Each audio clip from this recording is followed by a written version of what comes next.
Right. Sounds good. Welcome, everybody. I would like to welcome you to the May 20th, 2026 City Council special meeting called to order. Thank you for being here in person, and thanks for all of you on YouTube. To kick it off, we would love to invite Kim Willard to give a presentation.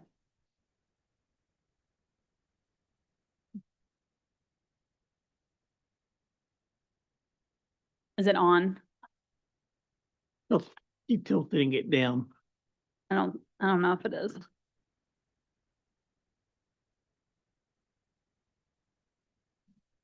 Okay, I'm usually pretty loud. It's Right. it's not for us, it's for YouTube. Okay. But thank you for obliging.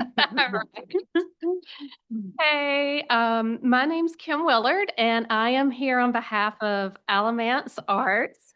We are the Arts Council that has been serving all of Alamance County since 1956. And I'm here today. I want to talk about us turning 70 years old this year. That's quite an accomplishment. We are the third oldest arts council in all of North Carolina, and there's about 100 arts councils. We're followed only by the Winston-Salem Forsyth Arts Council and the Durham Arts Council. Our journey started 70 years ago in Burlington. And after we resided in Burlington for 10 years, we moved to Graham into the former fire hall. Then in 1998, after extensive renovations, we moved right next door into the beautiful yellow historic Captain James and Emma Holt White House. And it's been our home since 1998. For those of you who may not know, and I know all of y'all sitting up here know, but maybe not those watching on YouTube, that the city of Graham owns that beautiful Captain White House that's right next door. And Alamance Arts is so very grateful and thankful for the city to allow us the use of that beautiful space. I want you to know that I'm not here with a fancy proposal or a huge ask. But I'm here instead to share some of the many impacts our organization has had on the community over the past 7 decades, and ways that not only the city can help to continue to advance the arts in Alamance County, but ways that everyone in this room and in this community can make a difference. But before I share our impact, I do think it's important to understand how our organization is funded. Nearly 30% of our funds come from grants and county and municipal support, with the other 70% coming from donors and community support. We truly do rely on the community to help sustain and support us. We have brought a lot to Graham over the decades. We played a pivotal role in launching the original Arts Around the Square many years ago in partnership with the city. We helped establish musical chairs, which continues to be well received with residents in the community. We've been a part of community celebrations, including Slice of Summer, Pumpkin Bash, and I don't know if you've ever seen our famous Dancing Witches, but they're pretty YouTube famous. And we've been a part of the Graham tree lighting. Our mascot, Artie the Mouse, resides in several locations throughout Graham. We have a scavenger hunt that was created that brings adults and kids alike throughout downtown Graham to try to find Artie the Mouse. And we've hosted nationally recognized exhibits, including Art of the Brick, which was Lego-based, Chihuly, The Life and Art of Charles Schulz, Snoopy, of course, and Seward Johnson, the big statue that was out on the lawn, that have all brought thousands of visitors to the area. Those visitors did not only visit Alamance Arts, they also visited other area businesses and restaurants, resulting in thousands and thousands of dollars going back into the local economy. I am here on behalf of Alamance Arts to ask that you continue to support the arts in our community, to ensure that our legacy remains for at least another 7 decades.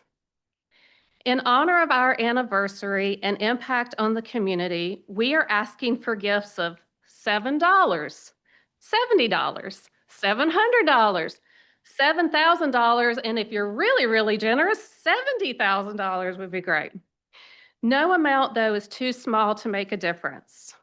We encourage you to take a class, come to an exhibit, buy a gift from our artisan gift shop, support local artists and small businesses, rent our space, take a trip with us, follow us on social media, share our posts, subscribe to our newsletter, and volunteer. We currently have an online art market auction that's live on the homepage of our website, which is alamancearts.org. 100% of the proceeds from that art auction will benefit our organization. All of the items were donated. Go online, take a look, and bid. We have an Art After Hours event on June 11th at Red Oak Brewery, and we invite you to attend. Tickets are available on our website, and here you'll have an opportunity to meet our new executive director, press release going out later today, while being immersed in an artful atmosphere. And last but not least, we'll finish out the year strong with the 70th anniversary celebration on Friday, November 6th, here in Graham at the Graham Mill. We ask that you mark your calendars and be on the lookout for more details coming soon. We thank you for all of your support and your time, and as I leave, I ask that you never take for granted the impact that art plays in our lives and in our communities. Thank you. Kim. Guys, did y'all have any questions for Kim? No, thank you very Okay, much. thank you. At this time, I would like to invite President Sharia Burnett to give a presentation for United Way. Well, good afternoon, everyone. Good afternoon. I have been charged with keeping you all alert and awake and excited, Councilwoman Whitaker, and an audience member also requested that of me as well, so I'm going to do my best with bright colors and lots of information, okay? All right, so as was said, my name is Sharia Burnett. I am the relatively new president of United Way of Alamance County, and I happen to be from Graham, North Carolina. So it is my great honor that you are the first city council that I am presenting before, and I'm hoping that this will prove to be a great partnership going forward. Next slide. So I'm here on behalf of United Way of Alamance County. I have with me Tara Nagar, who is our Community Partnerships Manager. And part of the work that we do is focused on the wicked problem that is poverty. Poverty is considered a wicked problem because it involves a lot of different moving pieces. It also involves a lot of different people. So there's not just nonprofits, there's not just government, there's not just faith-based organizations. A lot of people have to work together to address the issue of poverty. And with United Way, there are multiple ways in which we are addressing poverty. So when you look to United Way Worldwide, which is the part of the international organization that we're a part of, you have 4 pillars, and those pillars are youth opportunity, financial security, healthy community, and community resiliency. And so when we think about those things, they all play different factors in poverty. You'll notice that there's an asterisk beside financial security because that's what we're going to talk about today. At United Way of Alamance County, we've done a lot of work to align not only with those 4 pillars, but to really look at our community as a whole and figure out where the needs and gaps are. And we've created 3 priority areas. Those areas are supporting Alamance, feeding Alamance, and housing Alamance. Next slide.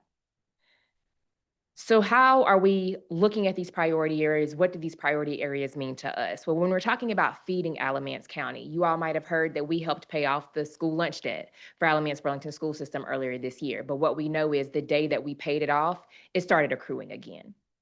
So we had to have conversations about what the issue was. If you're not able to afford lunch for your children, that implies that there should probably be programs that you're eligible for that maybe you're not taking a part of. So we have worked to educate families around the school lunch programs that exist, how they can qualify for free breakfast and lunch so that that debt is not accruing and is not becoming the responsibility of our schools and the school system. We've worked to raise funds, as I said, to clear that lunch debt, but also to continue to raise funds to continue to clear it on an ongoing basis.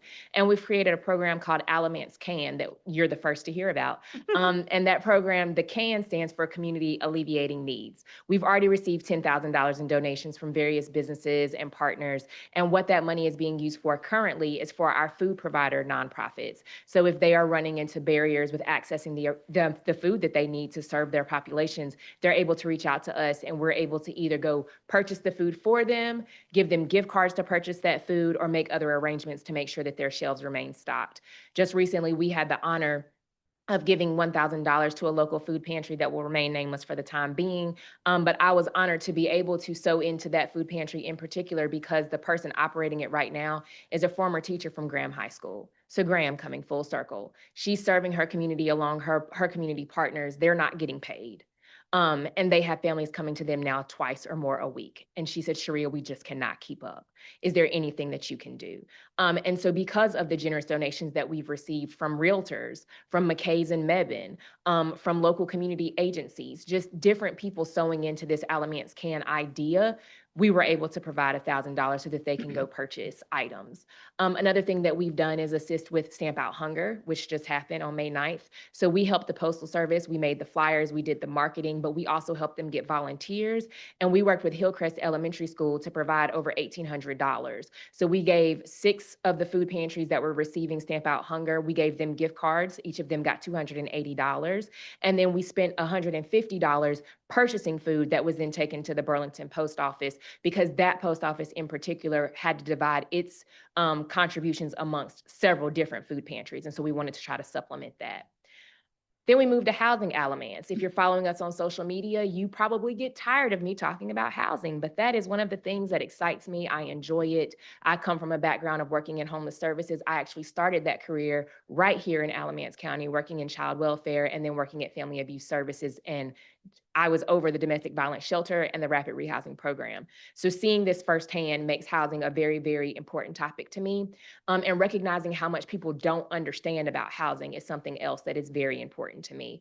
So we've done a lot to educate ourselves and to educate the community. We're conducting eviction-based research because there had been no research tracking evictions in Alamance County since June of 2023. So we're working to catch that up. We're in the first quarter that we've gotten of 2025 to try to get a better look at the numbers. Part of what drives this is the fact that we have so many people that want to help, but when they come to us, they say, well, how much money? If we give $500 a person, will that stop an eviction? We don't know if we don't have the data of what's happening in court. So what we know is it's going to take just over $1,100 per person, and that's only if they're 1 month behind. So imagine if it's more than that. Most landlords will not accept a partial payment. So if you are part of an agency or part of a body that's only going to give $500, that will not stop that eviction. And the landlord can refuse that money. So we want to make sure that we're educating the partners that want to help, but also educating the people having this experience, right? So we've hosted educational programming for our community members to help them understand how to prevent an eviction. So we brought in legal aid, and they talked about what you can do to prevent it even getting that far.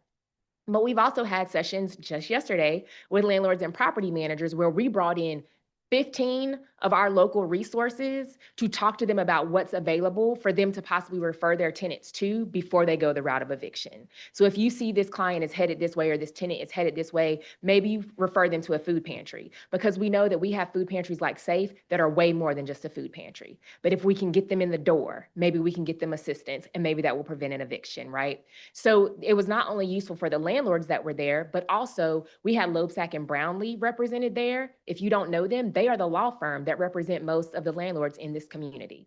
So they got to hear about different resources that were available so that they can then talk to their clients and say, hey, have you referred your tenant to this before we go the route of eviction? We also, of course, had the other agencies in there hearing from one another about what they do so that you're making good referrals and you're not trying to do it all, because we can't end poverty in a silo. So this way, you know who's doing what's still left to be done, right? And then lastly, we're working on engaging partner agencies in various ways. So we had so many partner agencies coming to us saying, people are showing up asking us for help with evictions and we don't know what to do. So we created a navigating housing program. So we said, we're going to host this first workshop and we're going to do it in Burlington, and we might do another one in the fall. It's all the tickets sold out in 2.5 days. So I said, oh, well, I guess we're not waiting for the fall. So we did the first one in Burlington. We did the second one in Graham at the Civic Center. Special shout out to Robbie Burnett for helping us out with that. But we did it in Graham because the second highest number of evictions in Alamance County are in the 27253 zip code. So the third one will happen in the fall, and it will be in Mebane because they have the third highest. So we're trying to follow what we're seeing with these eviction trends, and we're hosting these events accordingly to educate where there seems to be the greatest need. In addition to engaging the community partners around this topic of navigating housing in the event that somebody's housing is unstable, we also started a housing mediation training that we have completed with our first cohort of about 13 community members who came together to learn how they could potentially talk to landlords and tenants at the same time to work to a resolution that is not an eviction. And so we brought in the North Carolina Center for Mediation with some great grant funding from Cone Health Foundation, or I'm sorry, from Cone Health. And we were able to have a 1-day, 8-hour Saturday of training, and then 3 virtual workshops that helped us do one-on-one practice, learning how to mediate. And so this way people can reach out to us, they can reach out to those at our partner agencies that have been trained and say, hey, I just need help talking to my landlord to see if we can resolve this, and maybe we can get it handled before it ever has to go to the clerk's office, right? And so then we have supporting Alamance, which is where this tax time program falls in. And that's also Tara's area of expertise. So under supporting Alamance, I'm actually going to go in reverse order. So we support nonprofits. We recently hosted the first ever nonprofit summit in Alamance County with Impact Alamance. And what we heard from all of our nonprofits were, we need more events like this. We need more information. We had workshops there about financial clarity for nonprofits, about fundraising for nonprofits. We left with a list of 30 more topics that they wanted to hear about, everything ranging from how to increase their funding to how to improve their board development, right? So all types of things that they're very interested and engaged in. We also have EFSP, which we just were notified this morning is coming back, which is the emergency food and shelter program that exists at the worldwide level at the federal level for United Way, and is funded by the federal government. So we're waiting to see how much money Alamance County will receive. Those funds will be routed through United Way of Alamance County. We also have community investment grants where we actually give grant funding to nonprofits. Recently, we funded $120,000 across 16 nonprofits in Alamance County, and that's for the duration of this calendar year to help them do their work. That work for this year is specifically focused on housing, eviction, affordable housing in particular, and a few other areas. Next year, we will do similar funding, and it will be focused on programs that are for youth opportunity and financial security. Next, we have volunteerism. So another part of supporting Alamance is making sure that you're volunteering in Alamance. You can give your time, but you can give your money, and you can also give your energy in different ways, right? And so we want to make sure that people are showing up in ways that have value and impact. So we have quarterly service projects, and they align with our 4 pillars. So our first quarterly service project was in March. We helped collect books for the They Look Like Me book fair, which was held at North Park. Our next quarterly service project will be in June. It is called Unlocking Opportunities. We are doing that in partnership with Benevolence Farm. I told you I'm a Graham girl. We're keeping it close to home. And so what we're doing is we're having an event where their 4 residents will be able to work with people one-on-one with their resumes, with attire, with interviewing, because you have to explain this lapse of time that you were not in society, right? And how do you do that well? But the other thing that we're doing is we've asked the community to donate business casual attire. So we've gotten their sizes.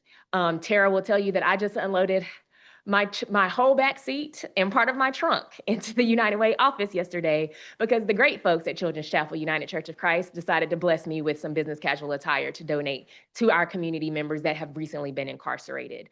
That's the way that the community can get involved. The people actually doing the workshops with them are members of the business community throughout Alamance County. So we have some great folks showing up from all over to help us carry this out. And then a step further, we asked people to sponsor this event. And I'm happy to say that Prime Personnel, Randy Perkins, stepped up and sponsored this event for us so that there will be lunch and those attending can learn how to network over a meal, because we recognize that not everything's going to be a formal interview and you need to be able to present yourself in different ways. So we're very excited about that project. In the fall, in September, our quarterly service project will align with Healthy Community. It will be a food drive. And in December, we're hoping to do a community resilience focused food drive, a community resilience focused expo where we will actually be educating people about how to prepare for disaster. We recently worked with the city of Burlington on their disaster preparedness kits, and the number of people that just don't know what they should have, or that say things like, well, I'll just use my cell phone. Sweetheart, if the power is out for more than 24 hours, cell phone's not really gonna help you. So we're trying to make sure that people have what they need. And what we saw with the disaster kits in Burlington, we set up at the Dream Center this past Saturday from 10 to 2, all 150 kits were gone before 2 o'clock. When people realized what was in these kits, they were calling people and saying like, hey, you need to come get this. It was can openers. It was, crank radios. It was all the things that you might not think of, but the power is out. Now you have a need, right? So we want to make sure that we're carrying that all throughout the county. And of course, I can't stop through the county and not come through Graham. So our hope is to do some efforts specifically with Alamance County, but also with our municipalities to spread information and get that information out to everyone. And then we have Community Council, which some of you may be familiar with. Community Council is a monthly meeting that we have. We bring in guest speakers that talk about our different pillars, but then they're talking about what their agency is doing to address those pillars locally. We have Community Council announcements, which go out 2 to 3 times a week, and it's a lot about all the different events happening across the county, things that people can support, how they can donate, opportunities for them to serve on boards, all types of things. And then we also do a community resource guide, which is shared broadly. We update that twice a year, typically. This year, we've updated it twice in 2 months. And so we're about to get that printed. But we wanted to make sure that we had the most accurate information and that we had it organized in a way that people could easily find what they were looking for. And so then lastly, we have the VITA Tax Time Program, which also falls under supporting Alamance. And along with that tax time program, we have a community shred event. And it's important to have a free shred event because I personally was standing at Office Depot the other day and a man came in with a cart of things that he needed to shred and he was charged over $30. They weighed it and then they charged him. So this is a free event. You drive up, you give us the items, we shred them for you. And we see that along with financial security, it's making sure that people are keeping track of their documents and that when it's time to dispose of their documents, they're doing so in a responsible way. And so this gives them the opportunity to do that. And we actually do that in partnership with some of our local realtors. We're able to use their parking lot and they go in half with us on all the costs. So we don't have to handle all of it. They work with us to make sure that it remains a free event to the public. So when we're looking at our data, I feel like it's always important to explain where we're getting our information from and why we've decided that these are our priorities and our initiatives. So 211 is a number that people can call in the event that they need resources in any county in the state of North Carolina. The important thing for 211 is not only that they have the information available from the agencies to say what they're able to do, but that people are actually calling them to receive that information. They then take those phone calls and their communications with the agencies and they create monthly reports. Chelsea or Mayor Dickey has probably seen my post on social media. Anytime I get that monthly report, it's posted on Facebook. And I'm having a conversation about why we have these needs, what agencies can fulfill these needs, what do they need to fulfill these needs, because we have unmet needs in our community, right? And I don't like when the number is high. The 211 people know that I don't like when the number is high. When they send me high numbers, I want a list. I want to know how many people called about this need that we couldn't fulfill, because I just don't like that reflecting on Alamance County when we're such a great community that does so much for our citizens. So I will tell you that over the last few months, we've noticed a trend, which is that most of the requests are about financial assistance. That's not shocking. Rent, utility, and general financial assistance. But what I will tell you is that for the whole year of 2025, we saw 3 areas where the greatest needs were. And that was rent payment assistance, electric service payment assistance, and food pantry access. And I know what you're thinking, Shreya, what does this have to do with taxes? Everything. Because when people get their tax refunds, it goes right back into the community and it prevents these 3 needs. If they have the money from their taxes and they're not having to pay a lot to get their taxes done, that is more money that's available for them to address these different needs and less that the government has to take on or that nonprofits have to take on to assist them. Next slide. So with United Way's VITA Tax Time Program, we have certain eligibility requirements. So you must live in and around Alamance County, and we're going to talk about that more in the next slide. But you're also required to be within a certain income level. So if you're an individual, your income has to be $55,000 or less. If you're married filing jointly, it has to be $75,000 or less. And if your household income is within $5,000 of that, we reserve the right to be able to still serve you. We see this sometimes with people who maybe their spouse has passed away mid-year, and so there's some fluctuation there, and they're not quite sure what to do. We'll still serve them. Why is this relevant? Because we're doing their taxes for free. They're coming to United Way.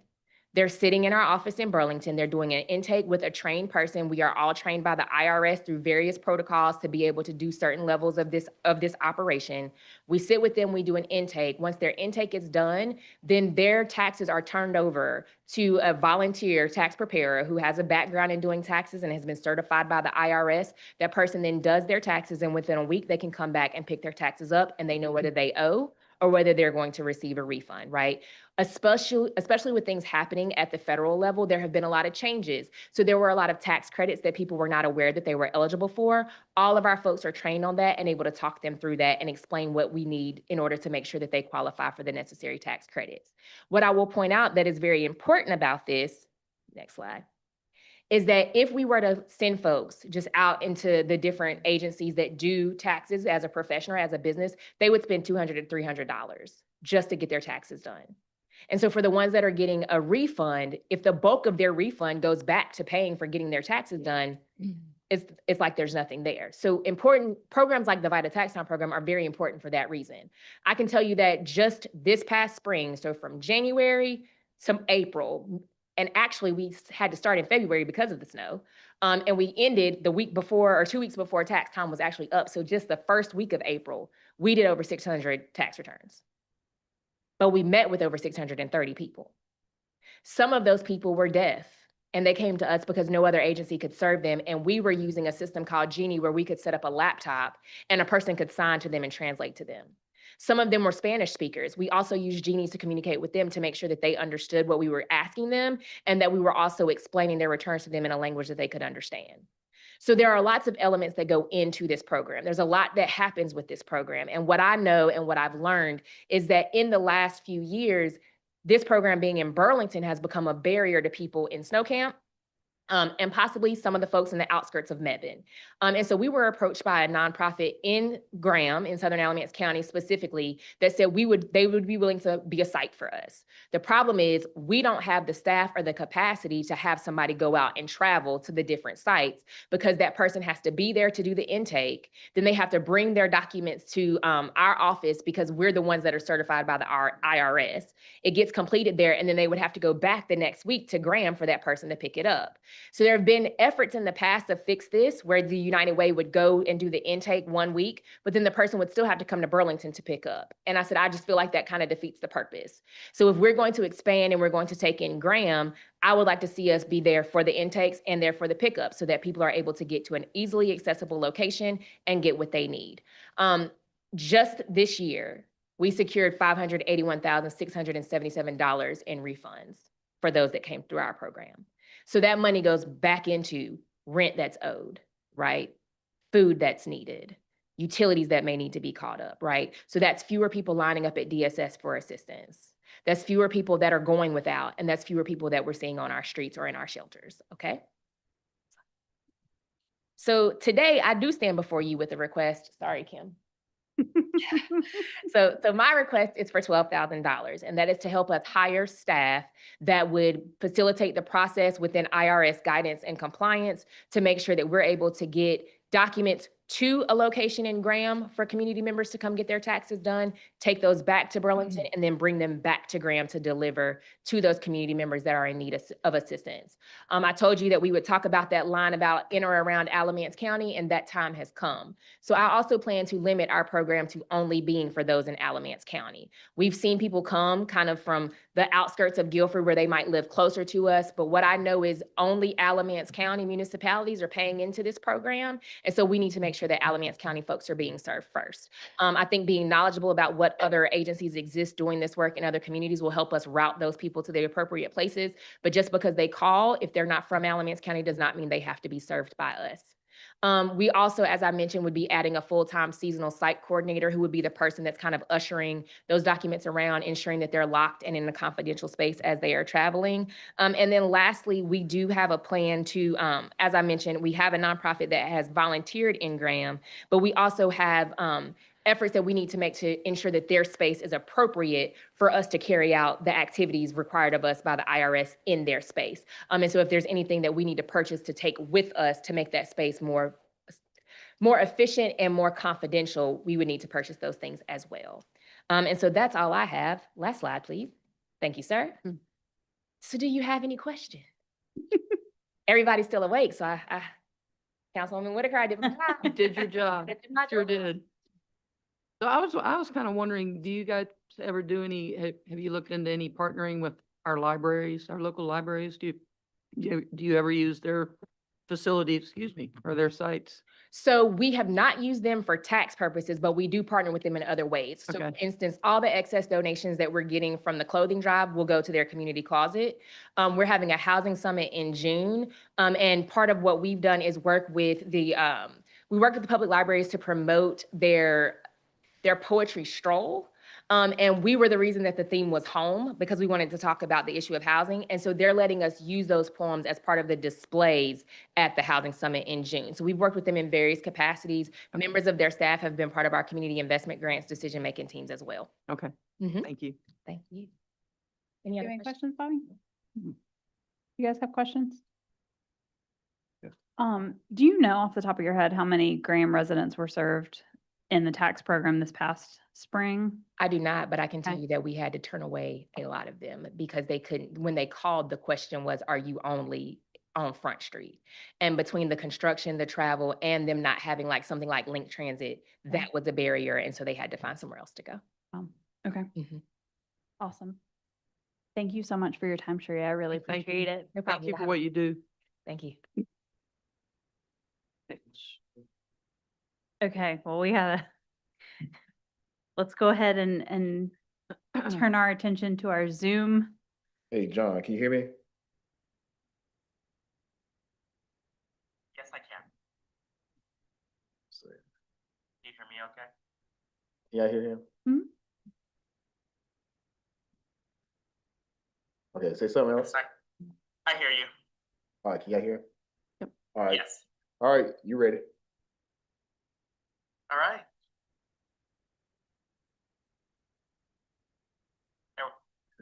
Good afternoon, everybody. My name is John Ando. I'm the transit manager for the city of Burlington, and I oversee Link Transit. And I'm here today to present about possible funding request for the Link Transit services that we're planning on providing through the city of Graham as part of our new transit development plan. Just wanted to see, can everybody see my presentation okay? Yes. Okay. So let's give you a brief update of where we stand today. Link Transit has been in operation for 10 years. We've carried over 1 million passenger trips since 2016. Presently, we have 5 stops at Graham at the courthouse, Alamance Community College, Jimmy Kerr at I-40. Mainly people get off the bus there to go to the truck stops to work, and the park and ride. And in 2026, for the last 3 months, we've carried 1,887 passenger trips from Graham. 2025, 7,724 passenger trips. In 2024, 8,980 passenger trips. And in 2023, 7,548 passenger trips. Since 2016, we've extended our services in the urban area to Elon, Mebane, Haw River, and Green Level. We have received local match contributions from those jurisdictions since 2023. Gibsonville, Alamance County, and Alamance Community College has contributed since 2016. We also have partnerships with the university and Alamance Community College, so their students, employees, and faculty can ride Link Transit for free, and they're paid for by those colleges. We've recently replaced our entire fleet with low-floor vehicles to make it easier for seniors and persons with disabilities to board transit buses.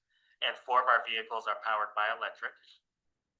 We've made it easier for people to use our door-to-door paratransit service for seniors and persons with disabilities, where people can schedule trips using our app. We now allow seniors to ride our paratransit program, and we also allow same-day reservations on Link Paratransit. This is a picture of the current bus fleet that we now have in place. We have 12 buses in the Link Transit fleet. 29-foot buses run on the bus routes, and then 20-foot vans run on our paratransit program. We've also been constructing bus shelters and benches throughout the service area. At the stop at the courthouse, we have a little bench that's attached to the pole to make it easier for people who are waiting for the bus there. We have those benches attached to poles are basically perfect for areas where there's little right-of-way room to install a full-fledged bus shelter. This is the current Link Transit network as of today. The routes presently run every 90 minutes. However, we are going to be enhancing that to every 60 minutes so that in essence, a bus would come by each of those routes every hour. Particularly, Graham is served presently by the orange route. So in summary, what we're asking for, we are requesting $20,000 to $22,000 to provide local match for the federal funds that we receive in the urbanized area.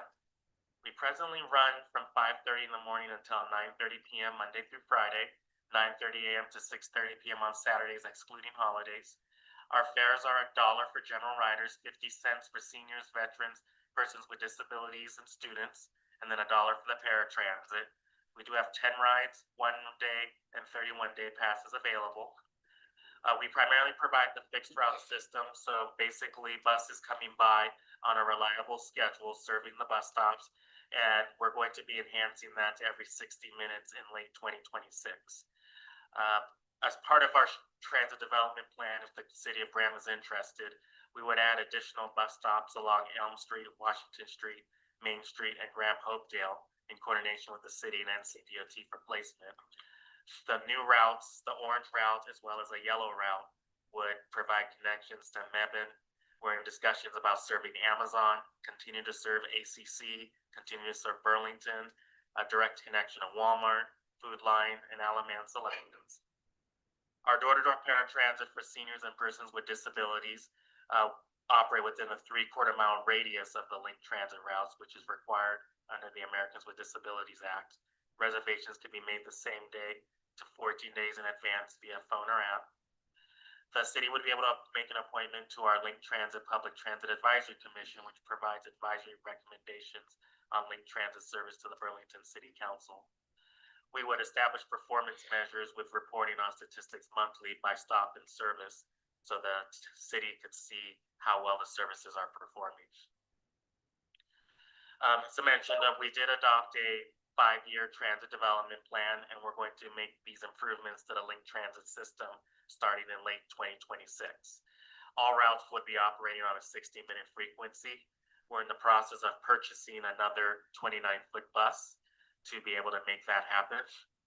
We're also going to be doing a pilot microtransit service in a portion of the city of Burlington where fixed route service was not working very well.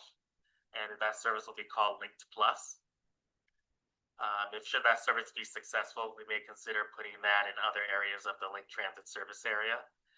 Goal is to simplify the route.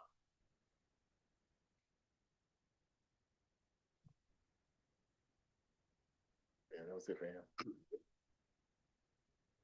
This concludes the presentation. How many slides did we have left? Oh. Do y'all have any questions that Erin can text or email?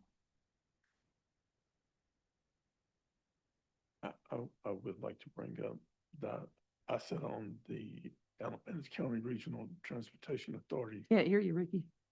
Oh, I'm sorry. Yeah. I will say that I sit on the ACTA group, and according to what we know now, All River and Green Level has pulled out of Link Transit.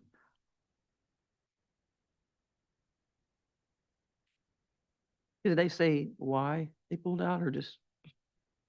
Can you hear me okay? Just Back. Yeah, I just did a quick meeting. Yeah, your time had cut off at the very end, but you're back on right now. Sorry about that. Erin, do you hear me okay? Uh-oh. Yes, go ahead. Looks like the system cut off. It ran out of time. Yeah. Could you enable the sharing again? Should be good.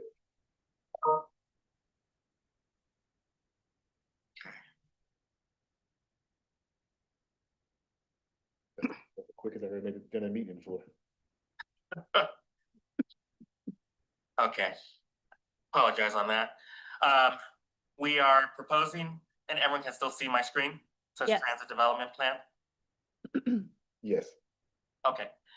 So the city did adopt a transit development plan. We're going to start incremental link transit service improvements starting in late 2026. All routes will be operating every 60 minutes. We're in the process of purchasing another bus to make that happen. We are going to plan a Link Plus service in areas where there's low ridership, doing a pilot in the city of Burlington. And the goal is to make the system faster so people can get across the urban area in a much more seamless manner versus the present 90-minute frequency that we've been running for the past 10 years. And this is what the proposed link transit system would look like. In essence, to get to that 60-minute headway, we'll be placing 2 buses on the orange route due to its length going all the way to Mebane. And we would have hubs in downtown Burlington, at the Burlington Garden Road Walmart store, as well as at the Burlington Walmart store on Grand Hopedale Road and Mebane Street. So that concludes my presentation, and happy to answer any questions about Link Transit and our request. Ricky, did you want to ask that or confirm that with him, or? You guys have any questions? No, thank you. Tim? Thank you. Thank you very much. All right, the mayor just polled everyone and doesn't look like we have any questions. Thank you, John. Thank you for having me today. All right, thanks, John. Talk to you later.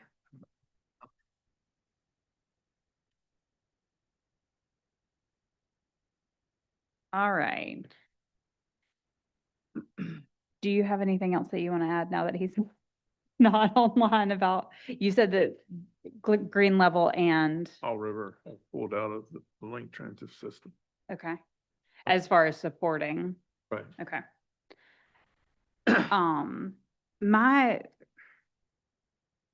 We've funded ACTA and we know that they have a high impact on our community. I would like if we funded Link to also see how they work together. And it seems like they work in very siloed systems right now. Do y'all have any thoughts on the Link? We're working backwards on the funding request since we dove in with this. By funding ACTA, we give our residents door-to-door service, not having to go and sit at some outdoor bench somewhere waiting on the bus to come. Aaron, we've never funded Link. Is that correct? Or Megan, we've never funded Link. I don't believe so. Okay. And if we don't fund them again, they're going to continue to keep the routes that we currently have, but just not add the new ones. Is that? That's how I understand it. Okay, that's what I understood.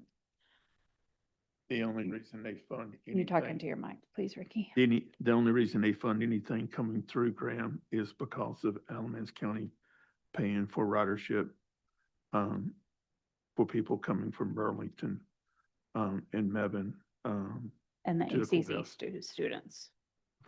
well, from the students, but Yeah. it all revolves around the courthouse. Okay. Jim, do you have any thoughts on Link Transit funding? I don't. Bobby? Nope. Bonnie? No, I think we continue to fund ACTA. That's what I would say. Yeah, I think I need more information as far as the Link impact and if they are working with ACTA before we move forward with any funding requests. So are we good to move on from that one? Okay. Let's move on to United Way. And silence phones. Bonnie, you want to kick us off with United Way? I'll wait for you. Okay. The $581,000 back into the community, is that number correct? Is a significant number, for me. That is money that we're not spending on keeping people safe or having our police department doing mitigative services. So I think it is a very significant program. And I think it is a very worthy cause. I think my question to council is if we're interested in funding the full 12. Ricky, do you have thoughts?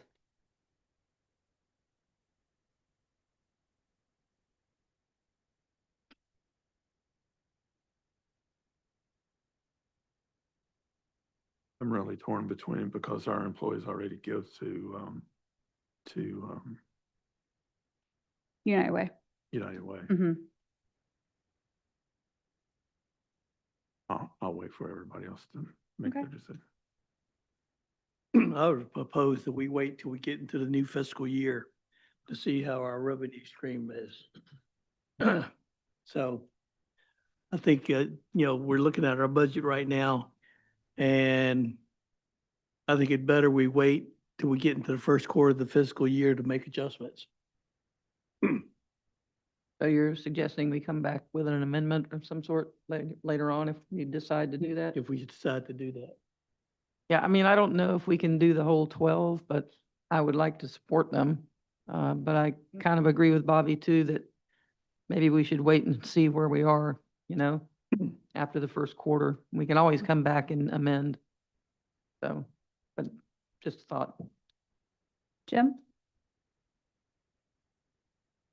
Yeah, I kind of agree with Bobby. 'Cause I thought we were here for Information. this Yeah, budget. And, this is great information to have, and I appreciate you coming. Yep. This was put But, on the agenda at the regular meeting last time. On a regular meeting. But I think it is something that, like Bobby said, we just wait. Because I feel like Bonnie as well, I think we should give them something, but, I'm not ready right now to make a decision on what that should be. Ricky, do you have further thoughts? I agree with the rest of them. Okay. May I add something, Mayor and Council? We can certainly come back at any point in time that City Council desires us to. After the first quarter, as far as our large revenue streams, sales tax is going to be the only one that we've got sort of a strong handle on. Even the quarterly disbursements, we won't know until at least a month and a half after the first quarter. So you may just want to consider maybe closer to the January timeframe. Taxes will be due early January, and that is single-handedly our largest revenue stream. I know that's cutting it close to the tax program and the tax time that this is ultimately hoping to fund, but it's our largest single revenue stream. What is the sales tax this year, year to date, compared to what was projected? I don't have that number for you off the top of my head. Can you pull it for me, please? I can try. Okay, thank you. Because while it is a significant donation to a nonprofit, and I understand that, it is only 12,000 and we're going through some bigger numbers in here too. And so if our sales tax is even looking healthy now, or if it is looking healthy at the end of Q1, for our fiscal year, I think we should revisit sooner than January, is my opinion, because in order to set them up for success, if we truly do want to give to their efforts, I don't want to cripple the efforts because of our timing.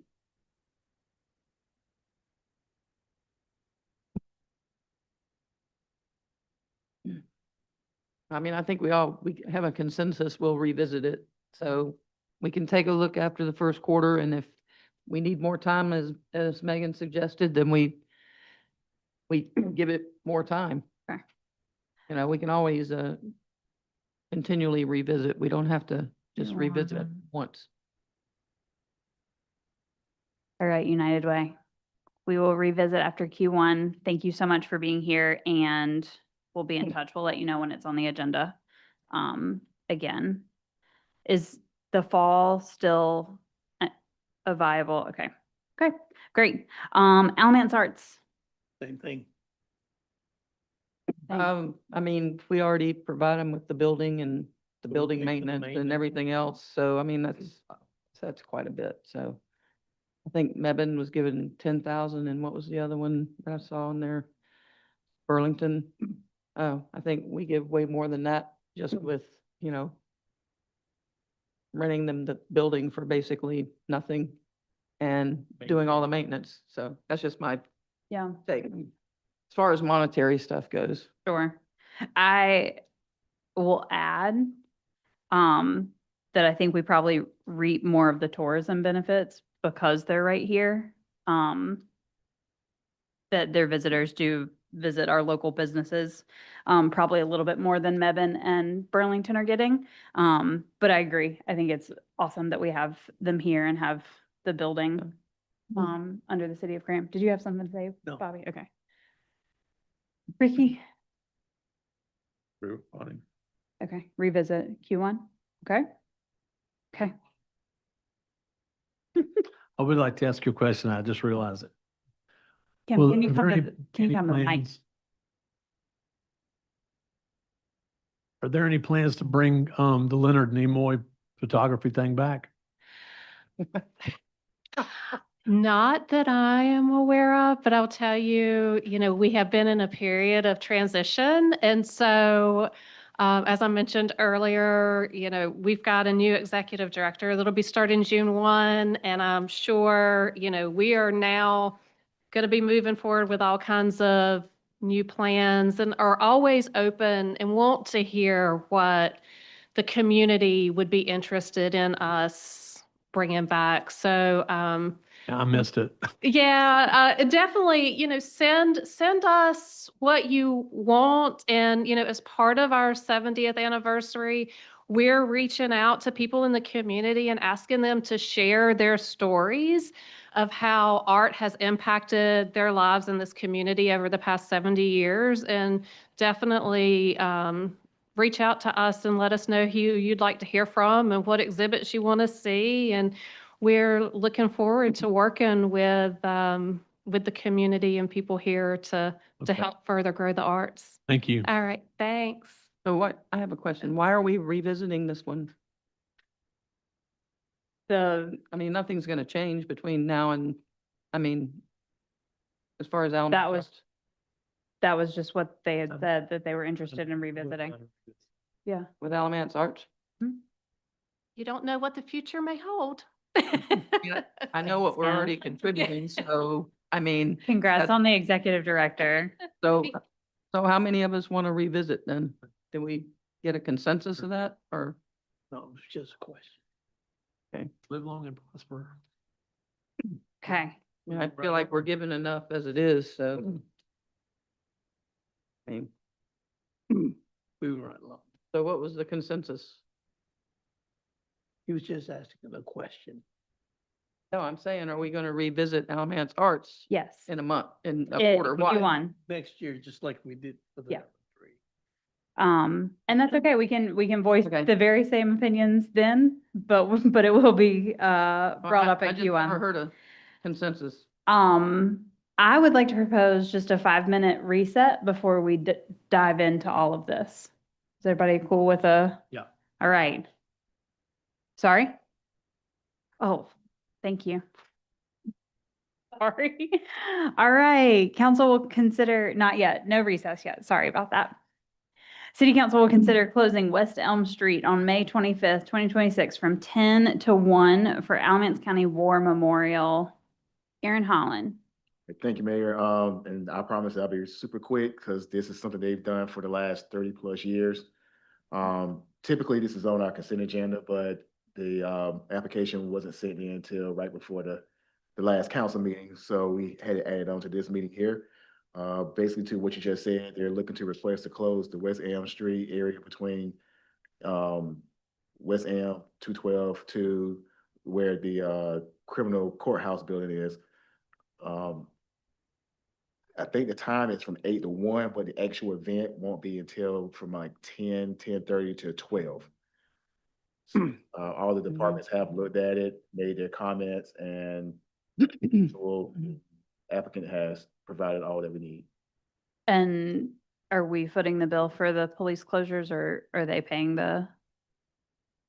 It's no charge on our end. Okay. on this stuff, yeah. Okay. Madam Mayor, make a motion that we approve this closure. Second. All in favor? Aye. All opposed? Passed unanimously. Thank you, Aaron. Okay, now can we do a 5-minute recess? Yes, ma'am. All right, 2 PM. We'll start back. Thank you, guys.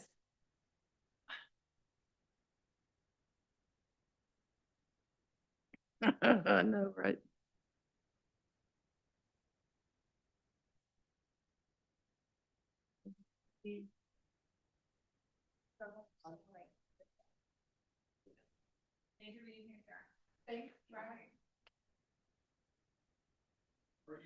Good, how are you? I'm terribly disappointed there are no donuts. I'm not. I go straight in my bag. Have that. Yeah, no, here's.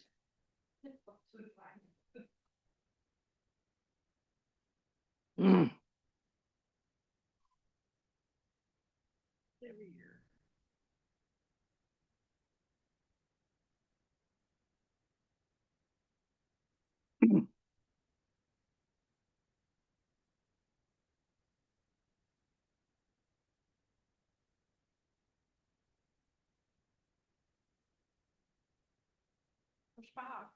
So.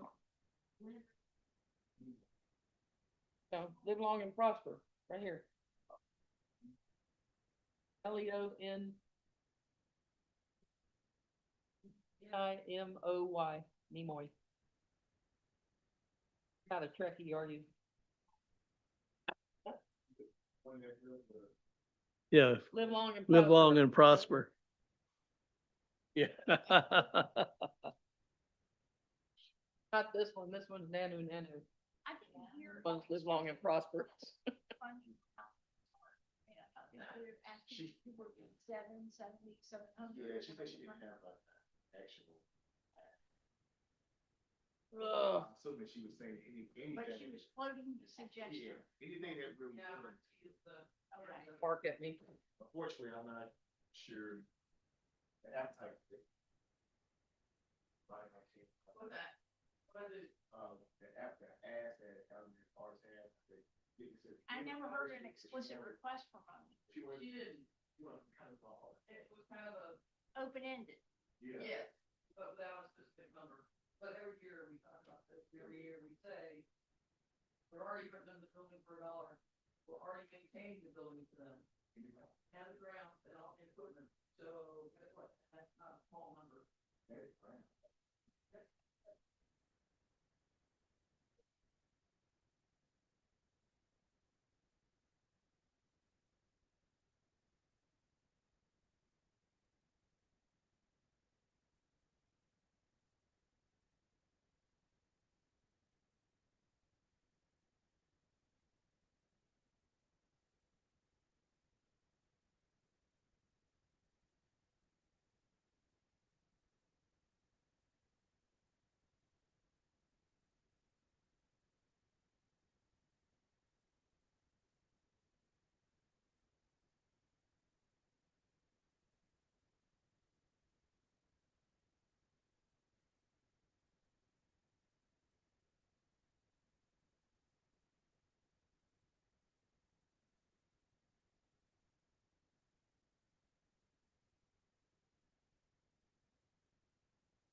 But 2:00 right now. It's time. So are y'all gonna go through all of it? No idea what people have. What? No idea what people. I picked up on some of what Bonnie and Bobby were talking about coming in. They were talking about the boat that met Graham Evan. They were like, the fees need to be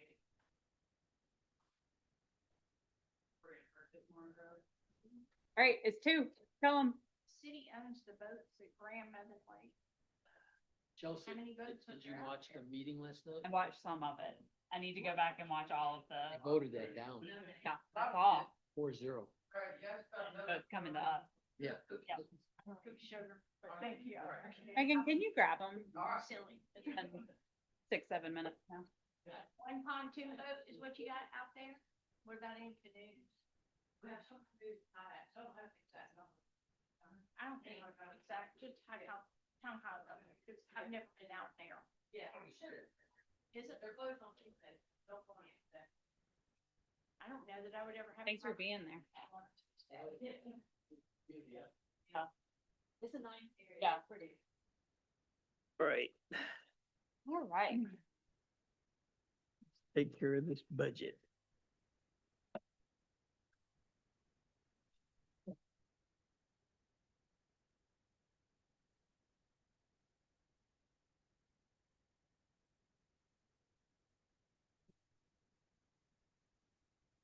All right. We're missing Renee. Let's continue with the budget.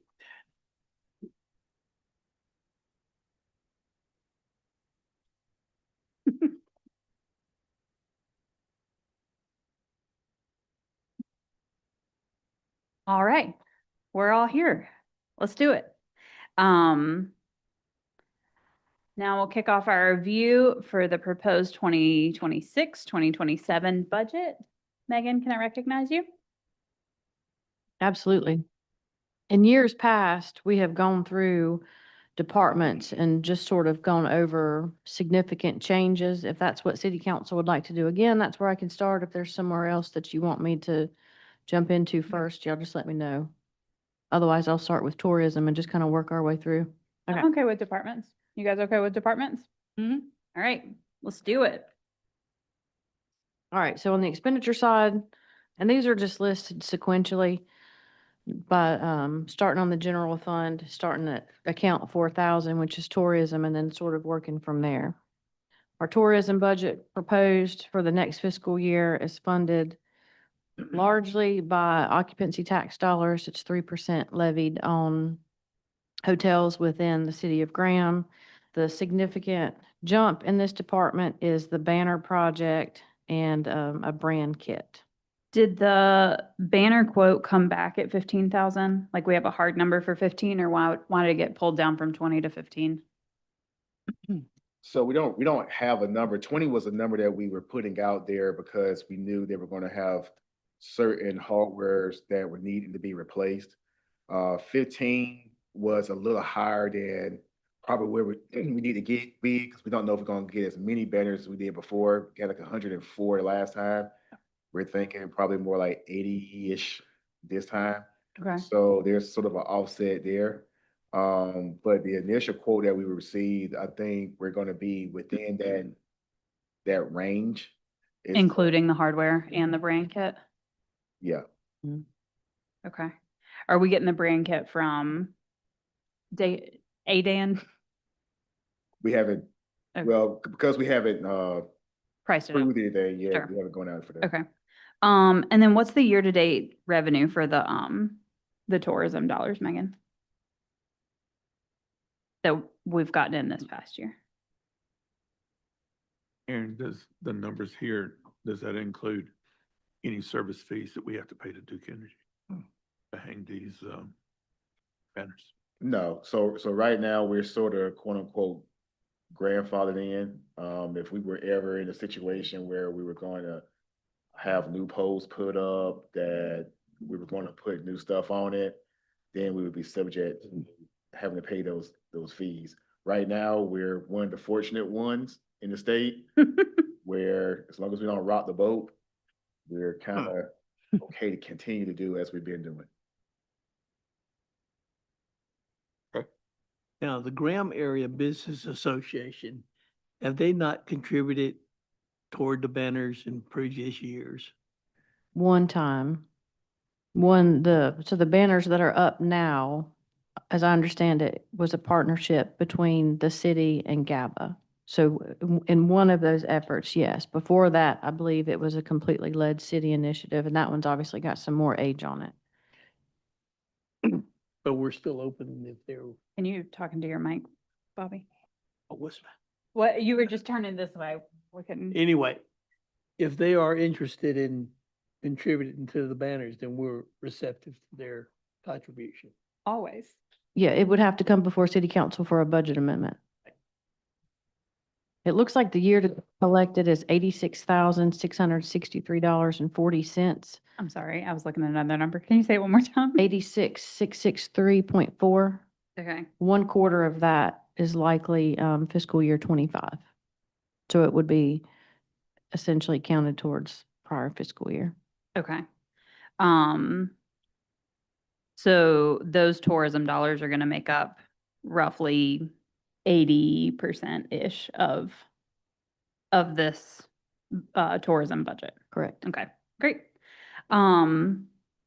This is my first budget. I'm gonna ask a lot of questions. It says requested just in like the retirement expense, and then you've got admin recommendation slightly lower. Can you explain that? You'll see that throughout the entire budget in different areas as proposed cost of living changes, as certifications, educations, merits, all of those change. What's in the admin recommended matches what is in the proposed budget to fund whatever endeavors are listed. Right. I guess my question is, you and Aaron are over this department, right? So y'all have requested it and then you've amended it. Correct. Okay. All right. Other questions for tourism? Jim, Ricky? Bonnie? Nope. Jim, can you pull your mic down? You're okay?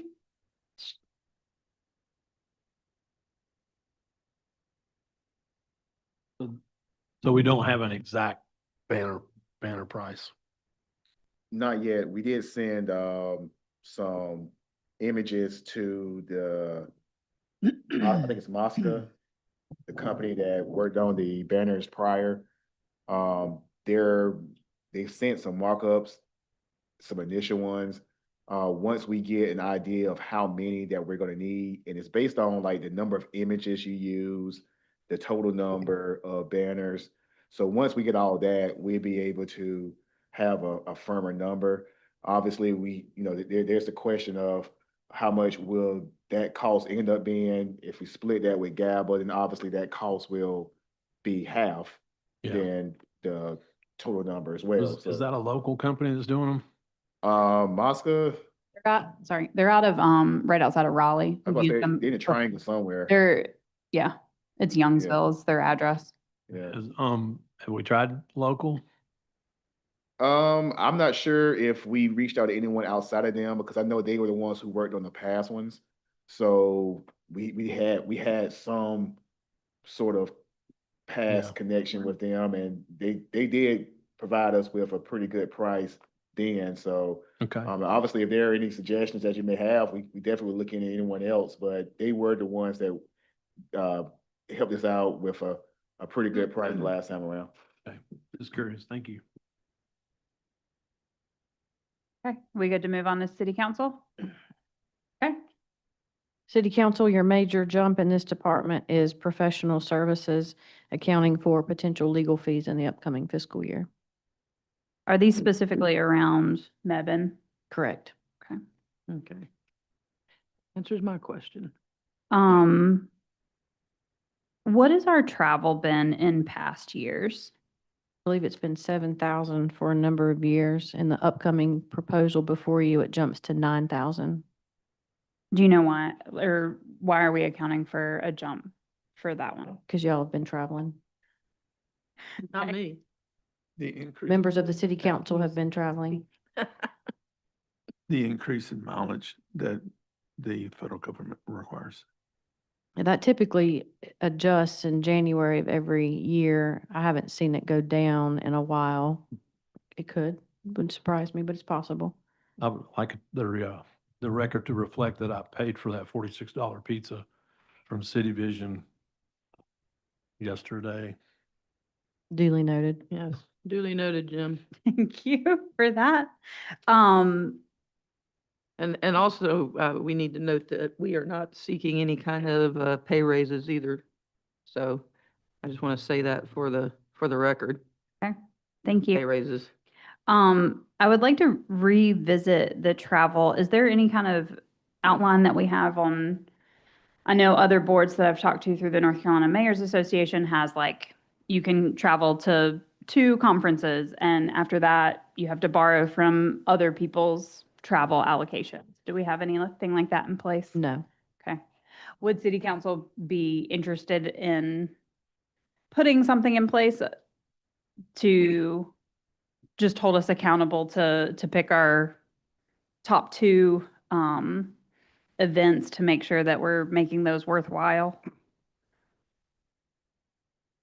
I came in prepared to pay for everything, so So are you okay with pulling this back down to 7,000 and just curtailing some of our travel? travel, eliminate it.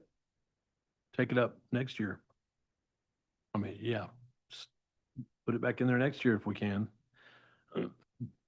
Well, the thing is, if I recall, we usually only go on 2 Yeah, professional, the league and Chamber. the yeah, chamber. chamber. That's it. And those, I don't know of any else. Are there? the city state dinner y'all went to. I'm trying to think of other. I didn't go. Let the record show. Let the record show, But, Okay, I didn't go. I would love I mean, to. we did not submit a travel voucher for it.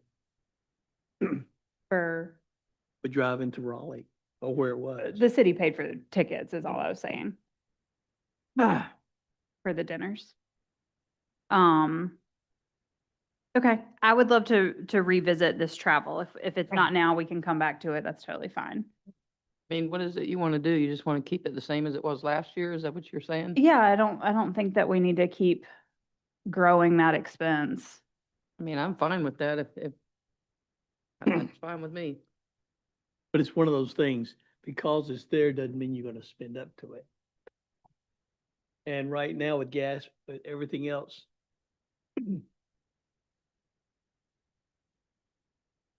I would like to pull it back to where it was. You Um, were the one earlier in the year that was trying to add something to it, so I don't know, you might want to leave that little cushion there, because we have And that I- funding, remember? we also had money for it and I still wasn't able to go. So I don't think that is the solving of the problem. Why couldn't that amount be eliminated and then just, I think it was Bobby that suggested like you just as needed and then reimbursement. well, the problem is, again, it's we're earmarking money, but it doesn't mean that we gotta spend it. Yeah, I just, I mean, Have we if spent, you zero it out, we spend it then we'll every have year? to go through Yeah. a budget We just- amendment. we put have to money be back into it. prepared to take some hits ourselves because, everybody else is taking hits. Yeah, Yeah, I don't have any problem with it at all. I'm happy at Yeah. 7,000. I'm happy at that, or I'm happy at nothing, Hey, I don't care. If it makes everybody happy, put it at 7,000. I will just point out, if you do 7,000, which is fine, and everyone on the council goes to City Vision and the Chamber Conference, you will unlikely have enough to attend both for, if everybody goes, understanding that that's not always the case. Mhm. And it would eliminate any other conferences, work sessions. So I know some of y'all had signed up for some of the economic development summits the chamber was doing, the town and state dinner. I mean, thankfully, we were able to get your registration back when your plans had changed, but you would unlikely be able to attend anything else. We'll do what you want, but just know that you probably would not be able to do both. I think it causes us to prioritize, and I think that that's helpful for us. And if something comes up and it is a thing that we absolutely need to, we can look at a budget amendment, but I think it holds us accountable to stay at the same rate. I think about a week before whatever event, we rock, paper, scissor it. Lizard Spock. And now we have a policy. And Okay. do note that oftentimes the early bird registration, sometimes the discount is significant. So if we don't have the funding there, we can't register you and it may end up costing more. Is that reimbursement taken care of? Hmm? Your reimbursement, was that taken care of? We still have to chat about it. Well, travel? I'm For- not worried about it. No, I was asking the Um, mayor. Good to direct Megan to keep it at 7,000. Yeah. Okay. I don't care either way, it's fine. Megan, can you talk about the 3,000 telephone and postage for city council? What specifically are you asking? How we spend 3,000 on telephone and telephone and postage? It used to be your surfaces when they had service. Obviously, I asked you in recent months if you wanted those disconnected. Mm-hmm. Don't have it. I don't want mine connected. Yeah, we had already said that. Right, that's already been taken care of. I'm just Right. telling you, that was based off the number for the current fiscal year. Okay. Does that change that number then, you think? We still had charges up through April. So without going through and looking at exactly what these are, your city cell phone Don't say her. is Right. one who Got that. comes through there.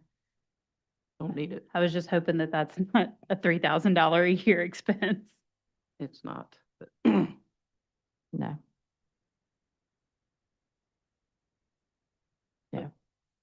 None of us really need a city phone, so I don't have one. me neither. So Mm. never have. I don't think anybody needs one. Don't have cell phones. Got that. And I do want to have a point of clarification, jumping back to the comment about not asking for a pay increase. That is correct. I'm not aware of any pay increase. I will point out that y'all are on our pay plan, so anytime there's a cost of living, your stipend adjusts with the cost of living. If city council wants to do something different, please let us know. But that has been the case. And again, I agree that you have not asked for any sort of pay increases, but I didn't want that to, look like it was going unaddressed. Thank you. Are y'all okay to keep moving on? Or did you have any other questions for city council? What do we decide about the telephone and postage? Are we gonna I cut would your love, cell phone? I mean, you don't really need one. is that something that city council is telling me to No, I'm relinquish? just asking you, you know? No. I do use it for city purposes. I get a lot of public records requests, and this is something that I can give to Jeff and he can get So all do of it I. off. But I don't have a city phone, so I don't think any of us need a city phone. Is this something that's city council being directed towards me or just a question? Question towards I'm you. asking Okay. you, but If it's a question, I would like to keep the phone. Okay, because, so be it. because you need one more than anybody else, or what? What do you use it for? I mean, Megan, I is the use rest this of, one and it's mine. is the rest of council eligible to get a I don't city want phone? one. I don't, I don't want one. yeah. I That's don't okay. need one. And I've requested one because it is helpful. I've got, But okay. I don't think you need it, but that's just something we don't need to pay for. So, Megan, if you could get the updated telephone and postage numbers, I'll write it down, but we'll revisit those. And then I'm okay to go to administration. Are you guys good to move on? Bonnie, if you're not ready to move on, I'm totally you're the fine one to that keep. started the telephone and postage thing, and now you want to move on because Yeah, we made a if- suggestion to cut it. No, I'm saying if city council is telling me that we are cutting it, then that is okay. But you asked if I use this phone and I do. Well, I use my own, so, but, Would you like to get consensus from city council to I mean, cancel my phone? sure, if they want to do it. that what y'all want? Well, the reason she gave for using it is, I mean, pretty much all of us. I know, it's have all of that, us. That's what I'm but saying. It doesn't matter to me. I'm sure Chelsea probably fields a lot more calls than the rest of us because she's mayor. So I don't have an issue with it. I mean, as many phones as Graham probably provides to employees, it's probably not very much, expense wise and not enough to really count. You know, it makes no difference to me. But we could get on down to administration. Yeah. All right. Okay, great. Moving on to administration, majority of the increases here are just regular personnel related expenses. Obviously, the individuals in this category are myself and Aaron, so the percentage adjustments have more of an impact on salary and related items in this department than in others.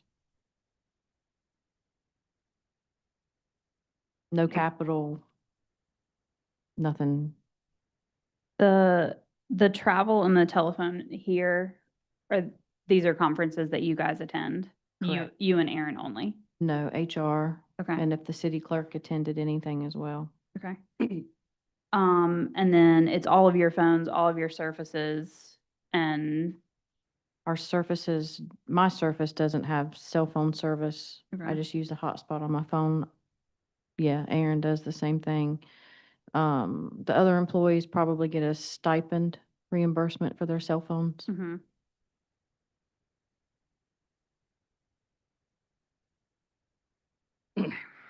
Um, these supplies and materials are all the office supplies. Is that correct? For like City Hall, more or less?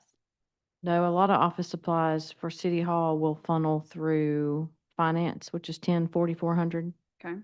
Supplies and materials for this, just thinking back to my last P card, employee events, things for the city council, the city county association, those sorts of things. They could be charged to 4,200 if it's something that we think that we can get some more life out of. We'll charge it to 4,200, which is admin, rather than 4,100, which is city council.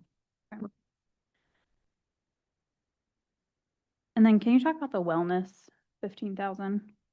Yeah, every October, we have a health fair for our employees. They're able to come and get their flu shots at no cost to them, and their biometric screening, which used to be a condition of our health insurance to keep the rates down, to have that annual wellness exam.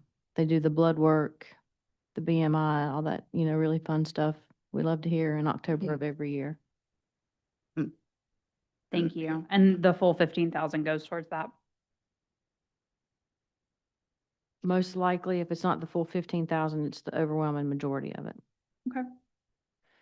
Wellness committee meetings Mhm. would be charged to that. We have a wellness committee where members of most departments are on there.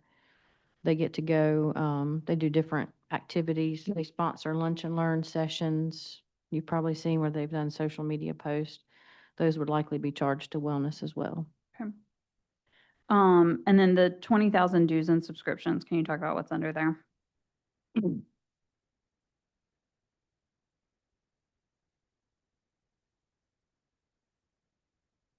Is that like our North Carolina League of Municipalities and, Not sure if that one's 4,100 or 4,200. But it could be the league. It would be mine and Aaron's memberships in both the ICMA and the North Carolina City County Managers Association. You would have any HR dues there in ACRA, Alamance County Human Resources Association, SHRM, State Human Resource Management. Don't quote me on that one. Okay. But any of those sorts of okay, Piedmont Triad comes out of there. The School of Government dues come out of there. Chamber. okay. The chambers, the chamber, not the 20,000, that's just their member. This is their promotion. They do a separate invoice for promotion designated specifically to the city. That one's charged from here. questions Megan, for admin? have, going back to the wellness,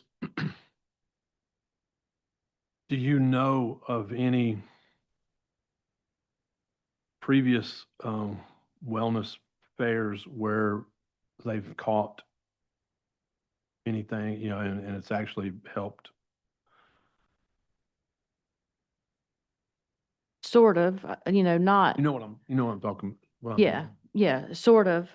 Obviously, when employees go to that, we don't get a report, Yeah, of course, yeah. of like, hey, They do. Megan's blood pressure was up today, or, stuff like that.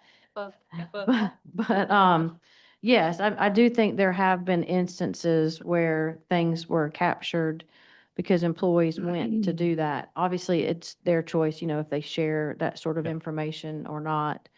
But yeah, I do think it has benefit. I think it oftentimes encourages employees who are probably more on the entry level of our pay plan to go have that exam because they don't have a copay. They're going to have to pay. They know they're not going to be billed, up to their deductible or anything like that. So I think it encourages them to have that annual wellness visit that they may not make an appointment and go for otherwise.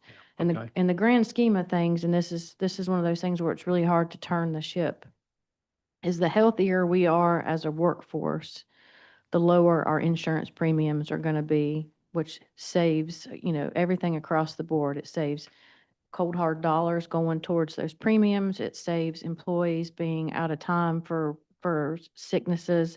So anything that we can do as an organization that's reasonable to improve the health quality of our employees is going to help the organization as a whole. Yeah. Which is why, it's a tough balance sometimes to find these things to encourage people. Obviously, people get things that are beyond their control, but for those that are within their span of control, we have sessions, geared towards diabetes management, and certain things like that. I know I don't know if I'm being targeted or what, but I get emails at certain times of the year from the Blue Cross Blue Shield with like weight loss management. The city is, a member of this. Because we're a member of that, they're waiving the fees for people to join and go through, weekly or biweekly kind of checkpoints. So it's tough. Yeah, that, the reason I ask, because, I mean, when you first look at it, you're like, man, really, we can, but, once you humanize it, it makes sense. Yeah, Thank you. I do think it helps employees get that exam that a lot of them may not otherwise go and get. Even with our health insurance, we've got a lot of really good programs that, you can kind of partner.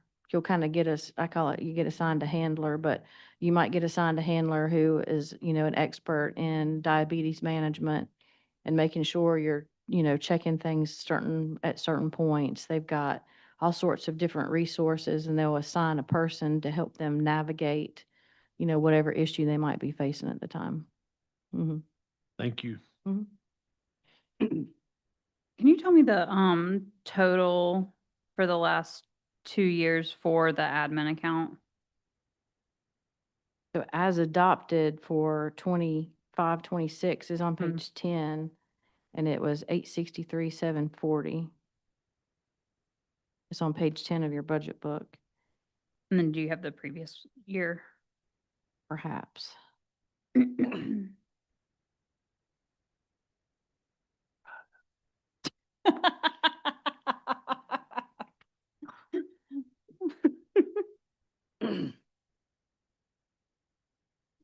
Do you question? So as originally recommended in 25, it was 798, 270. That, I don't have the signed budget ordinance in front of me, so that may not be the final total. Asking the last 2 years of the total for the admin line item, Bobby, so I can get some context as to how it's growing. Okay, any other questions with admin? All right. Megan, you're good for info technology. Information technology is going down for the upcoming fiscal year, largely because we zeroed their capital due to funding increases, price increases that we knew were going to be proposed in the upcoming year. and y'all approved the budget amendment to get those on this side of the budget, which is why they went down. Great. So that's the small equipment purchases, the 54.5 to 14.5. Yeah, the computer replacements went from 50 to 10, basically, for the upcoming fiscal year. And then their capital items were zeroed. Okay. Their contract services, it shows that they requested 34,000 and you recommend 3,000. Can you say a little bit of context there? You know, it could be a fat finger error, or I could have just not been feeling super generous. I was and gonna I say, gave you've them got, 3. you've got their contracted services. They haven't cried foul, Okay, and all of these are entered in Edmund, so we're gonna chalk it up to live with it. okay. Okay. 3,000. Maintenance and repair got caught 14 to 9. Is that, Yeah, that was primarily because of the AC heat unit in an IT office. got nixed or got done early? Next, Next, okay. fans work great. Okay. That's right. All right, other questions for IT?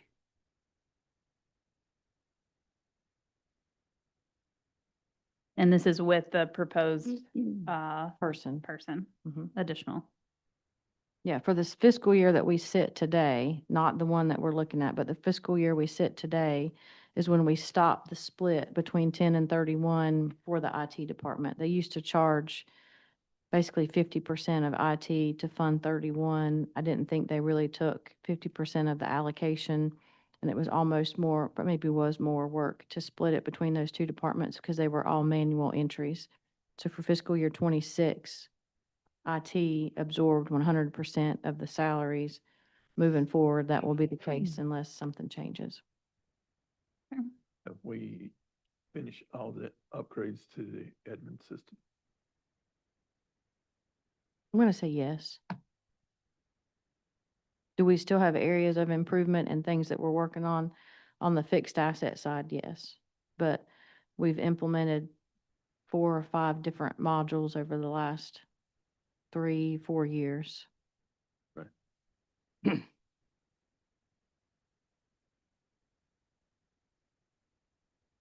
Any other questions for IT? Moving on to finance. Your finance changes are largely just personnel related. Anything that goes obviously with the cost of living affects your other expenses. You do have in contracted services, what I'm going to say is the internal auditor, Cobb, Ezekiel, and Loy have been serving in that role. And the 10 general fund side of Davenport financial advisors are charged there within finance also.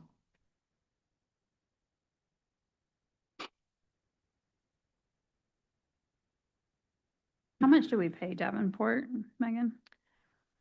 They bill us hourly. So what was the total for this year?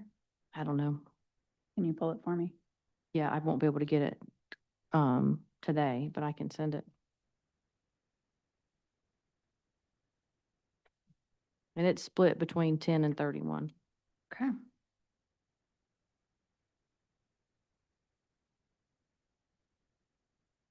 Finance travel is for their conferences. Correct. And any memberships like the Finance Officers Association or any of those purchasing alliances. The 45,000 for contracted services, I'm assuming some of that is Davenport, Yeah, but are there other things in there? I'm sure they have other contracted services that come up throughout the year. Okay, can you talk about those? I don't have them memorized. Can you send them and we can do another meeting?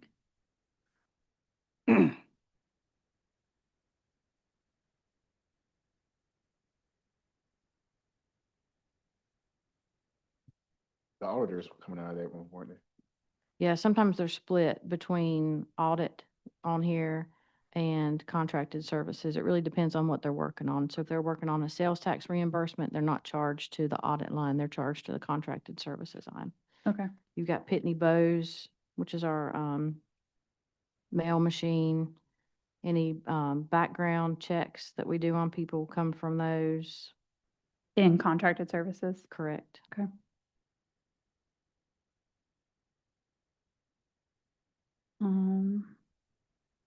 Tax printing, tax notices come from there.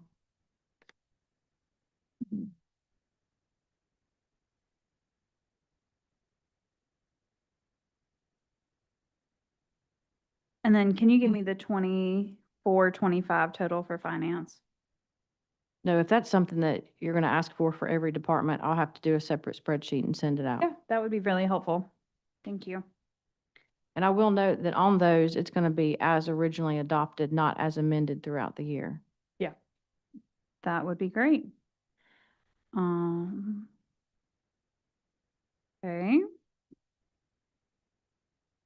Anything else for finance? All right, public building and grounds. This department used to take care of building maintenance for the fiscal year we are currently living. We restructured that agreement, that arrangement, so that departments, including this, which would handle pretty much all of City Hall campus except for the police department, building maintenance was zeroed and consolidated into 6450, which is our property maintenance account. So this line, this department pays for utilities at City Hall, the library. It pays for things at Captain White House. It pays for contracted services such as cleaning here at these facilities. Are all our cleanings contracted or do we have anybody in-house for We that? do not have anyone in-house.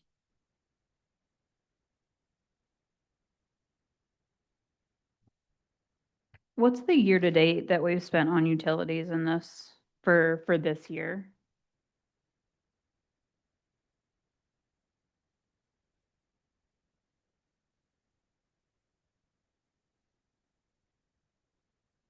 $50,000. Cool. Right on it. All right, questions?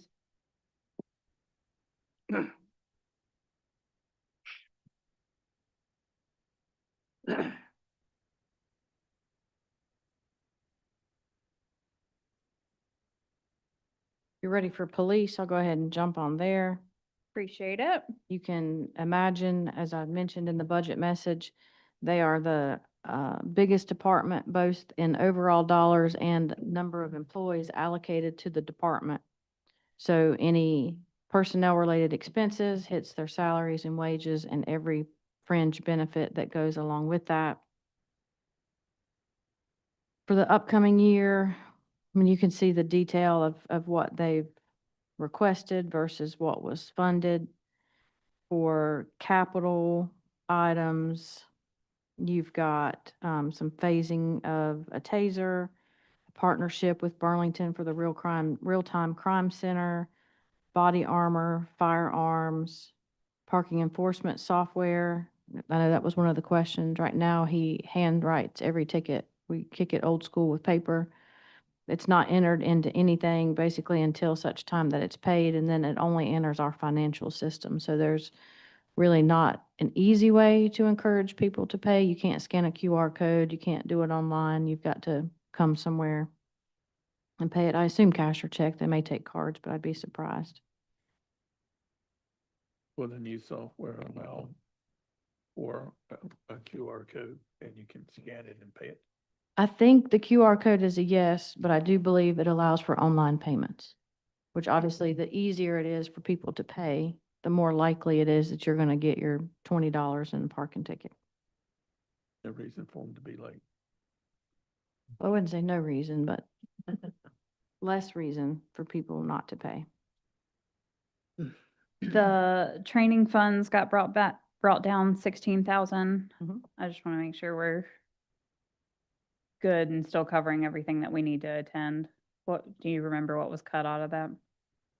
It wasn't specific training, it was you're given this amount and you need to allocate those funds wisely. Um, can you remember what crime prevention was in the last, or this current budget?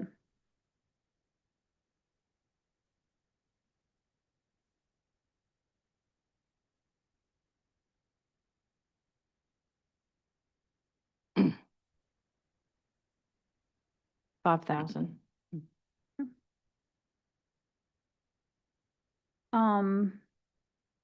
So the police, uh, for the North Carolina Local Government Retirement System, their minimum was brought up to 17.1. What would it look like to bring everybody up to 17.1 so that we have a even playing field for all of our employees? I have to get back to you on that number. Additionally, the BPA has brought it to my attention, just the situation that we have with how much our police and our fire, but all of our city employees, if they want to put their family on our health insurance, it's $1,500 a month out of their paychecks. We've got their pay schedules right here. Sometimes that's half of their paycheck, just making sure that their family is insured. I would be really interested to see what it would look like, how we could work with them to, I don't know if that would be paying for it some down or giving some kind of stipend. Megan, can you speak to that? How creatively we could solve that problem, ease that burden? So we've worked on that even going up to the proposed fiscal year, and there's not an answer for it right now that has any sort of funding source tied to it. I agree that the cost to add a family, the children are more reasonable, but obviously with health insurance, the rule is the older you are, the more expensive you are. So adding spouse coverage or family coverage as opposed to just dependent coverage, there is a significant jump there. With plans being what they are, we are extraordinarily fortunate to be limited to the low premium increase. If we were not in CHIP, based on our claim data, we would probably be in the 20 to 30% range for renewals.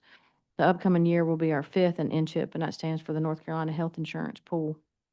What's good about that is we're essentially self-insured without having to build a self-insured fund while we were still fully insured. It allowed us to make that transition because we're part of a bigger pool with North Carolina local government jurisdiction, so it's cities and counties.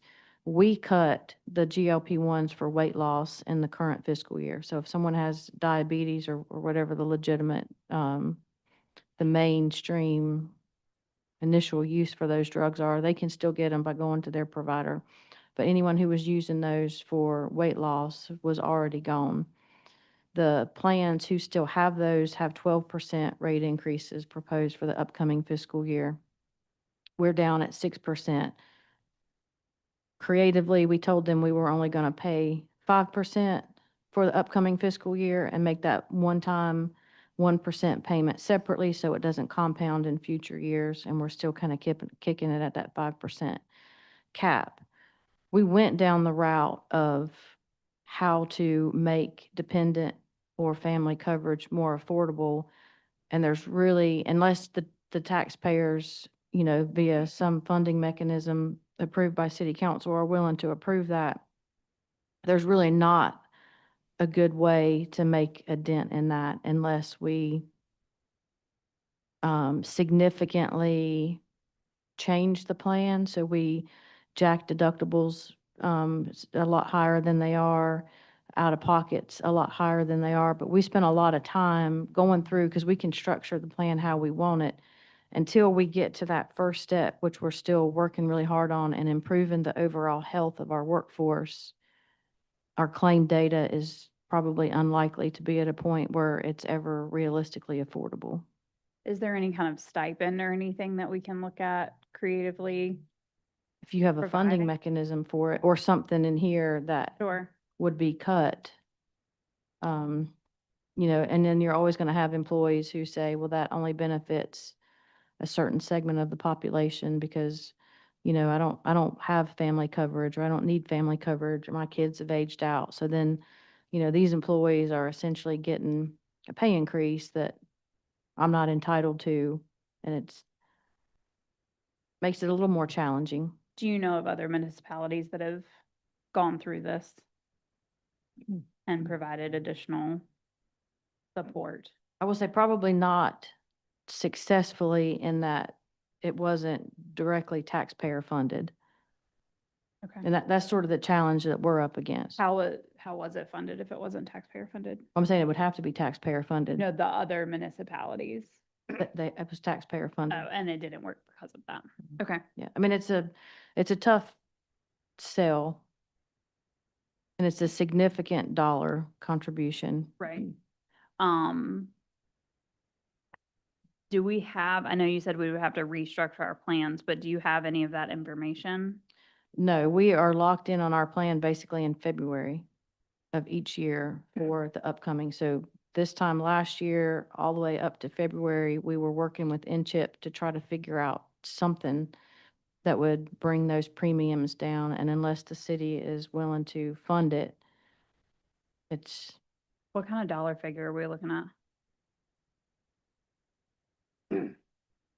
a lot. I would be reckless to even throw out a number of that, because I think people who are on the plan now aren't representative of who would be on the plan if there were some sort of stipend or if it was paid for. Our numbers are gonna skyrocket.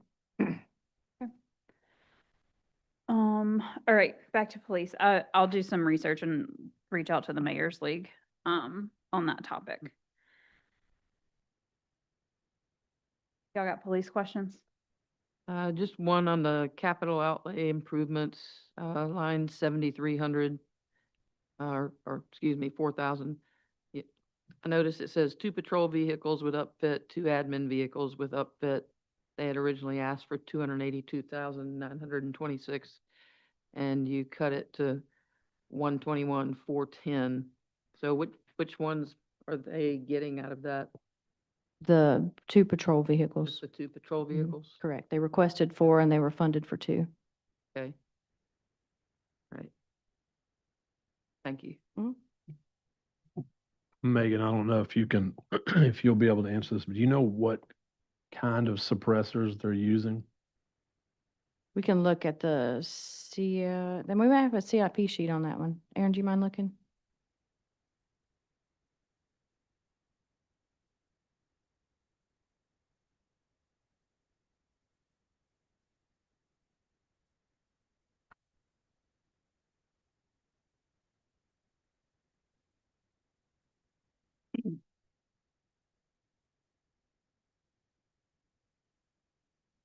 Also, would you happen to know, like the age of the suppressors that they have now?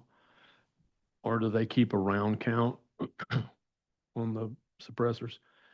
Because that's normally what wears a suppressor out. And if they're not, firing constantly all the time, I know they need to practice and, train. Qualify.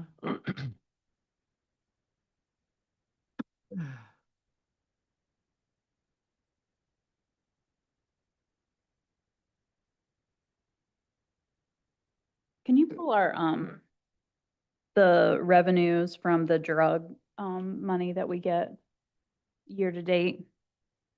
I'll have to send those because there's 2 different funds. There's 20, which is the federal, and 21, which is the state. Okay. Those are not funded at the beginning of any fiscal year, and they're only approved by city council. Mm-hmm. And all of their, CIP request would be able to be funded with drug money if it's in our coffers. Is that correct? No, I would not say that's correct. You cannot use drug forfeiture fund to supplant the operating budget. So if we've typically been funding 2 vehicles a year, which I think is kind of the standard, you can't cut them to 0 and move the drug funds over. And each drug fund has a very specific range of criteria that can be used for either the federal or the state funds. Okay. Roll that up a little bit. Thank you. Would the other items, not the vehicles on their CIP request, be able to be funded if we don't put it in the operating budget? I would say the answer to that is perhaps. I think we could, if it was in the recommended budget and it was cut to be used for drug forfeiture funds, then we're probably getting into an area where we could be accused of supplanting the budget with those because we zeroed these and just said, hey, move the drug forfeiture funds over.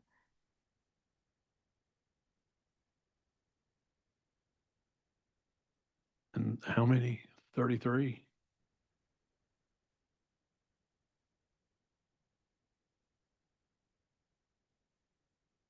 They have 9 and they're requesting to add 33. Okay.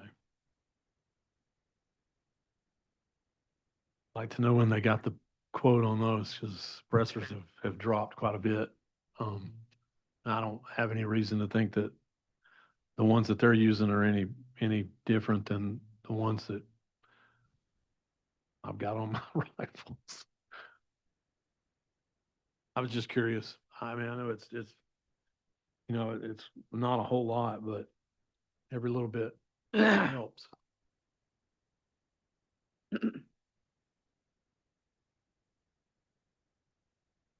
What's the part-time position being added? I know I saw it somewhere, but for the police, they're adding half. CALIA accreditation.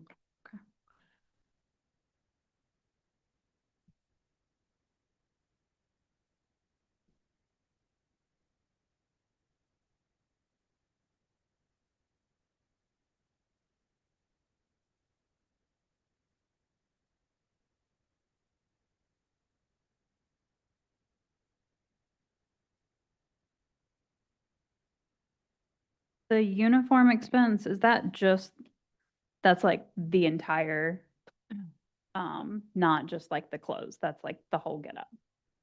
Yes, it would be boots. It Yeah. would be new employees onboarding, Okay. that sort of thing.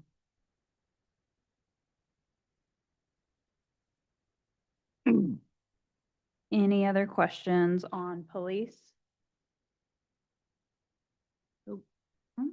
Okay. Moving on. Fire department.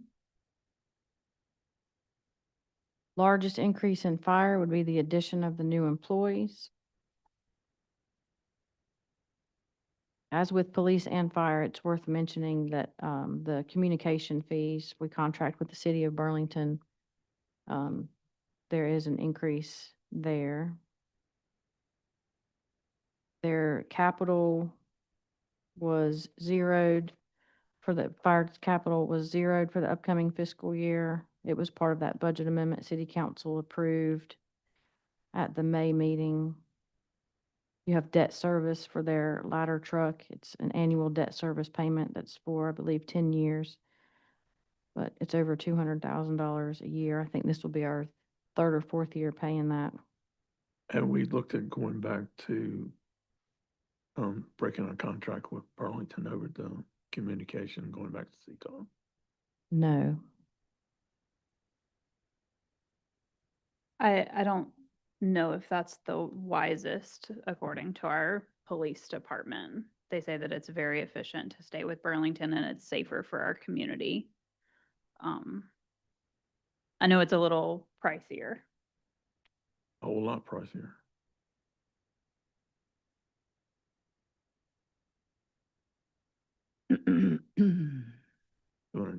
$229,000 this year.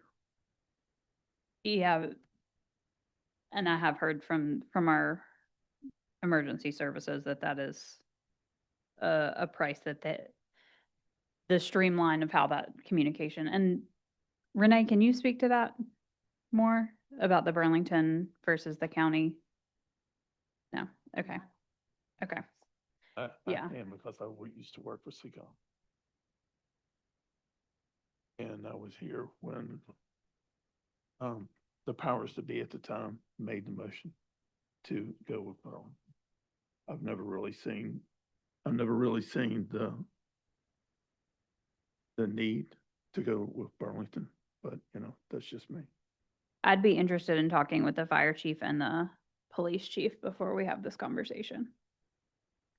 I do think from an internal staff perspective, for the folks who were here when we were with CCOM versus Burlington, I believe the overwhelming recommendation would be to maintain the relationship with Burlington Communication versus going back. I think that from the just service level, it would be, if not unanimous, close to remain with Burlington.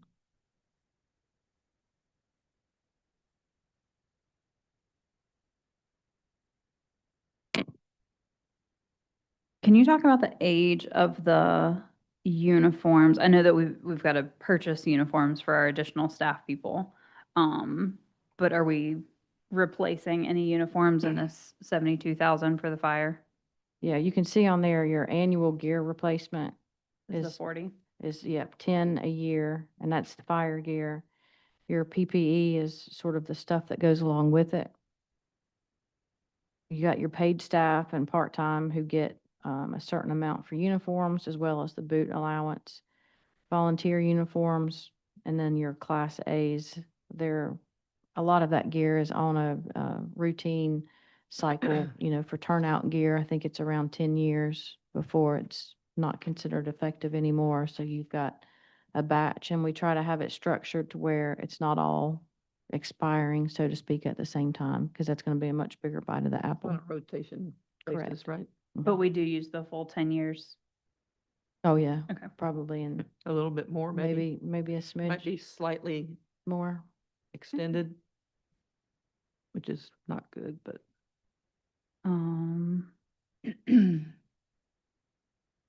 And then once we approve the budget, this 6 million and 1 million will be moved over?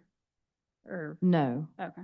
no. So the 6 million and 1 million, the 6 million for the capital outlay land and buildings was requested but not recommended.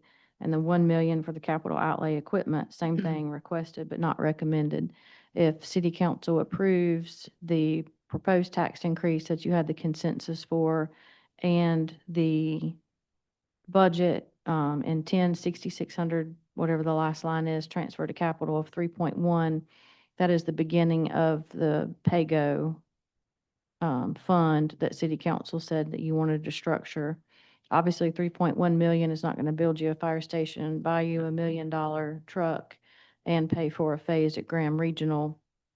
It will likely pay for design of a station and a portion of the construction, and it could pay for the apparatus or the debt service when it comes online. Okay. So none of those will move. They will stay as It'll be a zeros. separate ordinance, project ordinance. Yeah, we can't bring a project ordinance to you until the budget ordinance passes. Okay. So if you would do that, you'll see us twice, June and July. Great. as far as positions, so Mhm. I see we are adding 3 new entry-level firefighters, 1 per shift, correct? Correct. Okay.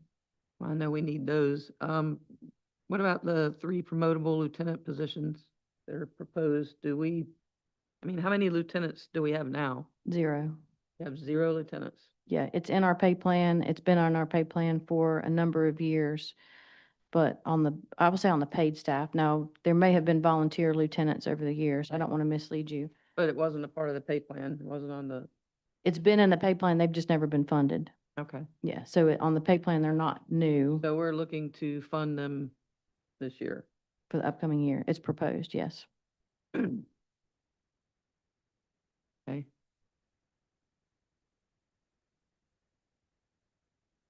And it's not a career ladder like we've got built in a lot of departments. You know, career ladders you can move into once you hit certain milestones. A lieutenant would be a promotable opportunity, so you would only have 1 per shift. Okay. Thank you. Any other fire questions? Feels like there was a fire in here. It's hot.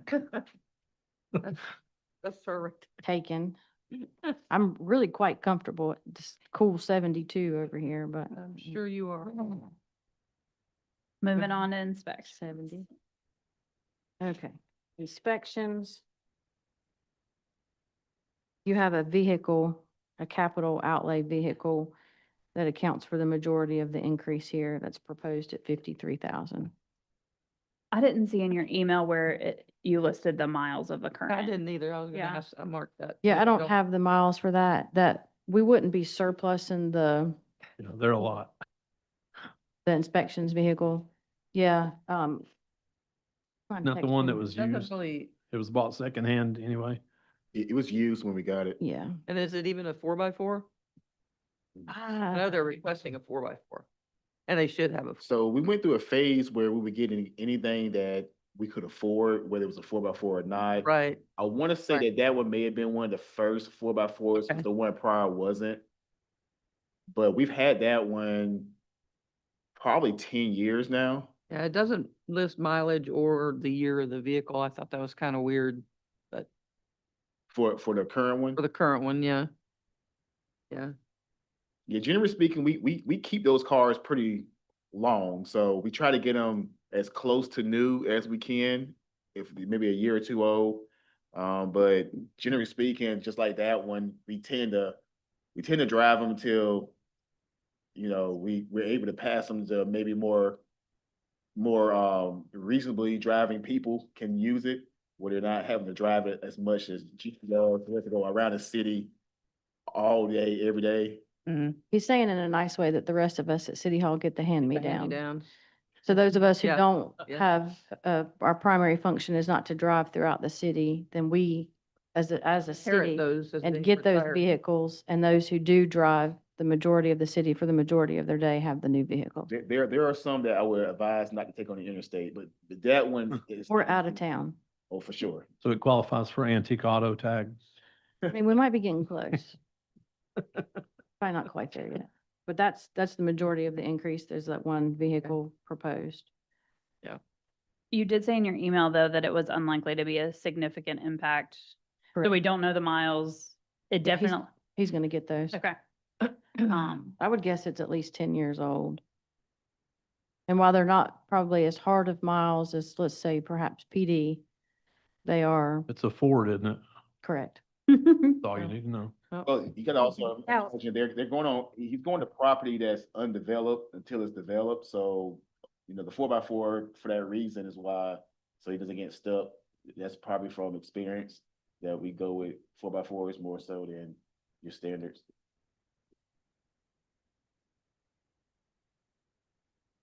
Are there any other questions for inspections other than vehicle related? And inspections also has planning. Well.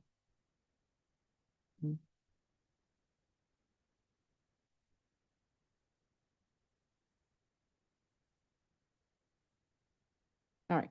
Traffic engineering is paying for utilities and maintenance for basically traffic signals throughout town. Can you talk about the contract services? Mhm.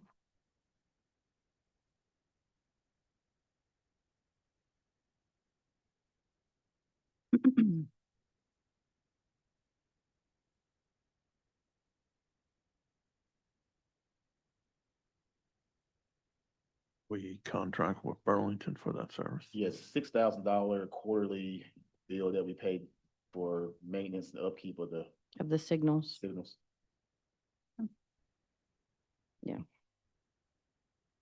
Thank you, Aaron. Any other questions for traffic engineering? Nope.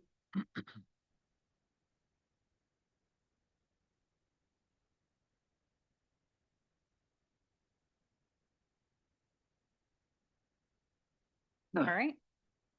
We can keep going. Streets and highways proposed to go down largely because we have zeroed their capital, only minimally increased the street resurfacing proposal for the upcoming fiscal year. And a motor grader is proposed to be financed rather than paid outright in cash.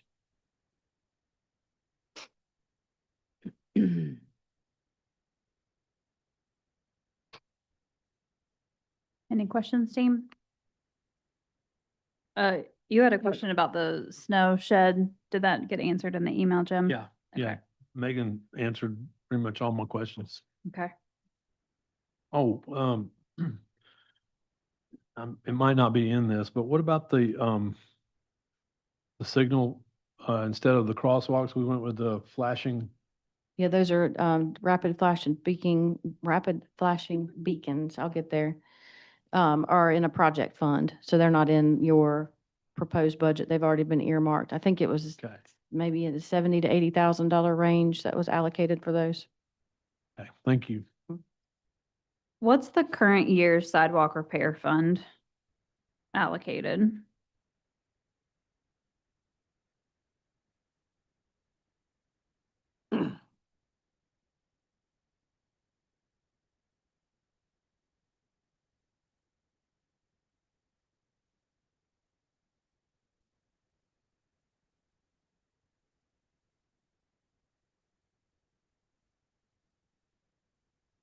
$25,000 was, it looks like it was budgeted for $25,000 at the beginning of this fiscal year,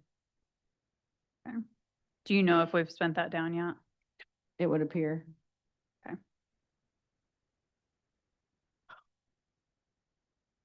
I know, and it's just the 30,000 that's requested is staring me in the face, because that's something that we want. We want walkability.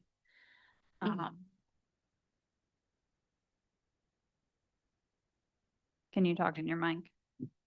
That's more for your repair. Yeah, I think the segments that you're talking about, you would have to, Like new repair or construction. new. We just want walkability. yeah. Okay, any other questions for streets and highways?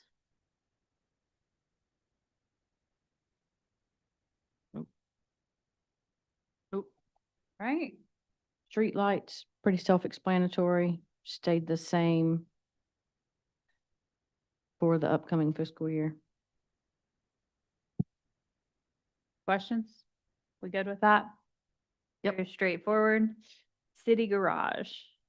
City garage, largely the same for the upcoming fiscal year. They do have one capital item, heavy-duty truck equipment scan tool.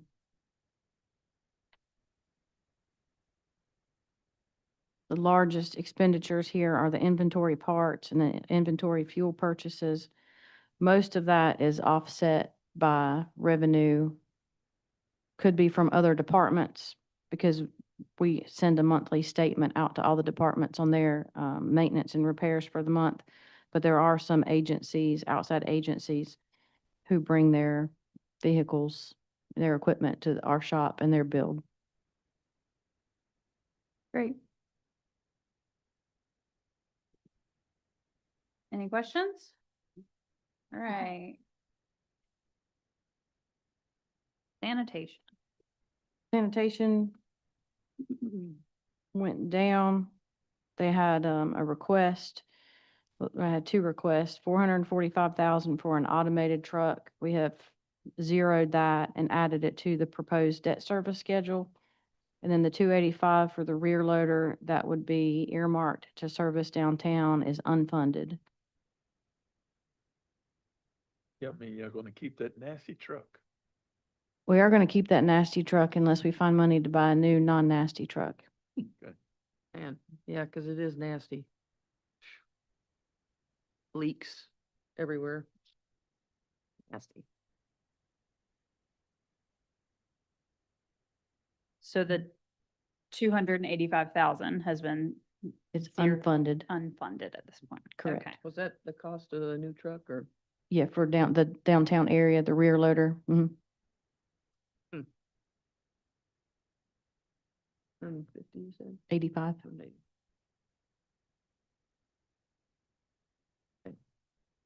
I didn't see it in these fees, but are there any kind of conversations going internally about having additional, passing on the fees for additional pickup for our downtown businesses onto them?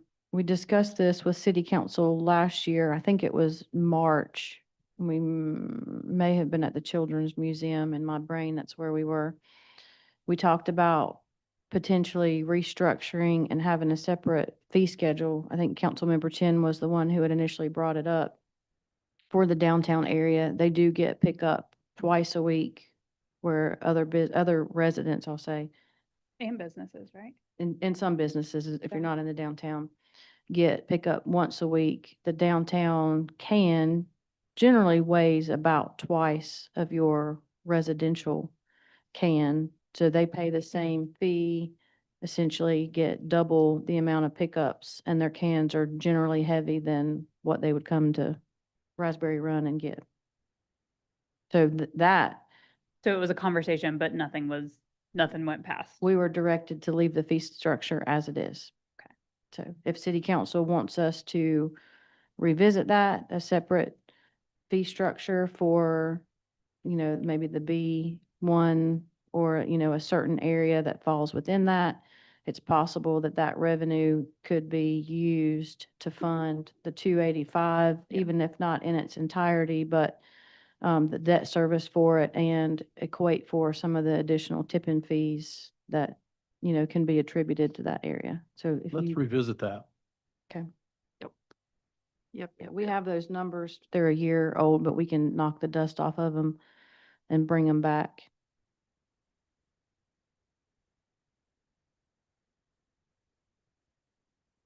And that was just for, those fees were only addressing the trash pickup. Right, Correct. last time. that it was- Sanitation, yeah. correct. Okay, yeah, I would be very interested in looking at those.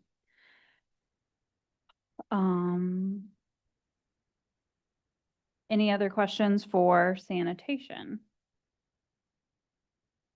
If those numbers look like they're such that they would support the debt service, is that something that city council wants us to modify for when we discuss? And for the two new members, typically after these meetings, we go through and make whatever consensus changes that city council had, and we produce a separate document that just has summary of changes, and it highlights it by department, so it's really easy to tell where we started, where this work session and others got us. So we'll have all that. Is the consensus to double the downtown prices? Is it 10% higher? Do you have a? I think, well, if they're getting twice the service, then doubling it would make sense. Is that? That's a start. Do you remember what you had last time? I would be interested in looking at other, because I mean, our downtown businesses are awesome and they do a lot, and we close their roads and like they put up with a lot. So I'm okay if it's not doubled, but an increased fee. But I would defer to you and see what other downtowns have done. Well, if their weight and volume is double, which. What are you gonna do about businesses that have multiple trash cans? I know Sutton's, they have like 3. And they pay per can, so Yeah. whatever the rate increase city council lands on would affect each can. I know the press, they have 3 cans. You're basically gonna triple some of them. You're basically gonna triple some of them. Could we get the numbers and then take a look at it and Yeah.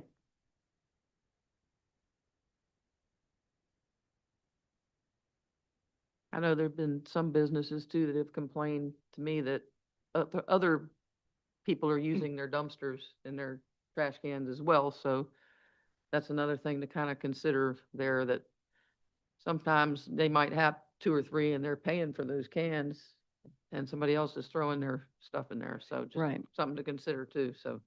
I think if we're gonna look at it, we need to look at the whole business district, not just the downtown. okay? Is it all of B1 that? I think it's just B1, right? Yeah. So all of B1 gets picked up twice a week. Okay. Yeah, I would definitely look at the whole Wanna look at district. All B1, yeah. I'll be 1 and B2.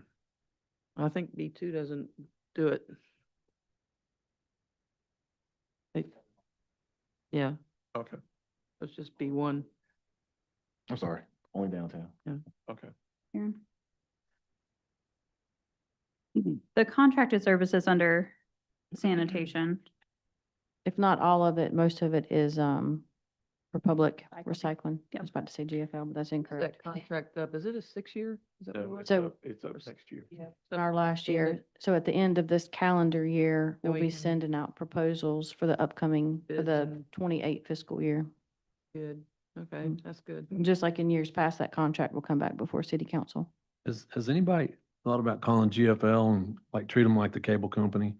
So, yeah, we're thinking about changing over to the big yellow guys. I can Unless tell you wanna that give us a happened, discount. that happened at a city council meeting. I believe that is out on Yeah. YouTube for the world to see. Yep. So I would say yes, yes, That conversation took place in the public. correct, So the last time, yes, it did. in the I would- audience. I would prefer that we have an American company do it and not a Canadian company, but Is Republic Canadian? GFL is. Oh, We have Republic now. Oh, my We- bad. Sorry, Republic. Sorry. I take that back. In the public eye. Oh, my. We did have GFL. Do we Yeah, we have could- other sanitation questions? No. Okay, can we move Oh, on? I do. I've What was the already answer on the paid. parts? My tablet crapped out on me.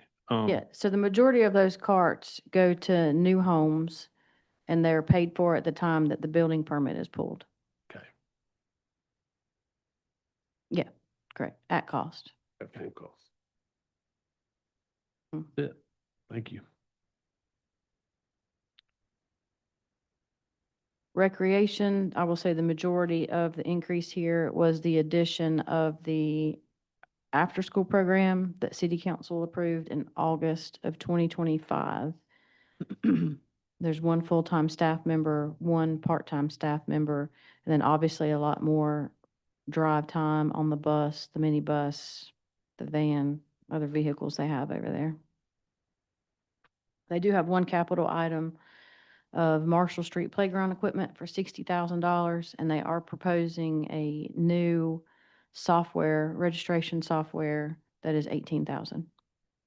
They mentioned in the CIP that we could also do a community study. I would be very interested in that to see if we need to replace the playground there. Did I make that up? I don't remember it, but that doesn't mean it's not there. You looked at me like I had three heads. No, I Hold on, where did I find that? only see one head.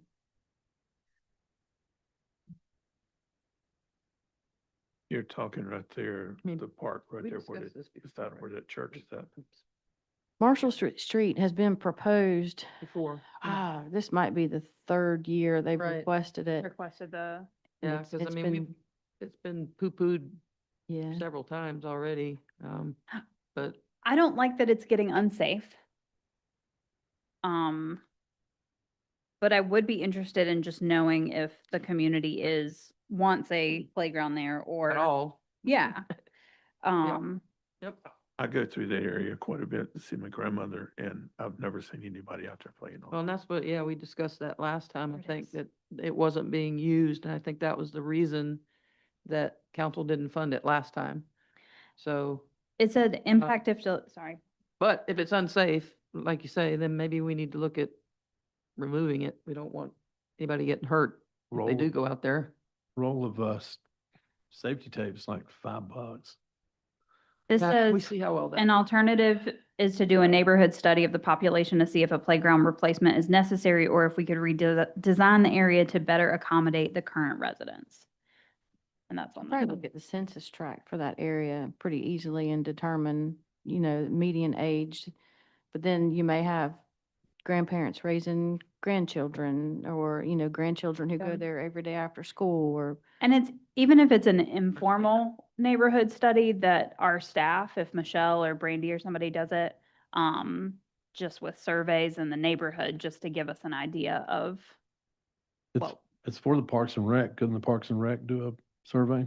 that's what I was That's what saying, she's Michelle and saying. Brandy. Mhm. Don't know all these people yet. yeah. Is what it she just like the slide and something else is? Lot of swing set. Swing and set, a, yeah. Peter They top. probably have a pretty picture. Yeah, the pretty picture is Picture of it. on. is- Yeah, back here. Pictures.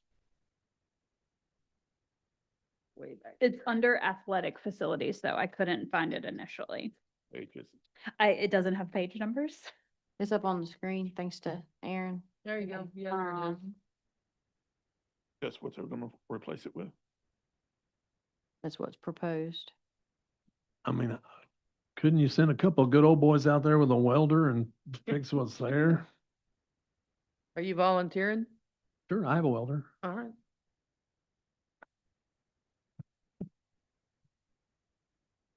What you want, TIG, MIG?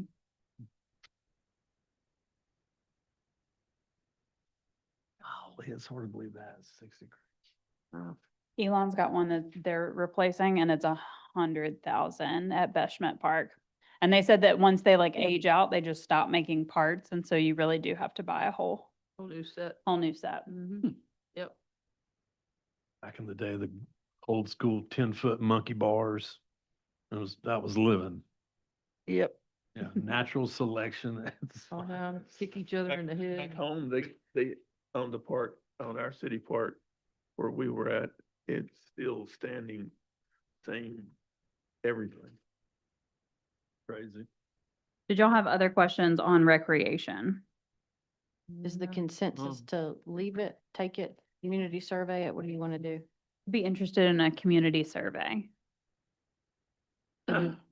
Fine with that. It's, like I said, we've been looking at this every year and kicking that can down the road, so. So Fine zero with it me. until such time that the survey indicates that it's warranted? Is that where we're going? That's would okay say with yeah. me. I'm okay with a mid-year budget amendment, but let's make sure it's needed. There are some things in the other programs that, I mean, 7,000 for the tree lighting. You know, it seems like there could be a few things that could be trimmed back. And there are other programs. What's the biggest expense for the tree lighting?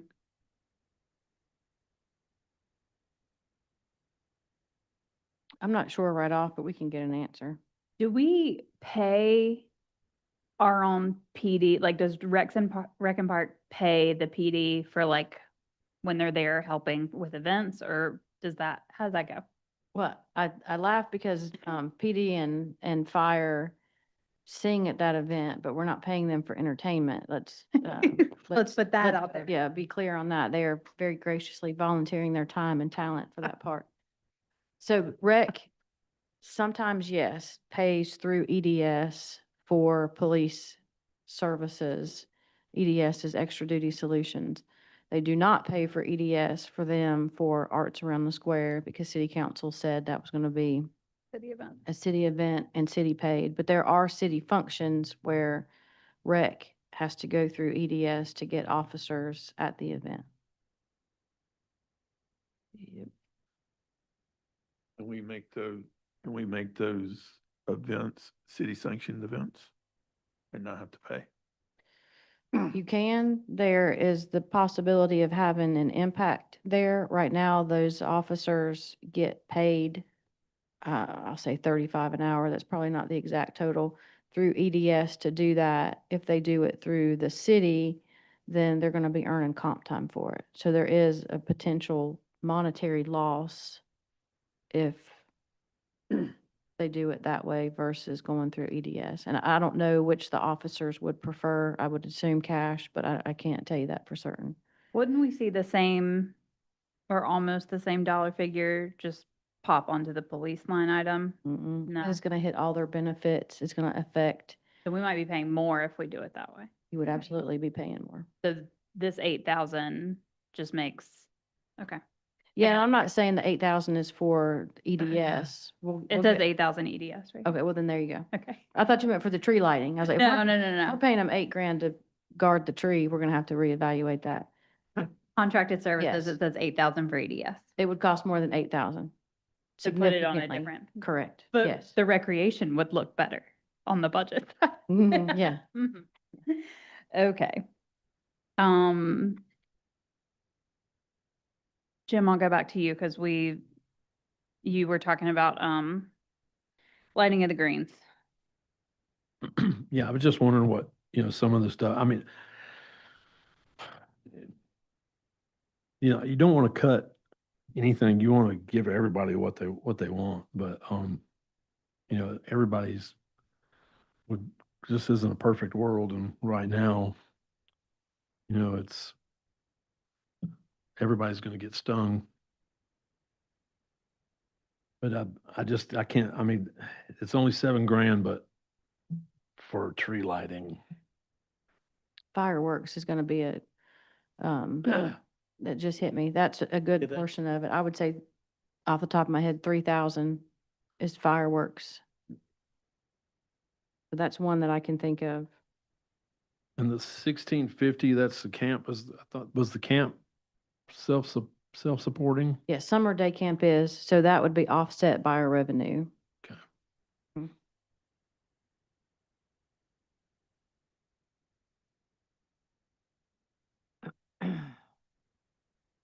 What's the plus 500, it's 2,500 for Juneteenth and then plus 500?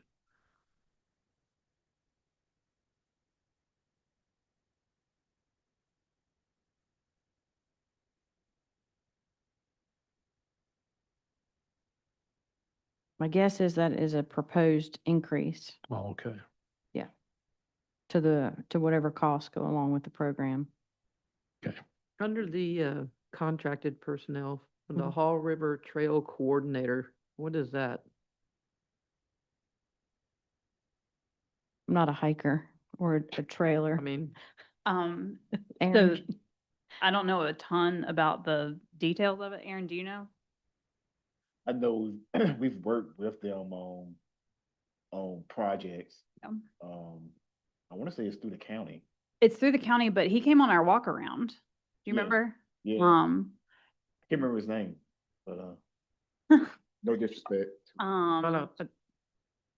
I'm just asking because that's, $20,656. I just wondered,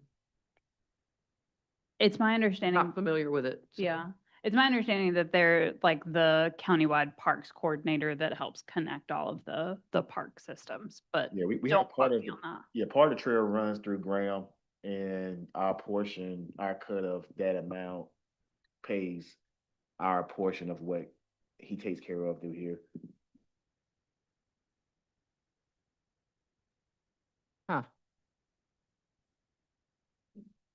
Just was wondering why they don't take care of that. We take care of our section, right? I'm just curious. Okay. I think he takes care of our section, right? He's taking care of Graham's section or he's taking care of Hall Rivers?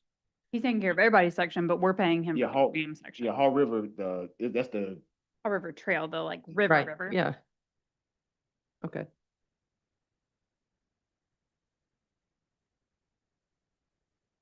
Any other questions, recreation?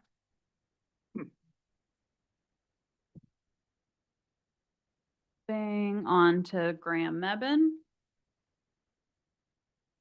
your lake budget here is a little higher. They have 10,500 budgeted for the replacement of 4 John boats. The passive recreation amenities, which was not going to be a playground, is unfunded. You can see they do have some events, the youth fishing day, the pontoon boats, kayak programs. They do have 1,500 to do an exterior wrap on the pontoon boat. We have been making improvements to that over the years, working to make it ADA accessible. If you haven't been on the pontoon boat tour, I would recommend it. Really nice. So the John boats, I know they're very popular. Are we still renting those for like $15? They can be rented for the whole day? They are in our That- fee schedule to be rented. It looks like Aaron's looking up the dollar amount for you. I guess the reason I'm asking that is, they're really popular and I know that, rec department has said a lot of times, we don't have enough because that's what people want. But why are we renting them out for such a long period of time for only $15 if they're that popular? Because we're constantly having to buy more of them. Is it still $15? I Why agree. are we not charging more for a whole day than $15 I agree with Bonnie. for a John boat? I'm just asking. I just think there's more money to be made there than, Why couldn't we do like $15 for like 4 hours and, $30? or 28 or $28 for the whole day. $30 for the whole day. It seems like it's not much for the most popular activity out there. So, We can also look at what neighboring jurisdictions are doing for their fees and see if we're in line or if we're not in line. okay. That would be great. Is Mebane, is this something Mebane settles up with with us at the end of the year? Yeah, the lake is 50/50 endeavor. Okay. So I guess they would get half of that too. The new funds. It's all calculated into the, Yeah. who pays. Wouldn't be One big fair for us to total. keep 100% of the revenue and charge them 50. Yeah. Or, I don't know, maybe it would. Any other questions on Graham Lake?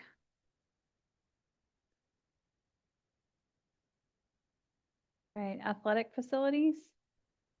Athletics facilities for the current fiscal year, so the fiscal year that we're in, was moved from recreation under Public Works.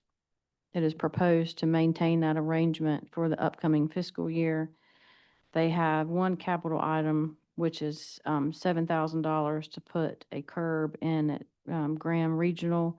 Apparently, people are pretty good at getting where they don't need to be and hitting rocks and filing, when I say rocks, I mean large rocks, not like pebbles, and filing perhaps some insurance claims from that. So that's they had two other capital requests that were unfunded.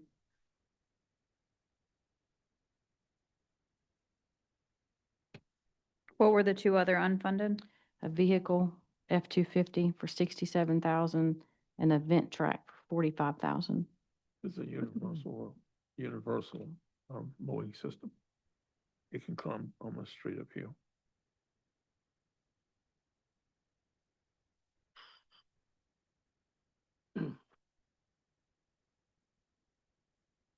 How much was the event track? 45,000. Picture of it on the screen. I have a question. This $7,000 curb, when we do the Graham Regional Plan, do we have to tear this curb up? Or does this curb get to stay? It's most likely going to stay. I mean, depending on when.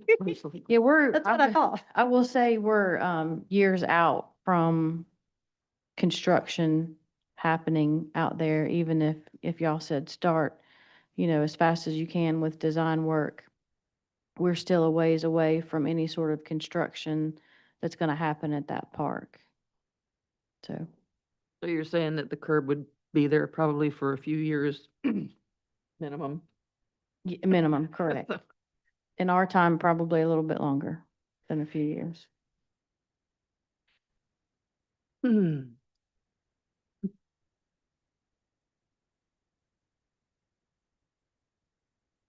Any other questions for athletic facilities? So are you saying we might not want to do that? That was my question. Because Because I would hate to do it and then rip it out, because I didn't know how close it was. I don't know geographically where this curb is, and how close it would be to maybe the new fire station. I know that we talked about maybe needing a new entrance. It stays, it's in phase 1. But the insurance impact was not on our CIP. And so, yeah, if people are filing against their insurance about this, we should probably take care of it. It won't be coming out. I just got a message. So it'll be staying Oh, Oh, okay. okay. if the curb is funded. If the curb is funded, it won't be It- coming out after It'll we it'll do stay. Correct. everything else. Yeah, Mhm. let's Good get a deal. curb. Sounds good. Okay. Any other questions? Athletic facilities. Nope. All right. Moving on to property maintenance. Y'all doing okay out there? All right. The property maintenance, I will say your largest increase here is 180,000 for the PD roof replacement. As I mentioned earlier, when we were talking about the 5,000 account in the public facilities, property maintenance for the city as a whole for the general fund was consolidated within this one department, which is property maintenance. One individual was hired. He is obviously assisted by other members of the department as needs and priorities and times shift, certain times of the year. As a part of that, there were a number of capital-related items, repair items with quite significant price tags that were identified. You can see their original request was 744,000. Their priority ones came up to around 400,000, and this proposed budget before you has 180,000 funded, which is only one of the phase one identified projects. That would be the police roof. Yeah, the Cook asbestos was a part of the budget amendment, the 18,960 that city council approved for this fiscal year for the properties out at Bill Cook Park, the tier properties. So that one is taken care of, or it will be by June 30. But the fire HVAC and the library roof, which were the other two priority ones, are unfunded. I think internally, some of the discussion with this time last year, there was a lot of uncertainty with the library and whether they were going to continue to exist. Were they going to continue to exist as they are? We own the building. We pay for the utilities of the building. The first step in any major repairs over there obviously would be to start at the roof and then look at carpet replacement, painting, and other interior items. But we prioritized the PD roof over the external agency. Okay.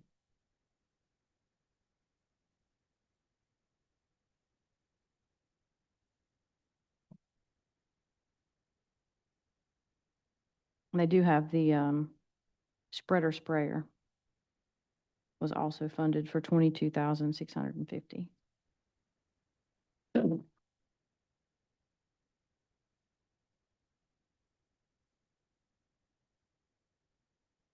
If you're looking at 10, 6450, 1,500, the 95,000 are the general maintenance items that come up throughout the year. Departments can submit a work order that goes into the system and it gets assigned out generally to the building maintenance person, but there are times that other people get assigned that. What we found is, ironically enough, at a city council work session at the Civic Center, there was a toilet running and a plumber came out and looked at it. I'm no plumber, don't have my certification, but I could fix a running toilet, especially it was a residential, not a commercial style. So as I sat there throughout the day, I thought, and there's going to be a better way to do this, which is when we came up with the idea to consolidate building maintenance and have our internal workforces do a lot of the work that comes through. They do absolutely still have to go to outside agencies from time to time, but something like a leaking toilet can be handled by an internal staff member and not have to pay a plumber service call and the increased prices for that. So this is kind of part of that.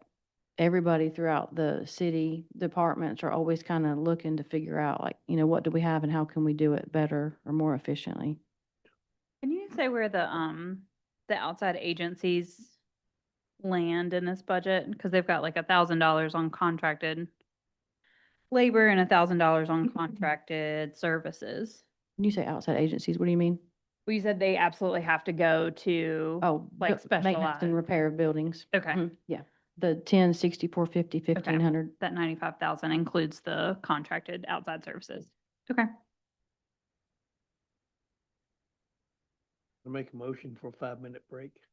Sure. Is everybody, well, does anybody else have questions for property maintenance? You want to try to run through, I mean, not, no. You don't wanna- He sounds like he needs a 5-minute break. 5-minute break. Okay, 5-minute break. Okay, 5-minute break. 5 minutes means 5 minutes this time, guys. 3:45.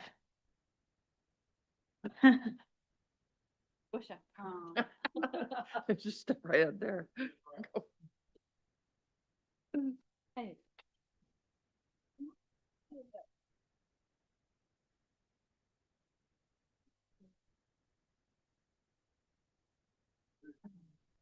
Christy Bailey at Fox. We're on page 14 of 19. We got some tape. You But we need some haven't done tape. You just fees tape 'em. or revenue. Or now we're on page. I got a 4 o'clock. 19. It's on YouTube. Yeah. Thank you for being here, though. Are you saying you're not having fun? Is that? No, I am not. See, now you know why Tom sent you, 'cause he didn't want to do it, right? How long? Back in December. He'd asked me why, if I knew why he was getting up and walking around. I was just worried about him. Oh, they are, I know. Money's the important. They are. thing to see. They absolutely are. Oh, I was like, what are you doing? Hey, nice to meet you, I'm Megan. Everything the planning board thinks. That's is pretty bad. And the planning board, they mixed it across the board.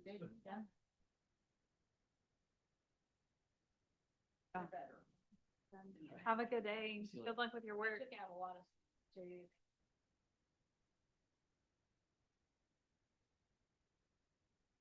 I'm very, very, very.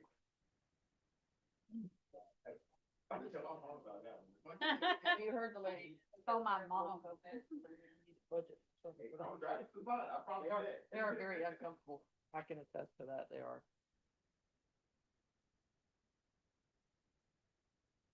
Big words today. I'm gonna put that on my list to use that one next. No. I like that. That's what I think of when I think of downtown. Oh, yeah. No offense.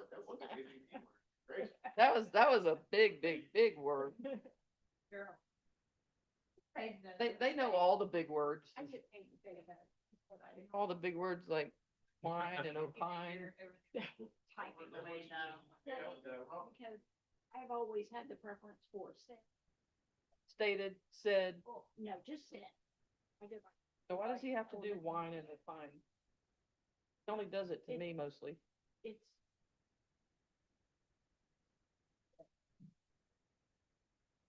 Oh, but you're Stated. implying something when you say that. You're implying something different.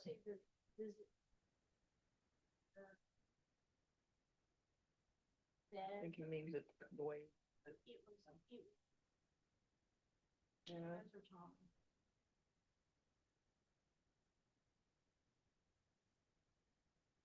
Tap out. Tap it out. He wants You some wanna take over toothpick after for her that? eyelids. No, Said, no, he ignored my text earlier. And that was at 2:40. that would never happen. How late are you gonna be up Friday? Hey, I know how to get him here. Tell him we went in closed session. Oh, yeah, there you go. There you go. No, better yet, you can. There, okay, that's even better, right?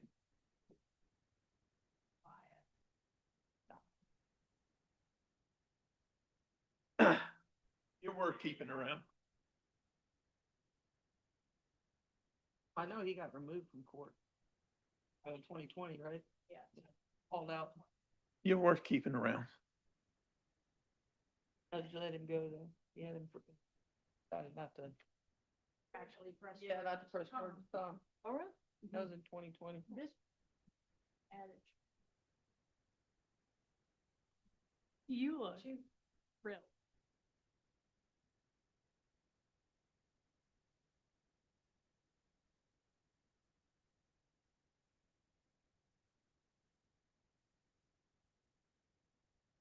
Oh, really?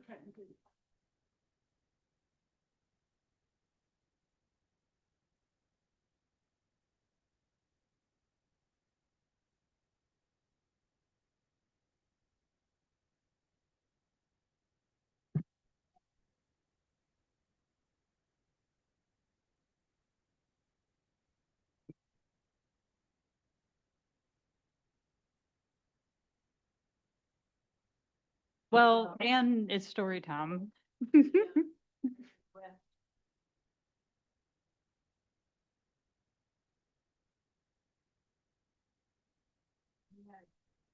I remember reading it, he was a visiting judge. Yeah, I was letting Renee get settled. Renee, you good? Okay. All right. I didn't tell you. What Sorry, page? Christy. Do you know how old that library roof is? You see if it's on the CIP sheet, the It's age of the probably- library roof. If I had to guess, it's probably close to the same age as the. I'm gonna ours guess older as than a me. Police department, but that would just be a guess. I know it's pretty old. I'm all for prioritizing internal, and I think we should do the police roof. But if there's any way that we can do the library roof. 30 years. Yeah, that's what I figured. About the same.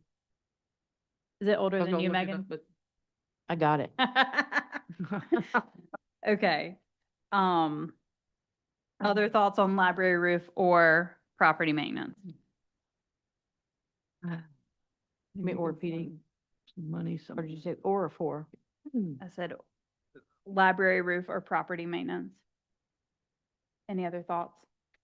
It would be the library roof or the PD roof. No, it's not either or. I just wanted to know if anybody had thoughts about also prioritizing the library roof, Well, putting it is- in. It is the second priority there, so it's 1B, so, but I mean, if we can find some money somewhere, yeah, I mean, definitely needs to be done. I know that's a county agency. I know that that is our responsibility as a building. I know that our county commissioners don't have a lot of cash floating around either, but is there any, do we know, you're on the library board, why am I talking to you? Are there any grants or anything for library facilities? There are facility grants, and I know that, Susanna had gotten a really big one, last year, and they're still spending that money. So yeah, there are facility grants that we could certainly look at. I don't know what the county would say in terms of wanting to pay any or not, because I know they were trying to shirk some responsibility off of that anyway. Yeah. So, I would But, just be interested if we could, but there are a lot of grants out there, and I know that they've been aggressively going after them. yeah, even if it's a matching or anything, it would significantly lessen. I can talk to her about it, see what she Okay. says. Because we're having another meeting June 2nd, so I can bring it up, be happy to. Thank you. Any other property maintenance? So the county doesn't want to pay for the library or their park. They staff them. Duly noted. Yeah. No. Okay, it is a joke. Library roof, Bonnie. Okay. Megan, you want to take? Yep, jump into the Non- 10 side of departmental. You do have a significant increase here. $3.1 million of that is the very last line, 10, 6,600, 8,500 transfer to capital projects. As I mentioned earlier, this would be the beginning of the PAYGO fund City Council identified through your discussions with Davenport and Associates, specifically earmarked for a second fire station and a $1 million piece of equipment for the fire department and additional design work at Graham Regional. Obviously, to be clear, the 3.1 is not going to cover all of that, but this is a very significant step in that direction. Did we ever get back from Withers Ravenel? Is that what it is? How Yeah. much that actually is gonna cost? The Yeah, I design of the first quadrant? I think it was around 20 million. 20 million, jeez. Yeah, I'm gonna pull it up. Sorry, the question was originally it was 4.1 to design the entire park. And we asked what it was gonna be like to design just one quadrant so we could compare.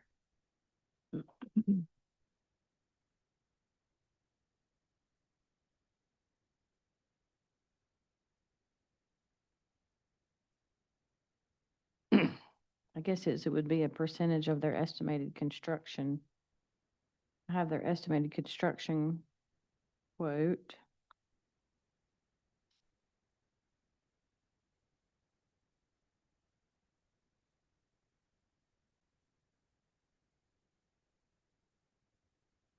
I don't see that one in my email right off.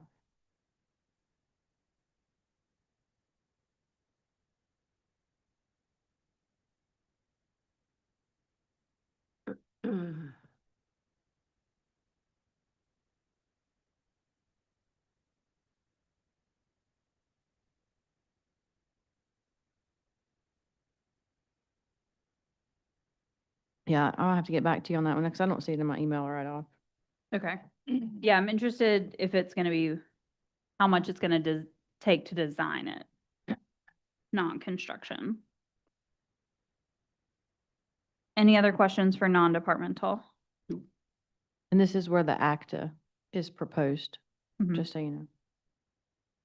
And the economic development is, the chamber. Correct. I have a question. Can we take the money that we're gonna spend on the park and put it towards the fire station, help move that project forward? Yeah, we will do whatever city council directs us to do with that funding. Lawfully. Could we lawfully use some of it for the library roof? Or would that be a no-no? What I would recommend if you want to fund the library roof is to take 180,000 from your 3.1 pay-go allocation. So you would move it from 10,600 to 10,6450, and you would just lose 180 in your pay-go. Would be the simplest. I'm just But- shuffling around some ideas, that's all. If we move the park money to the fire station, would that build the fire station? I think it would help significantly. I mean, the quote, I'll say the quotes, the terms used were anywhere from 6 to 8 million, depending on the time that we go out to construction, the cost per square foot, all of that goes in there. So if you've got 3.1 that you're transferring in your first year, you can't fund design work. You can't finance design work, you have to pay it upfront. So you could use your cash on hand to pay for the design work, finance the construction, and what funds may be left in that you could use for your debt service payment for a truck, a down payment on a truck. Probably wouldn't have enough to pay for it outright. Understanding that, the tax increase that was proposed was not a 1-year standalone tax increase, that it did take several years of having that to maintain where you needed to be. That was a lot of words, but does that answer your question? Yeah. Before we take out the park design, I would like to know how much that number is. So we can table that until we get some information, if that's okay with everybody. I really thought I had that. I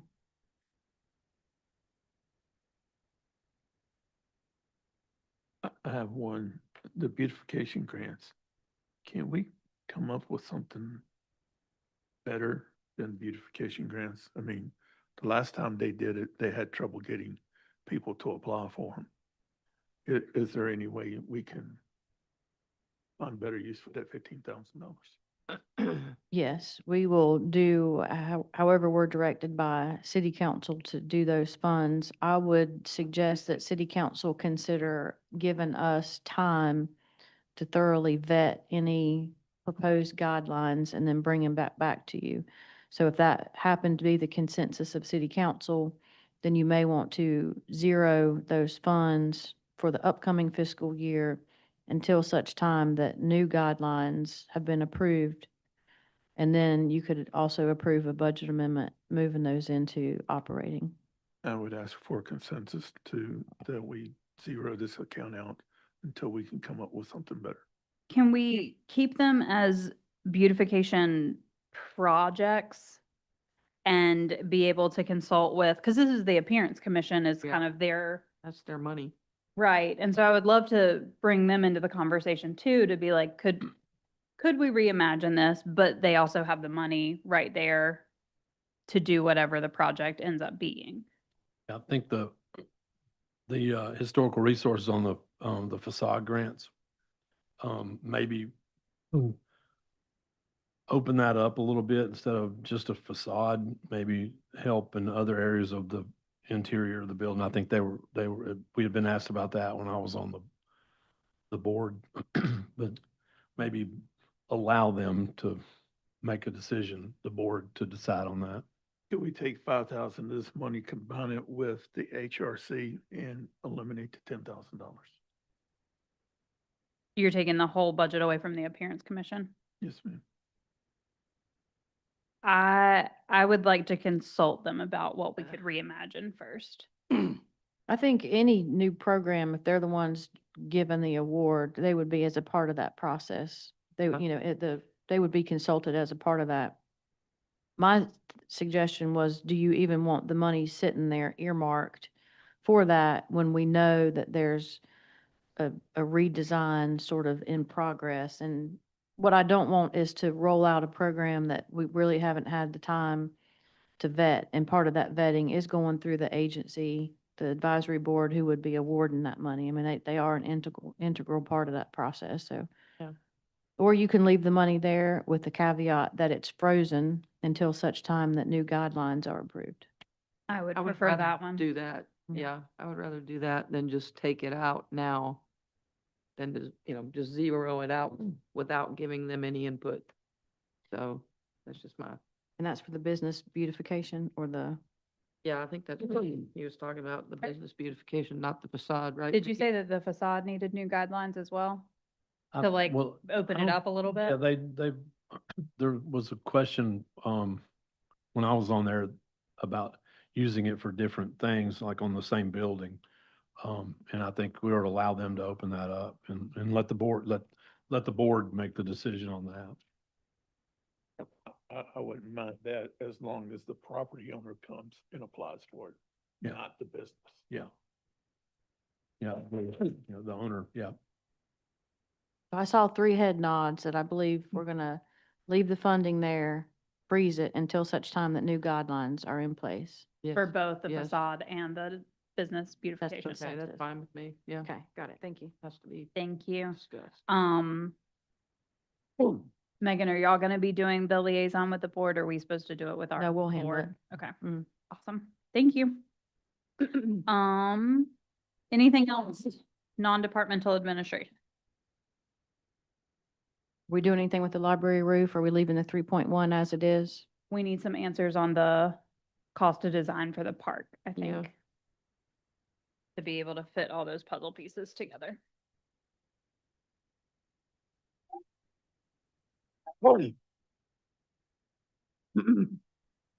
Okay, that makes it through the 10 side of the expenditures. I will point out that in your budget book, in your budget message, the items that were listed for the reclassifications on the pay plan were correct, but I did have an error on the pay plan itself. So the 2 positions that were utilities director and police chief were correct in the message, going from a 34 to a 36, but on the pay plan itself, it only showed going from a 34 to a 35. What's the financial impact of those step ups for this year? Generally, it's 5%, I think 5%. Actually, I think the language of the personnel policy says at least approximately 5%. So So what's that number? 5%, they have different salaries, so it would be based on their actual salary amount. Do you have, I don't have their salaries memorized, no. if we can get that number, 5% increase.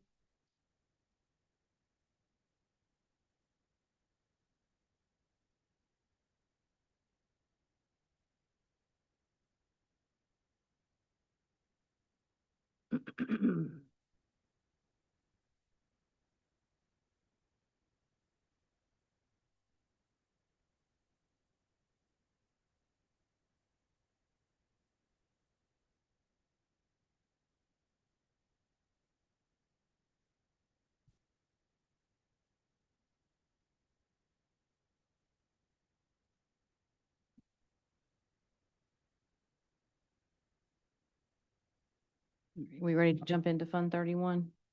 Mhm. We're going to start with water and sewer billing.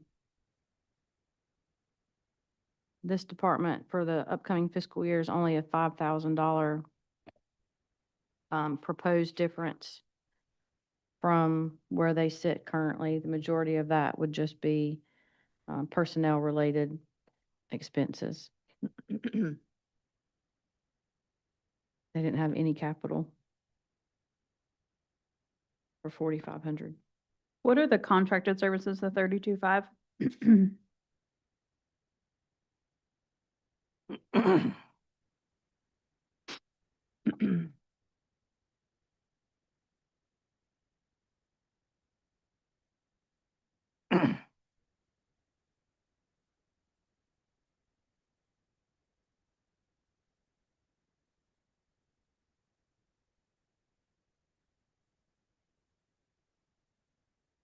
Utility billing, so we have to pay the printer. Inco is the company.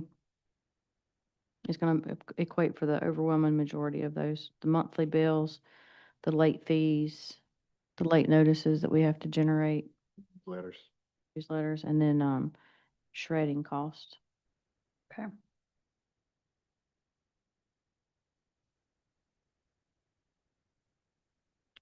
Questions here? No. Okay. Distribution, or did you have something else? No. Okay. Moving on to distribution, you have an increase of 1.3. You have $2.2 million allocated for a phase of our NWEP Neighborhood Waterline Enhancement Program.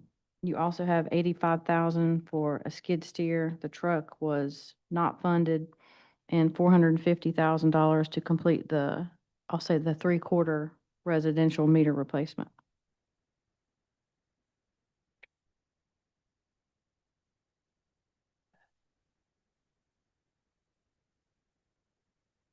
Supplies and materials are all the chemicals.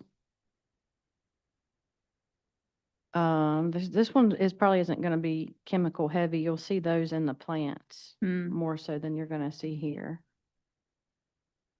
I have fittings,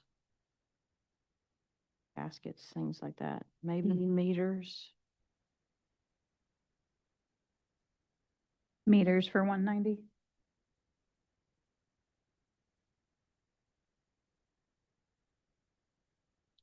Meters are not cheap.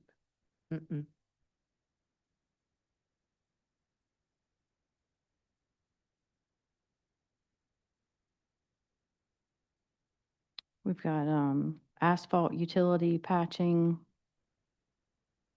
plumbing supplies, tools. Basically everything they need to do their job on a day-to-day. Mm-hmm. And then what falls in the 350,000 contract services?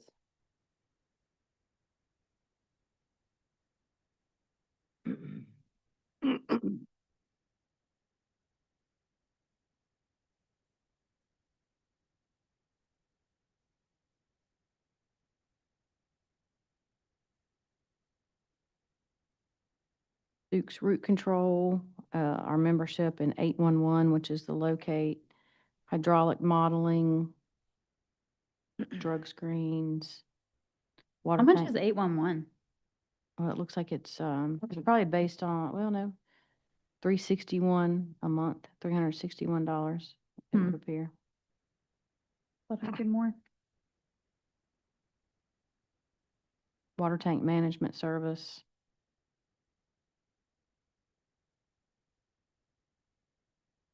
Help with development fees, things like that. Do we know how much life we have left in the water tank? Life. I'm not sure. I know, I mean, we get it inspected and my knowledge is still holding strong, so. Man, I think we're at a point where we may need another one, but, that's an addition to, not to take that one down and not have that one. You're gonna put it south of the interstate? Ideally, south of the interstate, maybe around, interstate service road area, somewhere around there. We ready for maintenance and lift station? I hope so. Aaron's got jokes over there. All right, maintenance and lift station. You've got about a $56,000 increase. 40,000 of that is in capital. Your outfall lift station, mower. And then you have some personnel who are currently in that department and would have personnel related increases. What professional services do we have in?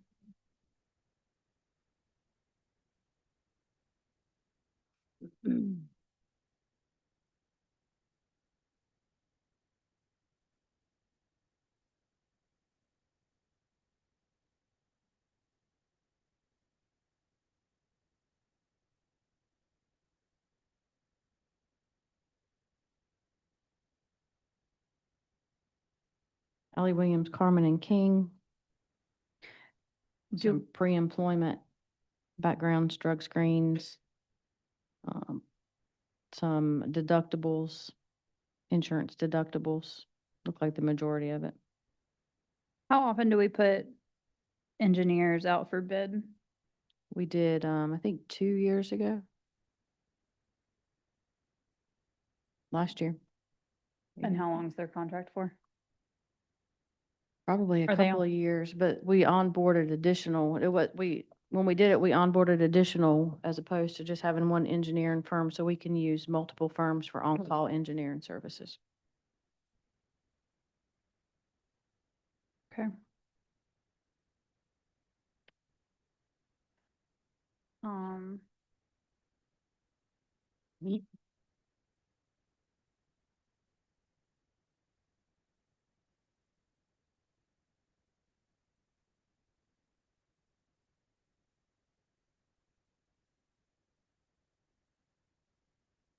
We ready for the water treatment plant?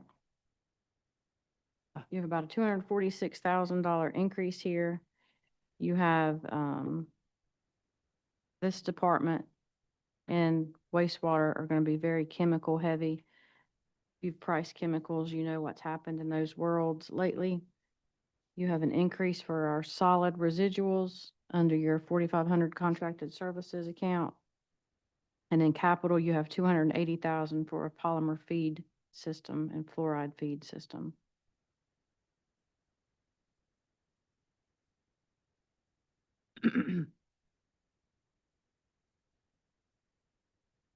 The professional services in this one, what does that include?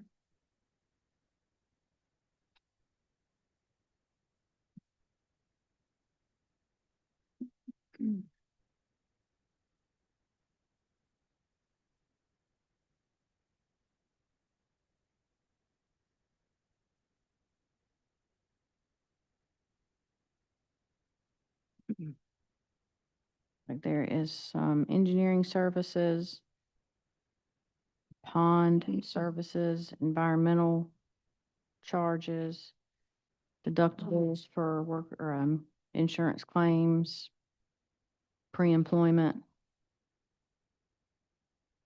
more engineering services. At a glance, I would say engineering services is most of it. We use Hazen a lot in that. Yeah, it's a split between Hazen and Allie Williams.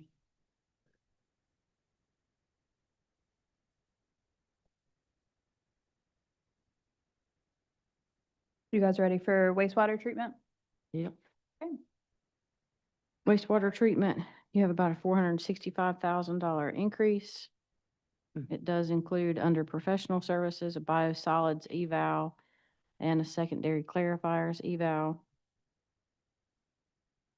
Got digester and pump house door replacement.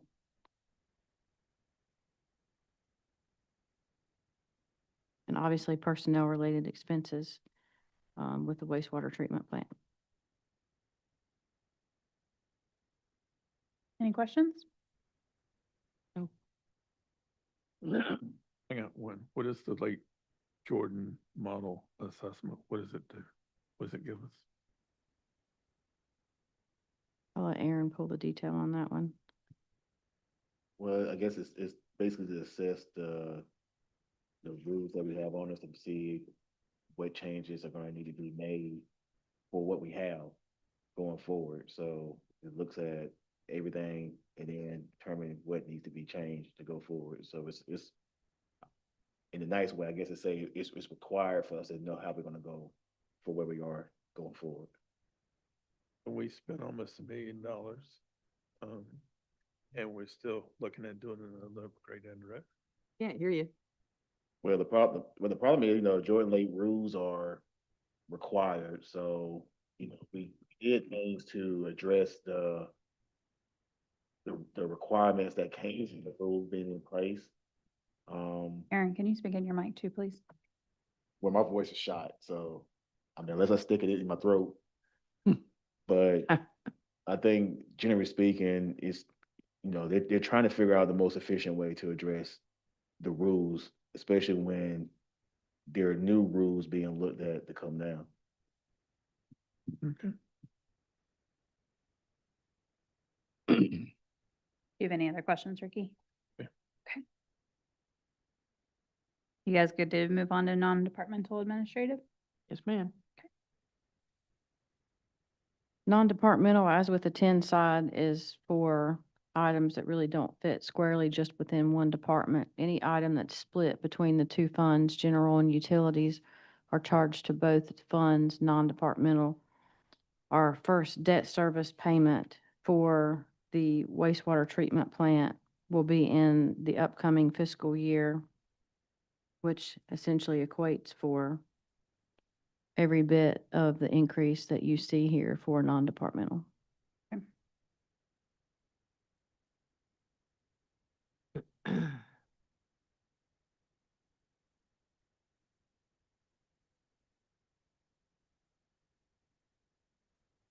Questions? What's the one that says Water Burlington? What is that? That 7,500, that's line 6,100? My guess is it's to purchase. There are times when we go online with Burlington, Uh-huh, so that would be purchase of water from the city of Okay. Burlington. gotcha. All right, thank you.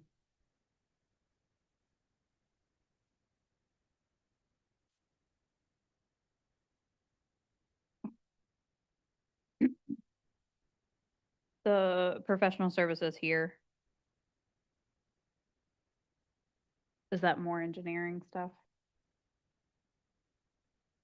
Yeah, most likely. Yeah, a lot of that also is tied to the, plan review fees. I know that's tied in there as well as other engineering fees, but a good chunk of that would be, because that's split between, the 10 fund and the 31 fund. And a lot of it's, the plan review fees. Okay. Mhm. Guys, I apologize. I missed a note when we were going through in between our break. Page 15, can we revisit just the animal shelter contract? Because the last we heard was her presentation and I didn't know how the chief's meeting went out with that. What's the question? How do we stand on that contract? Because the last I heard was the PD wasn't happy with that relationship, and I don't want to spend that much if they're not accepting animals. Are they going to accept animals for us? Yeah, internally, staff met and PD is satisfied with the discussions they held with the members of the animal services. Okay, and I know that they requested an additional fund to help come and be on the field with us, but we're not doing that portion. Is That was correct? requested in 10-5100 and it was unfunded at present. I think it was 53,000 for field services, as they Mhm. called it, unfunded. Has PD requested it, or like they did request it, you unfunded it? Correct. Okay. What's the priority level that they, They're not complaining. I think that's what I'm asking. Okay. I don't love that contract, but we'll keep going. Yeah, me neither, but we Okay, don't have a lot of alternatives. we don't. So Um, unfortunately, unless we build one here ourselves. There are a couple of other municipalities exploring a similar conversation. If it were So like a joint venture, it might be worth it. I think starting that conversation now with our neighboring people that think the same, we can maybe get something going for next year. Is there anything that you guys wanted to discuss, look at for the pay schedule? The pay grade?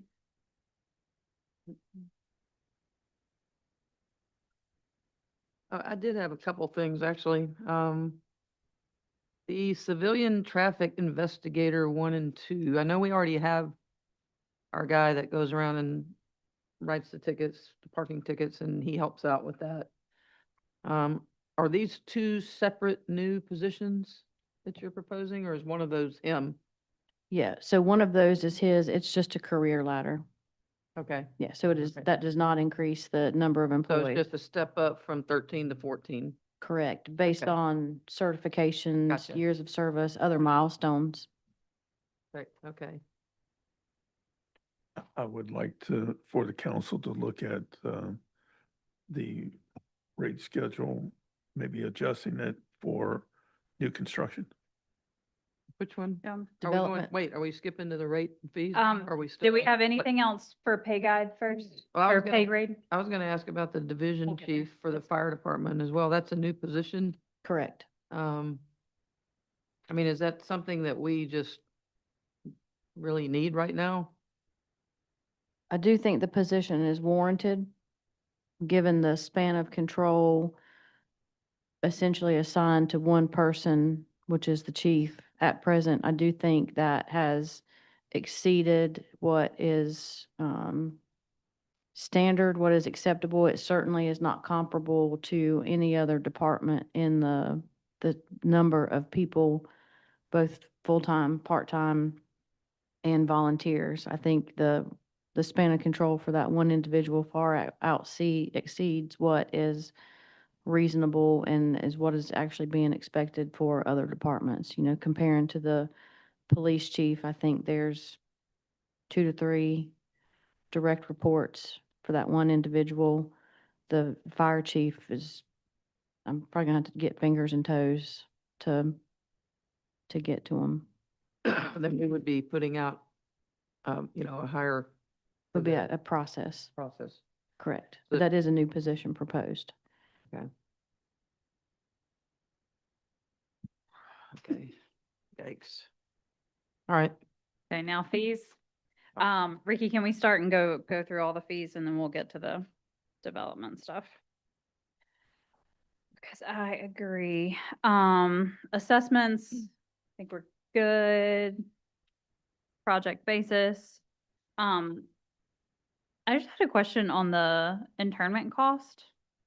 It costs Mhm. more than double on a Sunday versus a Monday. Yeah, because our staff isn't here on the weekends. So do we pay contractors or do we pay them overtime No, we pay them, we pay employees to come back? to come out and do that. They get Sunday pay and holiday pay kind of thing. So, I mean, you know, That's just The- standard practice across the board. Time and a half or. well, being the frugal employer that we are, we generally try to work it out where we're not having to pay comp or they're not earning comp time to come out here and do that. That's not always possible. So if you come out on a Sunday, you essentially have 6 more days to try to wash that time to where their week is still whole, but that's not always possible, especially depending on the time of year, because these folks have a lot of maintenance to do in the cemeteries. That's certainly not an area that you want grass growing higher than it needs to be when people are trying to go out there and pay respect to their loved ones. So, Fair. yeah. Fees that are changed should be in red to Hmm. just kind of easy access going through. Laboratory testing fees, did y'all have questions on these? No. Did these cover the cost and labor of testing? Yeah, the proposed increases are really to try to get more in line with at least What it breaking costs. even. Okay, Mhm. great. Development fees. I do have questions here. Hmm? I do have some questions. Go here. for it. I just noticed that they didn't change. They didn't go up at all. So my question would be why?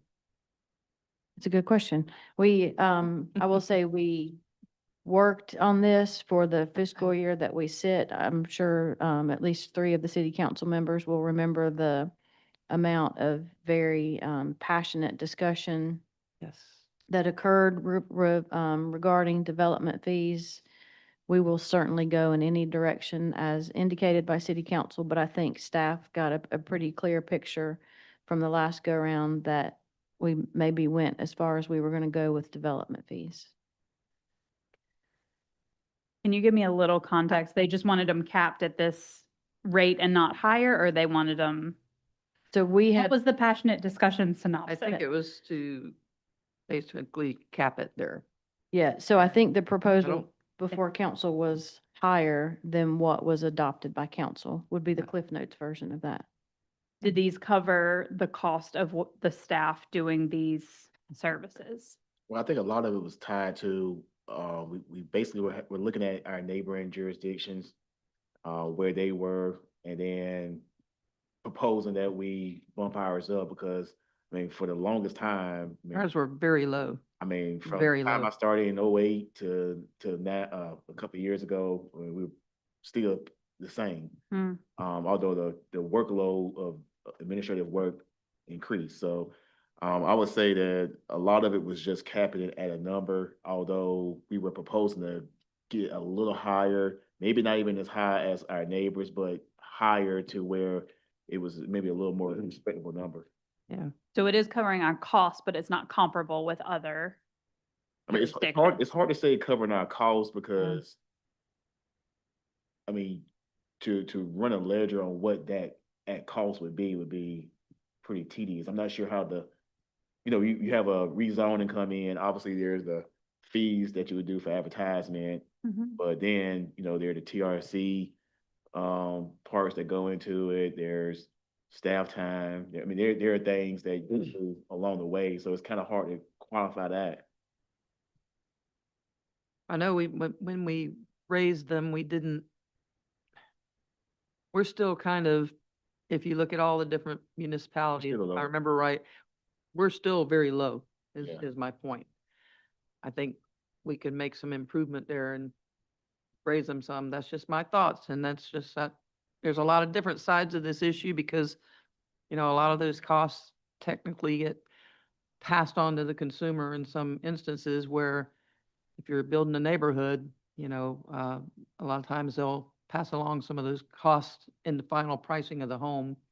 So I don't want to price people out of homes, but at the same time, we need to be getting the amounts that we should be getting. And when you look at the revenue we get off of, let's say, a new subdivision, I mean, let's be honest, you have someone that buys a home, they pay taxes on that home, property tax, but there might be 5 people living there, 5 or 6 people in a family, 4, 5, 6 people.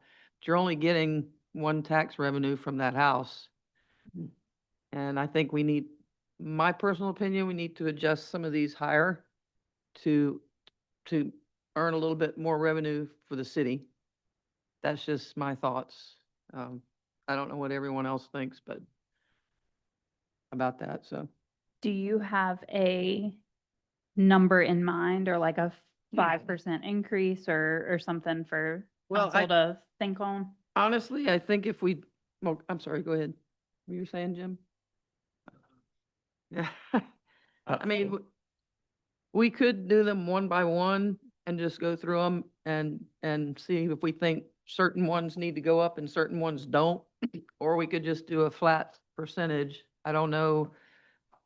Sometimes, some of them might be okay where they are.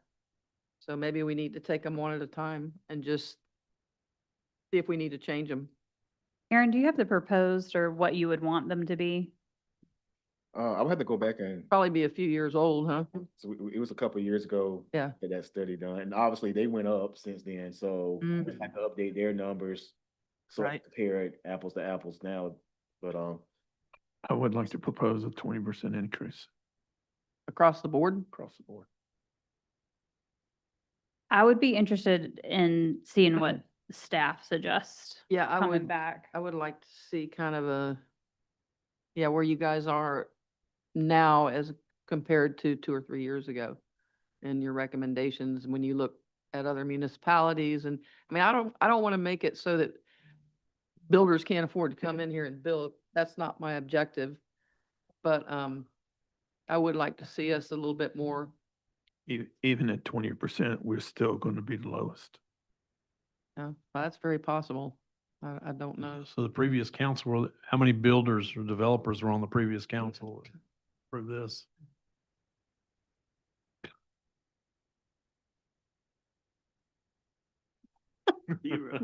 Um, Bonnie, you want to see what staff has to say?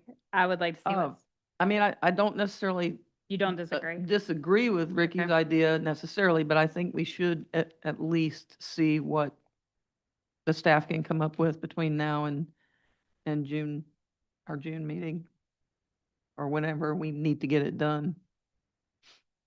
I don't know, how long would that take you think, Aaron? I know your voice is bothering you, but how long you think? Hold up a finger or two. I think we could probably do it by the June meeting. yeah, I mean, we can split it up between myself, Cameron, Jonathan, and tackle it. I mean, it's should already, be- it's already built. We just gotta just Right. update it. Yeah, if you could do that, give us, that way we have kind of a wag to work with, and then we can revisit Councilman Hall's suggestion, and maybe 20% will be the right number. I don't know. I don't know without seeing it. Hand that So- over, stuff.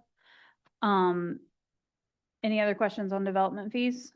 Moving on to engineering, construction plan reviews and inspection fees. I'm gonna ask this again. Does this cover our cost on this page with these fees? No, Probably not. I think it's a valid question. again, I'd like to see a 20% increase. You like that number, don't you? I would like to know what would cover our cost for sure and where we start breaking even.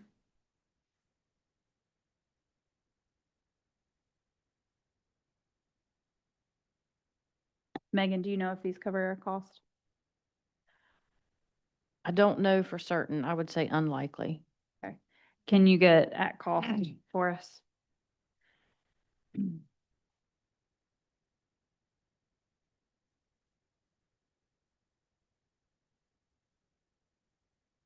All right. Now we're on page 9.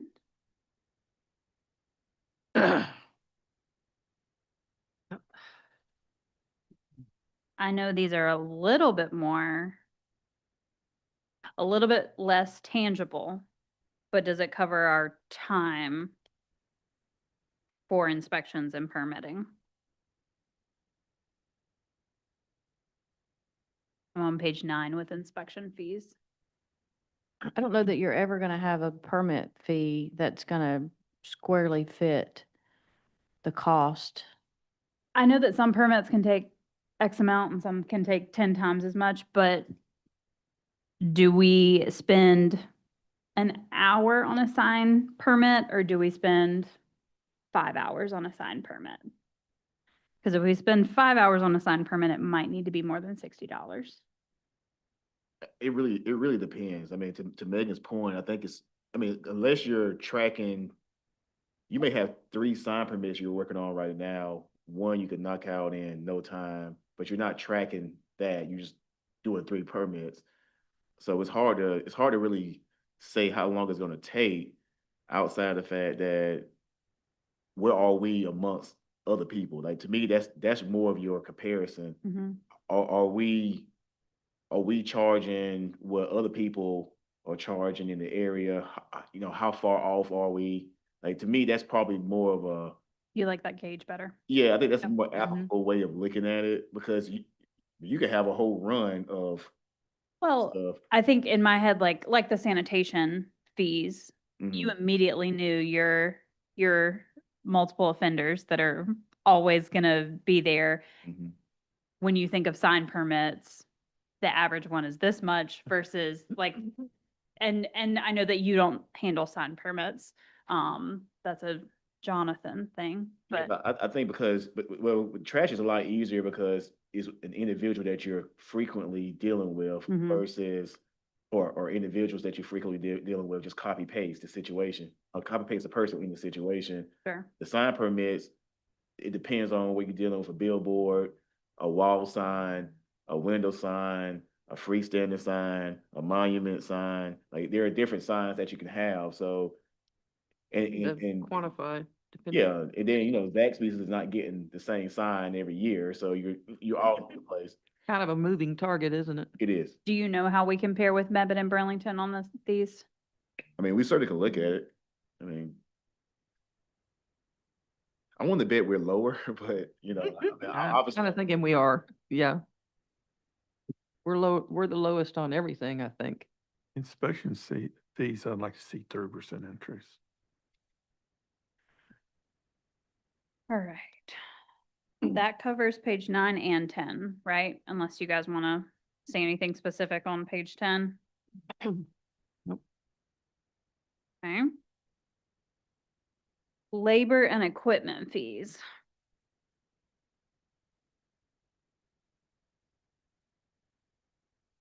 These are here in the event of a FEMA event.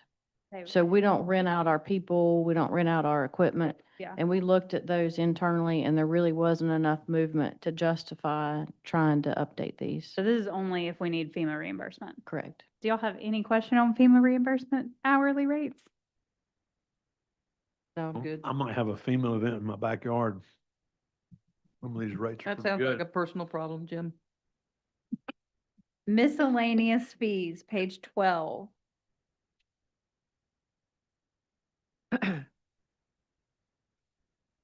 These print copies are mostly for planning and inspections, is that right, Megan?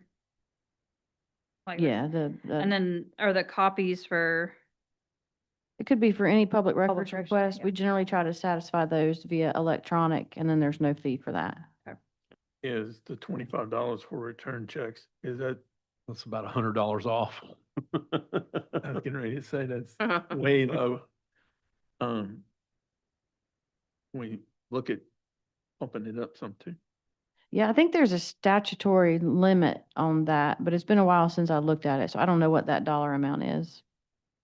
But we'll look at it.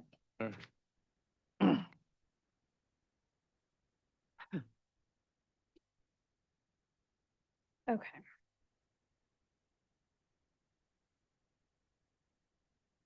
Other miscellaneous fees.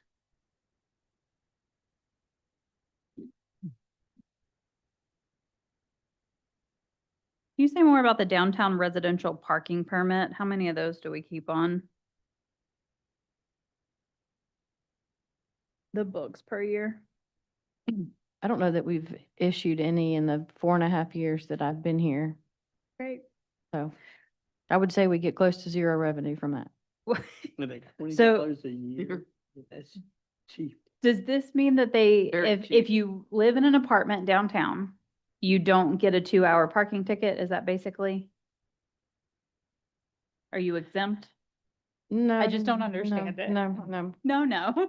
not fully. It, Okay. I believe it addresses mostly overnight parking for people who might be in those sorts of situations. It's spelled out in our code of ordinances, Okay.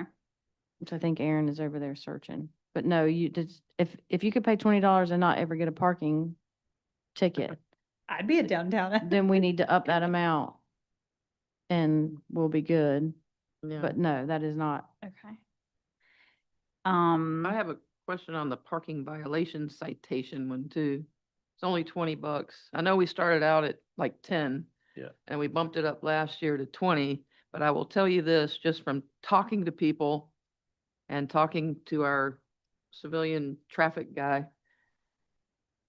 He told me, in fact, just a couple of days ago that he has people tell him all the time, well, I work right here in this business and it's cheaper for me to pay the $20 fine every single day than to park over in that free lot and I don't want to walk over here. So I think this $20 is a joke and I think people just look at it as a joke, quite frankly. I think it should be higher. Because for it to be taken seriously, if people are just using it as a rental parking space, that's basically what they're doing. Mhm. And that's what he says happens all the time. And he knows who the vehicles are, Yeah. belong to and who they are, you know? So it's the same ones all the time.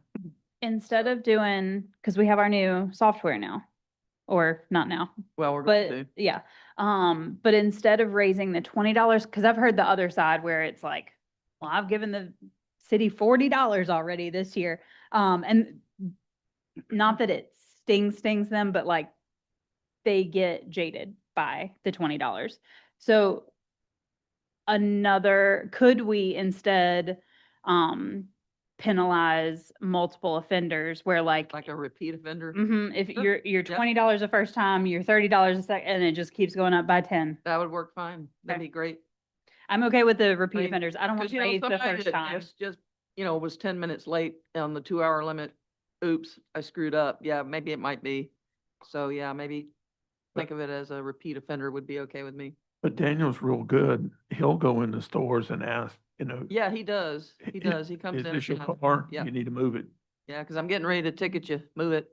But Yeah. if he can find the person, sometimes you can't, so. But I see your point, and yeah, that would be a good remedy. Because for that will side. the software allow for us to? What, I don't know what I was going to say. Before city council does that, we want to first make sure that the proposed software could handle it Well, with the understanding that even if the funding were available July 1, you've got an implementation period. So if it's something that you want to leave at 20 now, and then as soon as we get the software up and running, we bring back to you and say, hey, this is what the software can handle. You know, it'll flag the same yeah, vehicle. okay, yeah, We can bring that back to you. revisit. Sure, I hate to adopt a fee schedule that we're not work, practically able to enforce. I get you. Yep. That's fine. Is that fine? Okay. Yeah, yeah. But I do think we need to look at it for sure.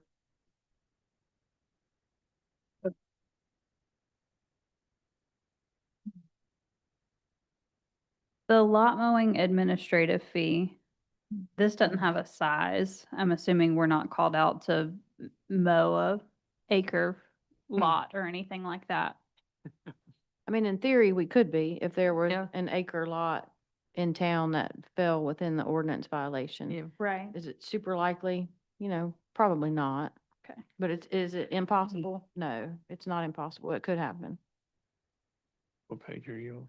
I'm on page 13, line 3. It says lot mowing admin fee, $50 per mowing, and my note just said pending size. I mean, usually that's just for the grass is too high, so Yeah. you got a notice and you didn't do it and the city comes out and mows it, so. But, with gas the way it is, it's probably cheaper for them to mow it, exactly. Well, I- Especially if you got an acre. I'd really like to see, I'm not mowing my yard. I'd really like to see that 100% our cost. The mowing 100% of our cost. How much is our cost? I figured $50 would cover. I think. No. What's our cost to mow? Talk have about a- personnel cost.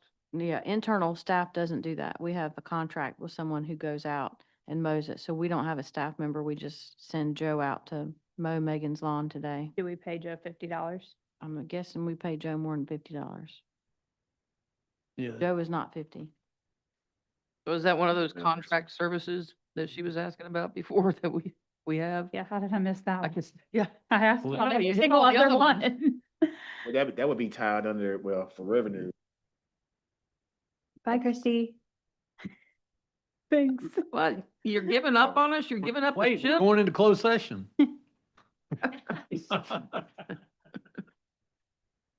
Yeah, Ah. but mowings are higher than $50.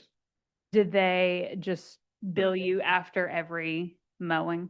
Yes, so they'll mow Milligan's yard. They will send us a bill. Then that bill is then passed sent to the owner to pay. If they don't pay, it ends up going to our tax collector. This is the, So why is it $50 per mowing? The administrative fee. They pay us $50 just for ordering the mowing? That, It would be, no, that's on top of the, yeah, so it would be the administrative time to basically send the letter to someone that you're in violation, to follow up X number of days later, to enter them in the system, to send them an invoice. and so if it What? costs, the lawn mowing guy went out and mowed the yard for $50, then it would be $100 what you're billing the resident. Okay.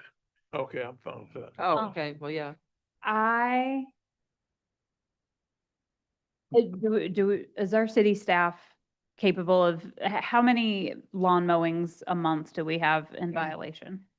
well, it depends on what time of the year it is. A lot. Yeah. So our staff can't handle that at I all, mean, you would basically be, you would basically have to hire another person. just to mow Just- lawns. And then there's, That's not enough. I'm sure there's insurance involved too, because you're going on someone else's property and we don't want to get into that. Mm. It's a, yeah. wanna do Okay, that. any other questions on miscellaneous? Street sounds, you make a street sound for $150. Tired of them mowing down that sign over there on Elm Street? But we do have a sign division within Public Works where a lot of those signs are made in-house, so.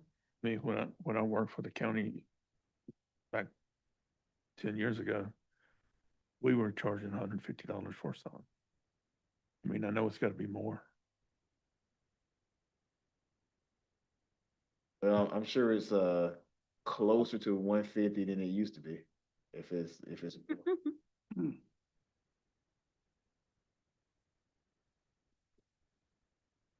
This temporary parking permit, where is that applicable to? For people who are having, the original concept is for people who are having renovation work that's gonna be like multiple days. And they're in and out, you park a van there For downtown, for downtown. for downtown.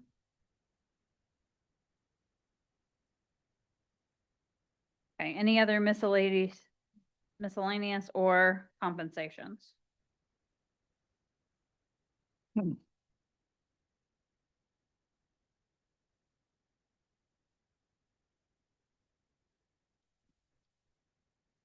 Parks and Rec. Okay, this has nothing to do with the rates, but footnote 3, discounts will not be given on weekly or daily rates. And if you go back to the summary on page 4, weekly is in red and crossed out. So, You just need clarification. Which is it? which is it? What page again, Bobby? Well, Going all the way back on to the summary, it was like on the page 4. budget message, I think. Yeah, page 4 came directly from the department, so the weekly being stricken on that would be the accurate It- one, and that would just need to be updated to Yeah, on reflect. page 15, then weekly needs to be removed.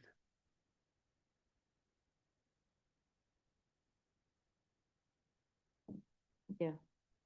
So the The footnote 3. footnote 3 will be, discounts will not be given on daily rates.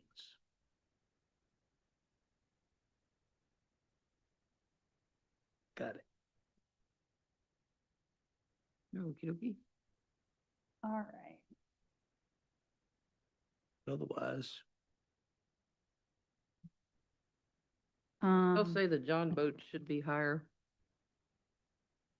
But you have a note, right? Okay. anything for Graham Rec first?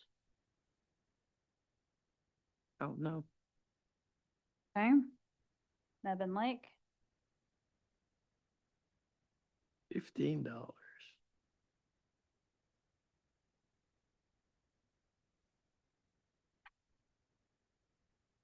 Is that $15 for 4 hours and? The way it's written, it could be $15 all day. I think Brian said you could rent it for the whole day for $15. I believe that's what he said. And I'm sure he'll correct me if I'm wrong because he's probably listening. So. What's that? Yeah, I don't remember why he said, but I just think that's cheap. Erin, can you check with Brian to see if I've already there's a got a note reason? for that one. Well, the thing is, the John boats, the canoes, the kayaks, the tandem, it's all $15. It doesn't. I mean, that's, I mean, it did say on the CIP that we have made that money back several times. The cost of the John boats, yeah. So we are recouping those costs for sure. Where did you say that? That was on the CIP for those John Yeah. boats. It He is, said that they paid for themselves pretty quickly, oh, which is good, but there's nothing wrong with earning money. I'm just saying. Yeah, but if you did it like $15 for half a day or 4 hours, that means that boat's turning over twice. If not, you're gonna tie it up.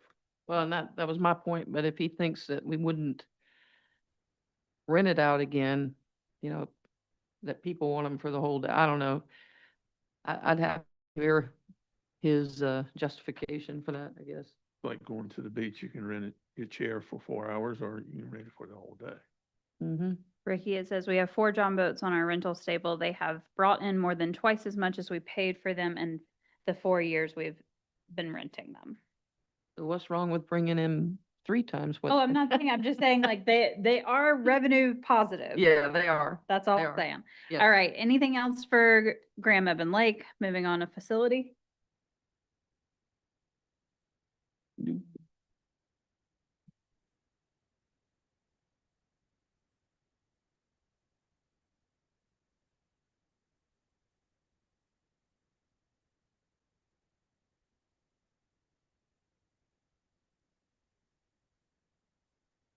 Megan, has it ever been explored to raise the price of the full center of Graham Rec?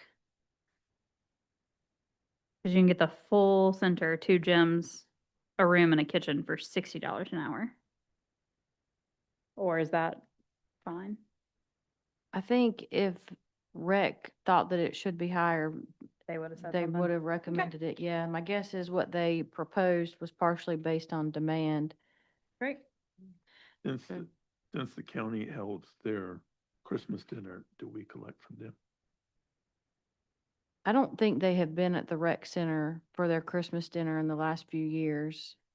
I could be mistaken, but I think at least they may go where we go, Trailhead. I was thinking, Graham Mill, but I think it's actually Trailhead. So I think they also outgrew the space.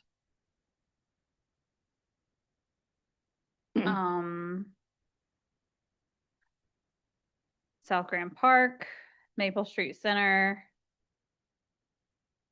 shelters. Everything look good? Yep. All right, on to user fees.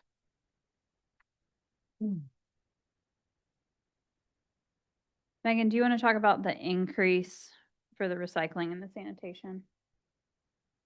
I can. These get us closer to actual cost, although there is still a taxpayer subsidy to these. What is the actual cost? We can get those numbers for you with 2.5 gallon miles per gallon fuel efficiency. It's, on those trash trucks. It's, yeah, Yeah. Pricey. I am interested in knowing the actual cost. I think he may have had that in his departmental updates, but if not, we can, the presentation in December, but if not, we can find it.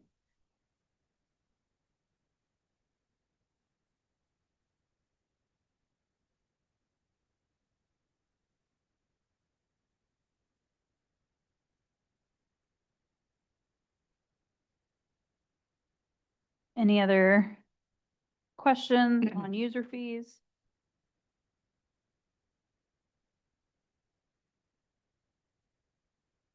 It's the 654 base water rate. Is that enough to cover our cost?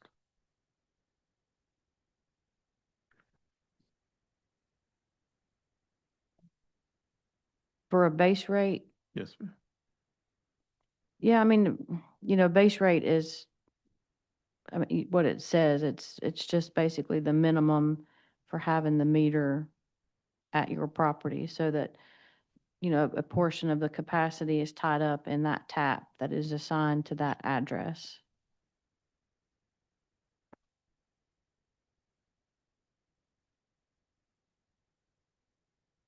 That's pretty cheap when a gas meter is $18.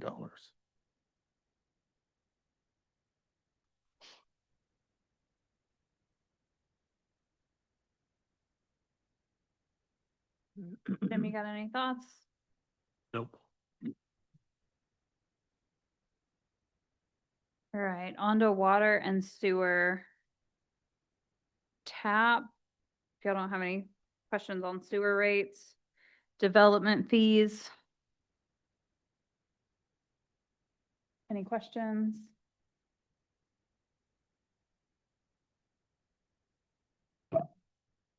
I have questions on not the meter fees, but the development fees.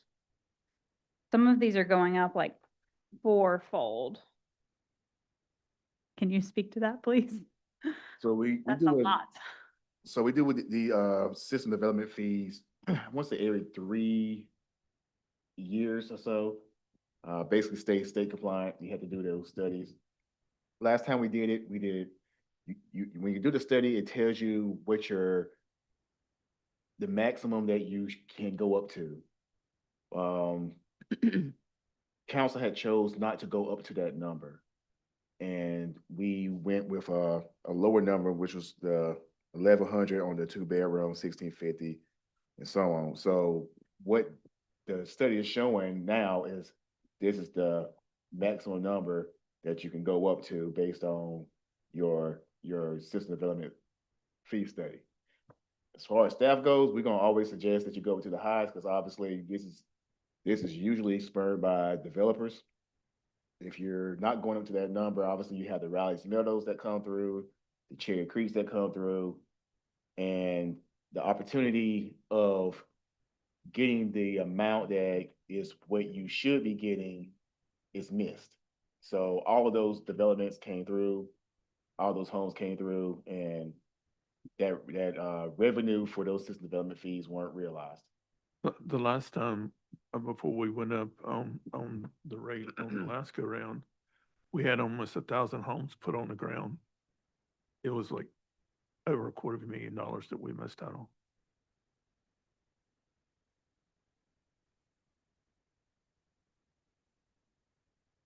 I very much see that income and that missed income. What I'm worried about is these fees aren't gonna hurt the Riley's Meadow. They're gonna pay it and keep going, but they're gonna hurt our local developers. Cause it's cost prohibitive for our local developers. And so is there a different way that we can apply any kind of fees to our big developers? I don't think you can legally do that. No, you can't legally. I think we talked about that before.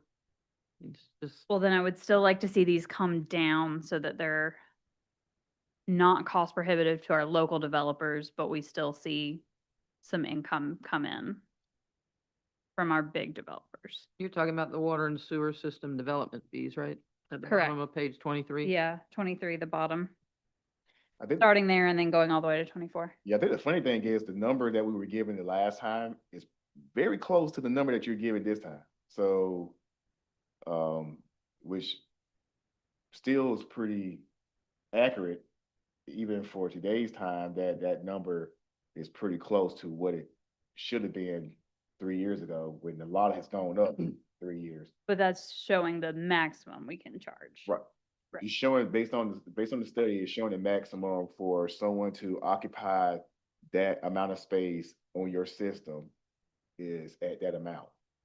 So, I mean, it's up to council. Obviously, the presentation for these fees will be done by Hazen in June, I think. I want to say it's It would have to be. yeah, because I think it's a 45-day period that we had to post it. So obviously, council can go with a lower number. We just can't go with a higher number. Well, I'm not looking to go for a higher number, but thank you. Um, I think these new numbers are fair. Do we know what other municipalities are doing with this? You have any idea? So we do have it's part of his presentation, and I can get that for you. And we do have a snapshot of what these fees look like in comparison to other jurisdictions' fees. So I can get that for you, but obviously, if they're going up, we can't, I mean, they can't go up any higher than this either, right? well, it's we all have a different unique. study. Yes, it's all Alright. based on your system, your whatever. Okay, so it varies. I read in the Elements News that Mebane was going up like 16%. Did you say 16 or 60? Did you say 60 or 16? 16. 16. Because I mean, some of these went up more than 50%. I mean, if you look at all zoning categories uses 2-inch meter, you know, it went from $5,863 to 14,000 for, that's a jump right there. But Mebane was already at a base rate of what we're looking to go to. That's my question is where is everyone else? Because I understand we don't want to deter, especially local developers, you know, you're out of state, big developing companies and stuff, they can afford this stuff. And I think the point the mayor was making is that the local developers can't. So we would be almost be shutting them out is I think what she's trying to avoid doing. And I think our local developers are more focused on providing affordable housing and good And a housing better quality Yeah. because they're local and they have to explain themselves.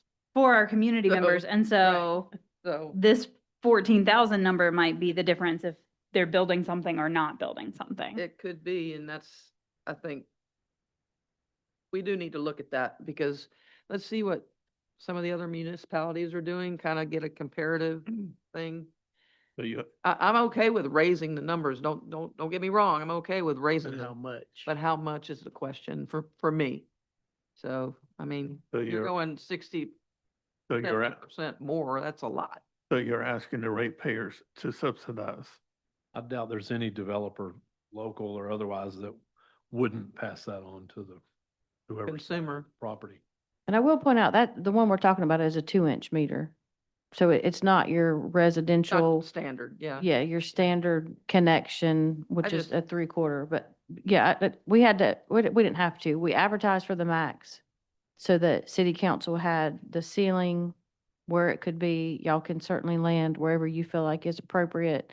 Yeah. But I will just point out that that's the one we're talking about is a 2-inch meter, which is Yeah, I went to that one because it was the highest jump. absolutely. I was just saying, Well, I mean, but it was almost 3 times in the 2750, which is a 3/4 inch to 6,800. The Like it's, standard. it's still, yeah, 3 that's standard. times. So um, I So- just, you know, okay, so we're gonna get the Hazen presentation. Yeah, and Oh, look. I think y'all would be very surprised to see where we fall in comparison. well, and it may be that I'm we just go, sure. okay, do it anyway. you But know? there's also like our income differences and what affordable housing looks like here versus in Mebane, and I'm interested in seeing it for sure.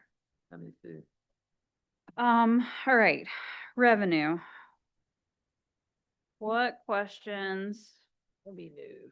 do you guys have for taxes or for investment earnings?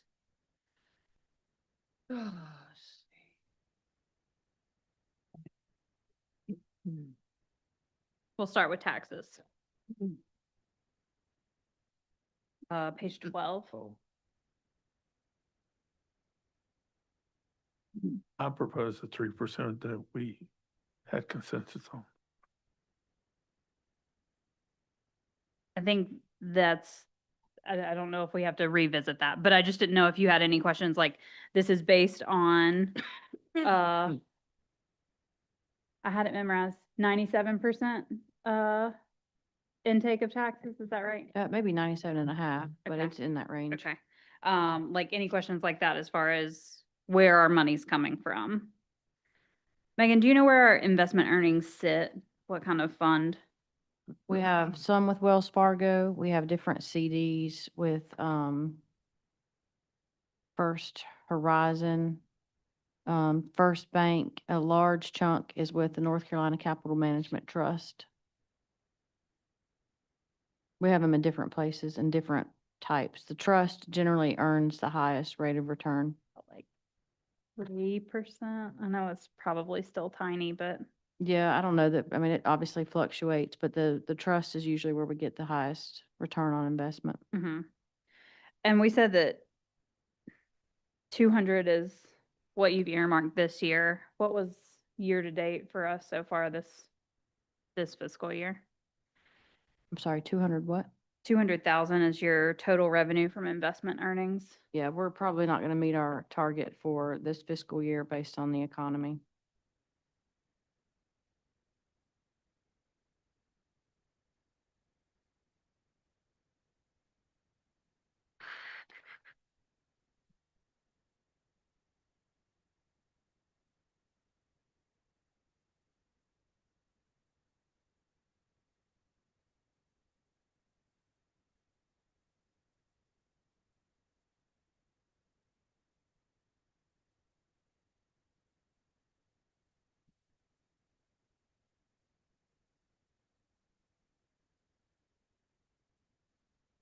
We're 82% collected year to date. What was the number you had projected last year? For this year, it's 230. 30. Okay. Miscellaneous receipts, that's ABC, fees, donations. Do you have any questions on this? You're just bringing it down because of the economy? That's a So question. part of that is, based on year-to-date projections. The other part is if it includes the PD, COP grant, it's set up to step down year over year Okay. because they want us to get ready to take those on at 100%. Okay. That's helpful. Occupancy tax, you pulled that number for us.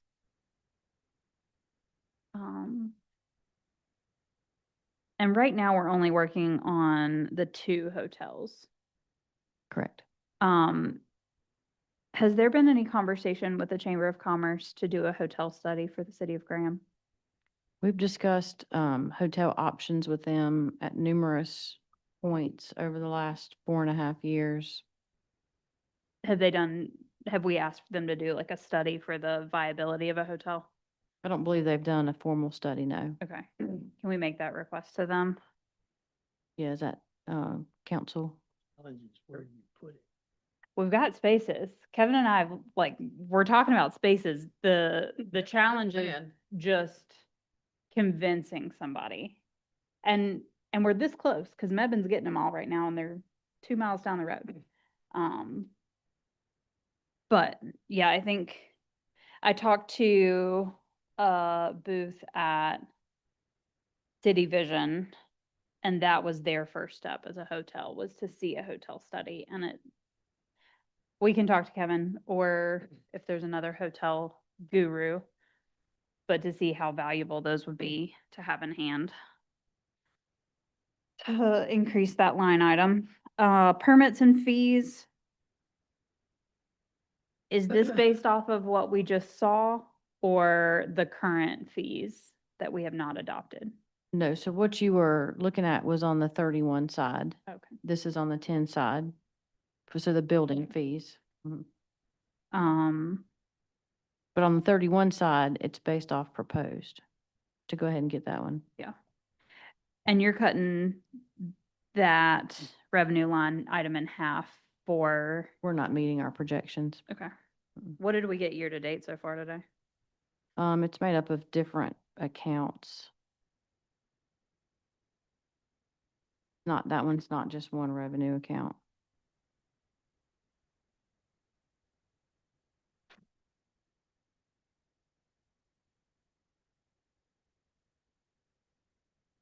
I don't have year-to-date summed on here. Okay, I can get it from you later.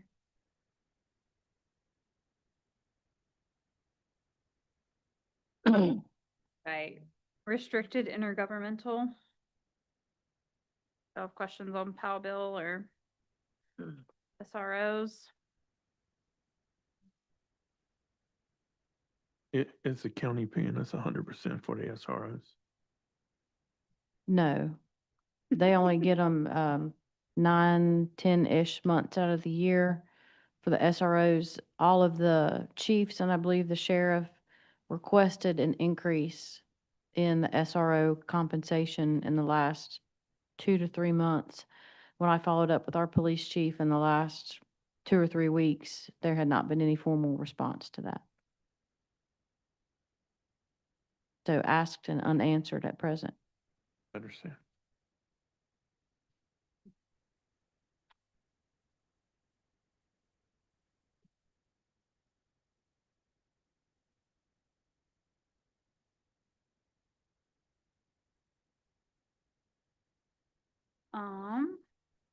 Sales and services.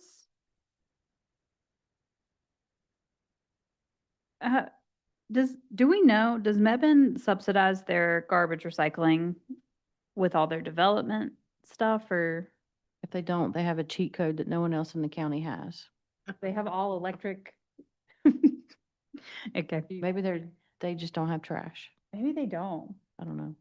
Maybe they come dump all their trash in our bins. Some of it they probably send to Orange County.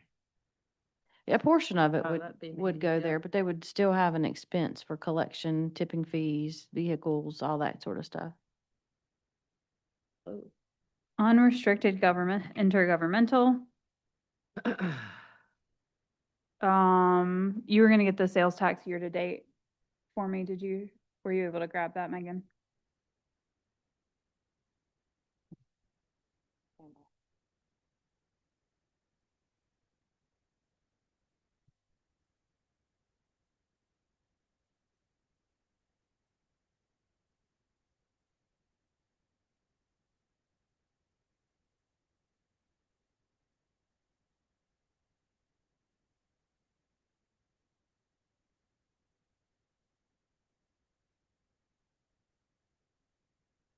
Current revenue is $6,882,935.02. $1,832,000. 882, 935.02. Thank you. And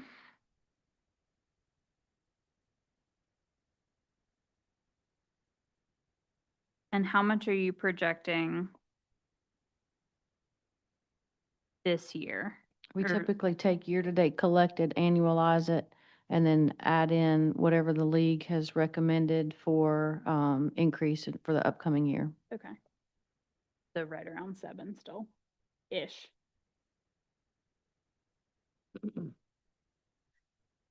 All right, fund balance, any questions? And your fund balance is worth noting that it is significantly higher. I don't want that to go unnoticed than what you started with. When you started this current fiscal year, you were probably around 1.5. What's proposed for next year is 4.3. And I do want to point that out because it's consistent with what Davenport presented, pulling some of that undesignated fund balance to fund capital. So I do just want to draw emphasis to that it is consistent with the plan, but significantly higher than what we've started with in previous years.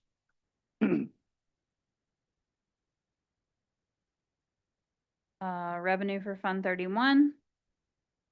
Any questions?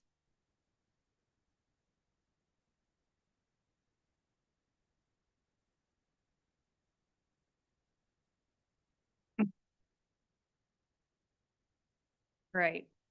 Anything else that you guys want to, I have a question. The COLA rate that you pulled, I pulled one that was closer to 2. at the end of these past 12 months? Did you pull the March or April one that we're going off of? I think we usually pull ours as of the end of January or February. That and was a 1.2. And the No. southeast.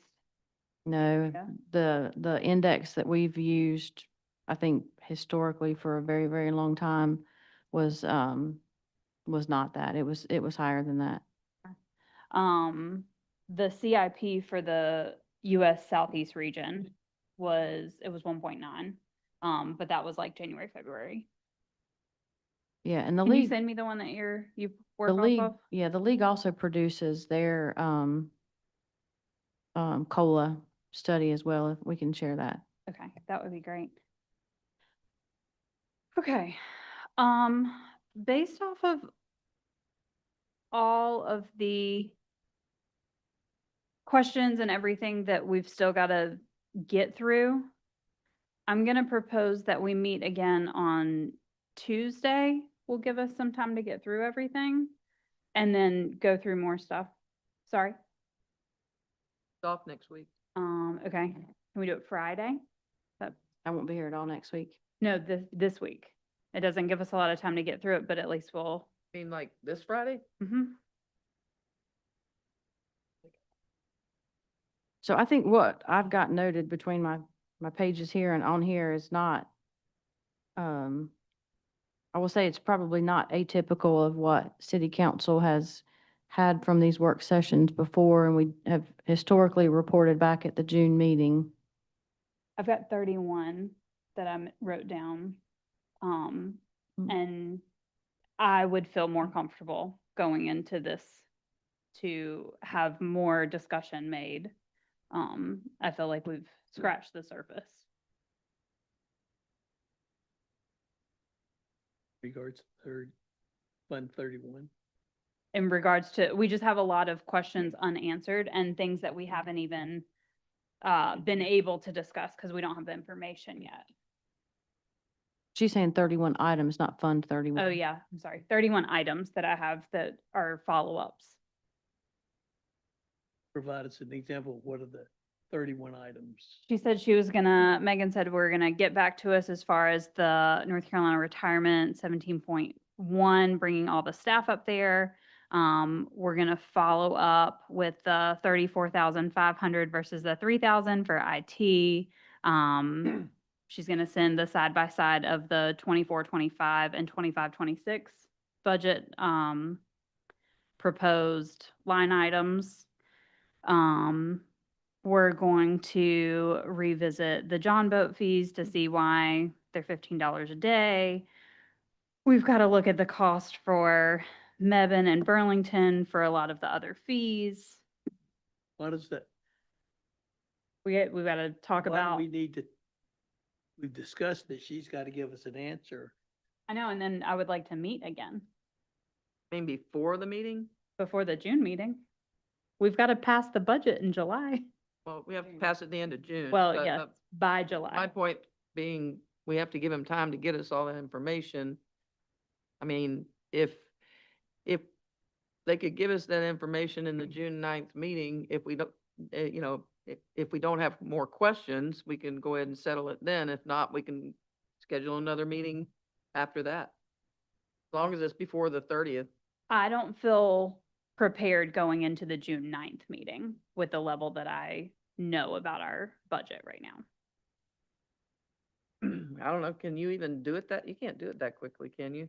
I mean, going on next week. Yeah, I will say what we have here is not inconsistent with the number of notes and just follow-up items that we've had in prior years. And as I indicated, we usually do a summary of changes and lay out, dollar changes that have been here. And then any follow-up items, we provide that to city council in advance. As soon as it's all prepared, we put it in SharePoint like we do for everything else. So I would say where we're leaving today is not inconsistent with what we've left with in years past. No, because I mean, she's gonna bring us like a change sheet, and it's gonna, go through each one of the questions Sure. and lay them out. Because the rest of it, we've already essentially agreed upon, which is a lot. And then we just have to go through just those items. There are some bigger pieces that I would still like to review and talk through before the June meeting. Can we schedule a Friday meeting? Or can we schedule a meeting next week and have the information from Aaron, but be able to talk as a council I got with doctor- Aaron? I got doctor's appointments on Friday. I can't do Friday. I will point out, by statute, I'm the budget officer, so I would not feel comfortable, not that Aaron isn't fully equipped to handle this, but it's part of my role to do this. I've communicated to council that I will be out of the office next week.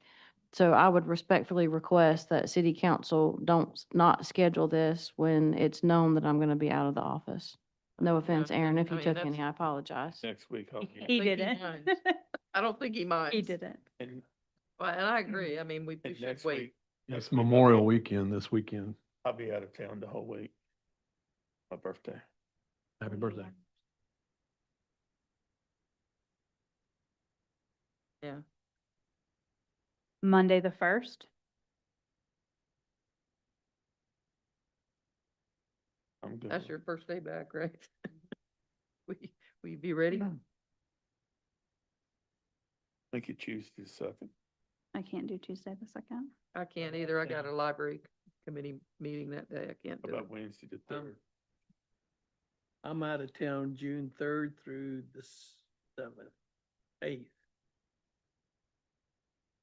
I can have to make it Monday. Can we do Monday at 10? I don't know. Can you do Monday at 10? I have one appointment on there for Monday at 11. So unless we can get it done in an hour, I would say it's gonna have to be later. Let's make it 1 o'clock. He has an Can we do it? appointment. One okay? At with you, 11. Megan? What time are you done with your appointment? It'll probably be an hour-ish. June 1st. We're just gonna talk about the budget. We're not gonna have anything No. scheduled or anything. No. Okay. I think we can do it in an hour if we've got all the information and we can follow it up.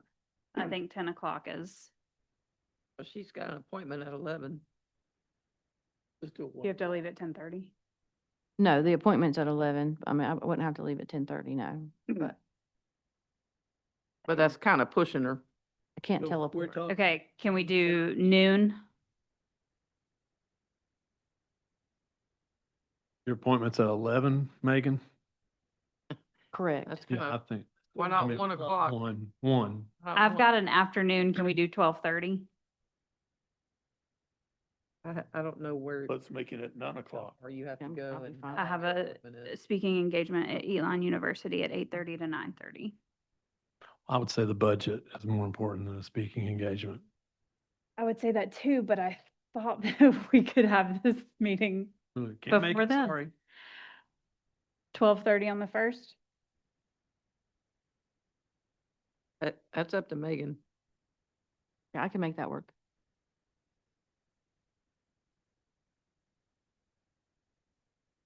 That, is that gonna put you in a spot? Yeah, Okay. no, I'll make it work. It's fine. I'm good with that. All I'm right. fine. So we will wait to hear back from the questions we have. Do you guys have anything else closing before we adjourn? Hey, Will there be donuts? at 12:30? I hope not. Hey, So, Judge? 12:30 to 1:30 on the 1st. Oh, that's a Monday, isn't it?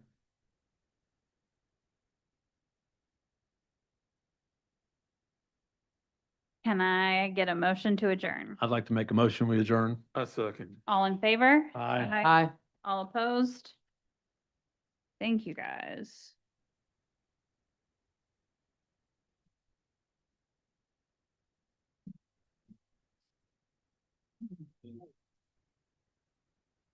I hear you.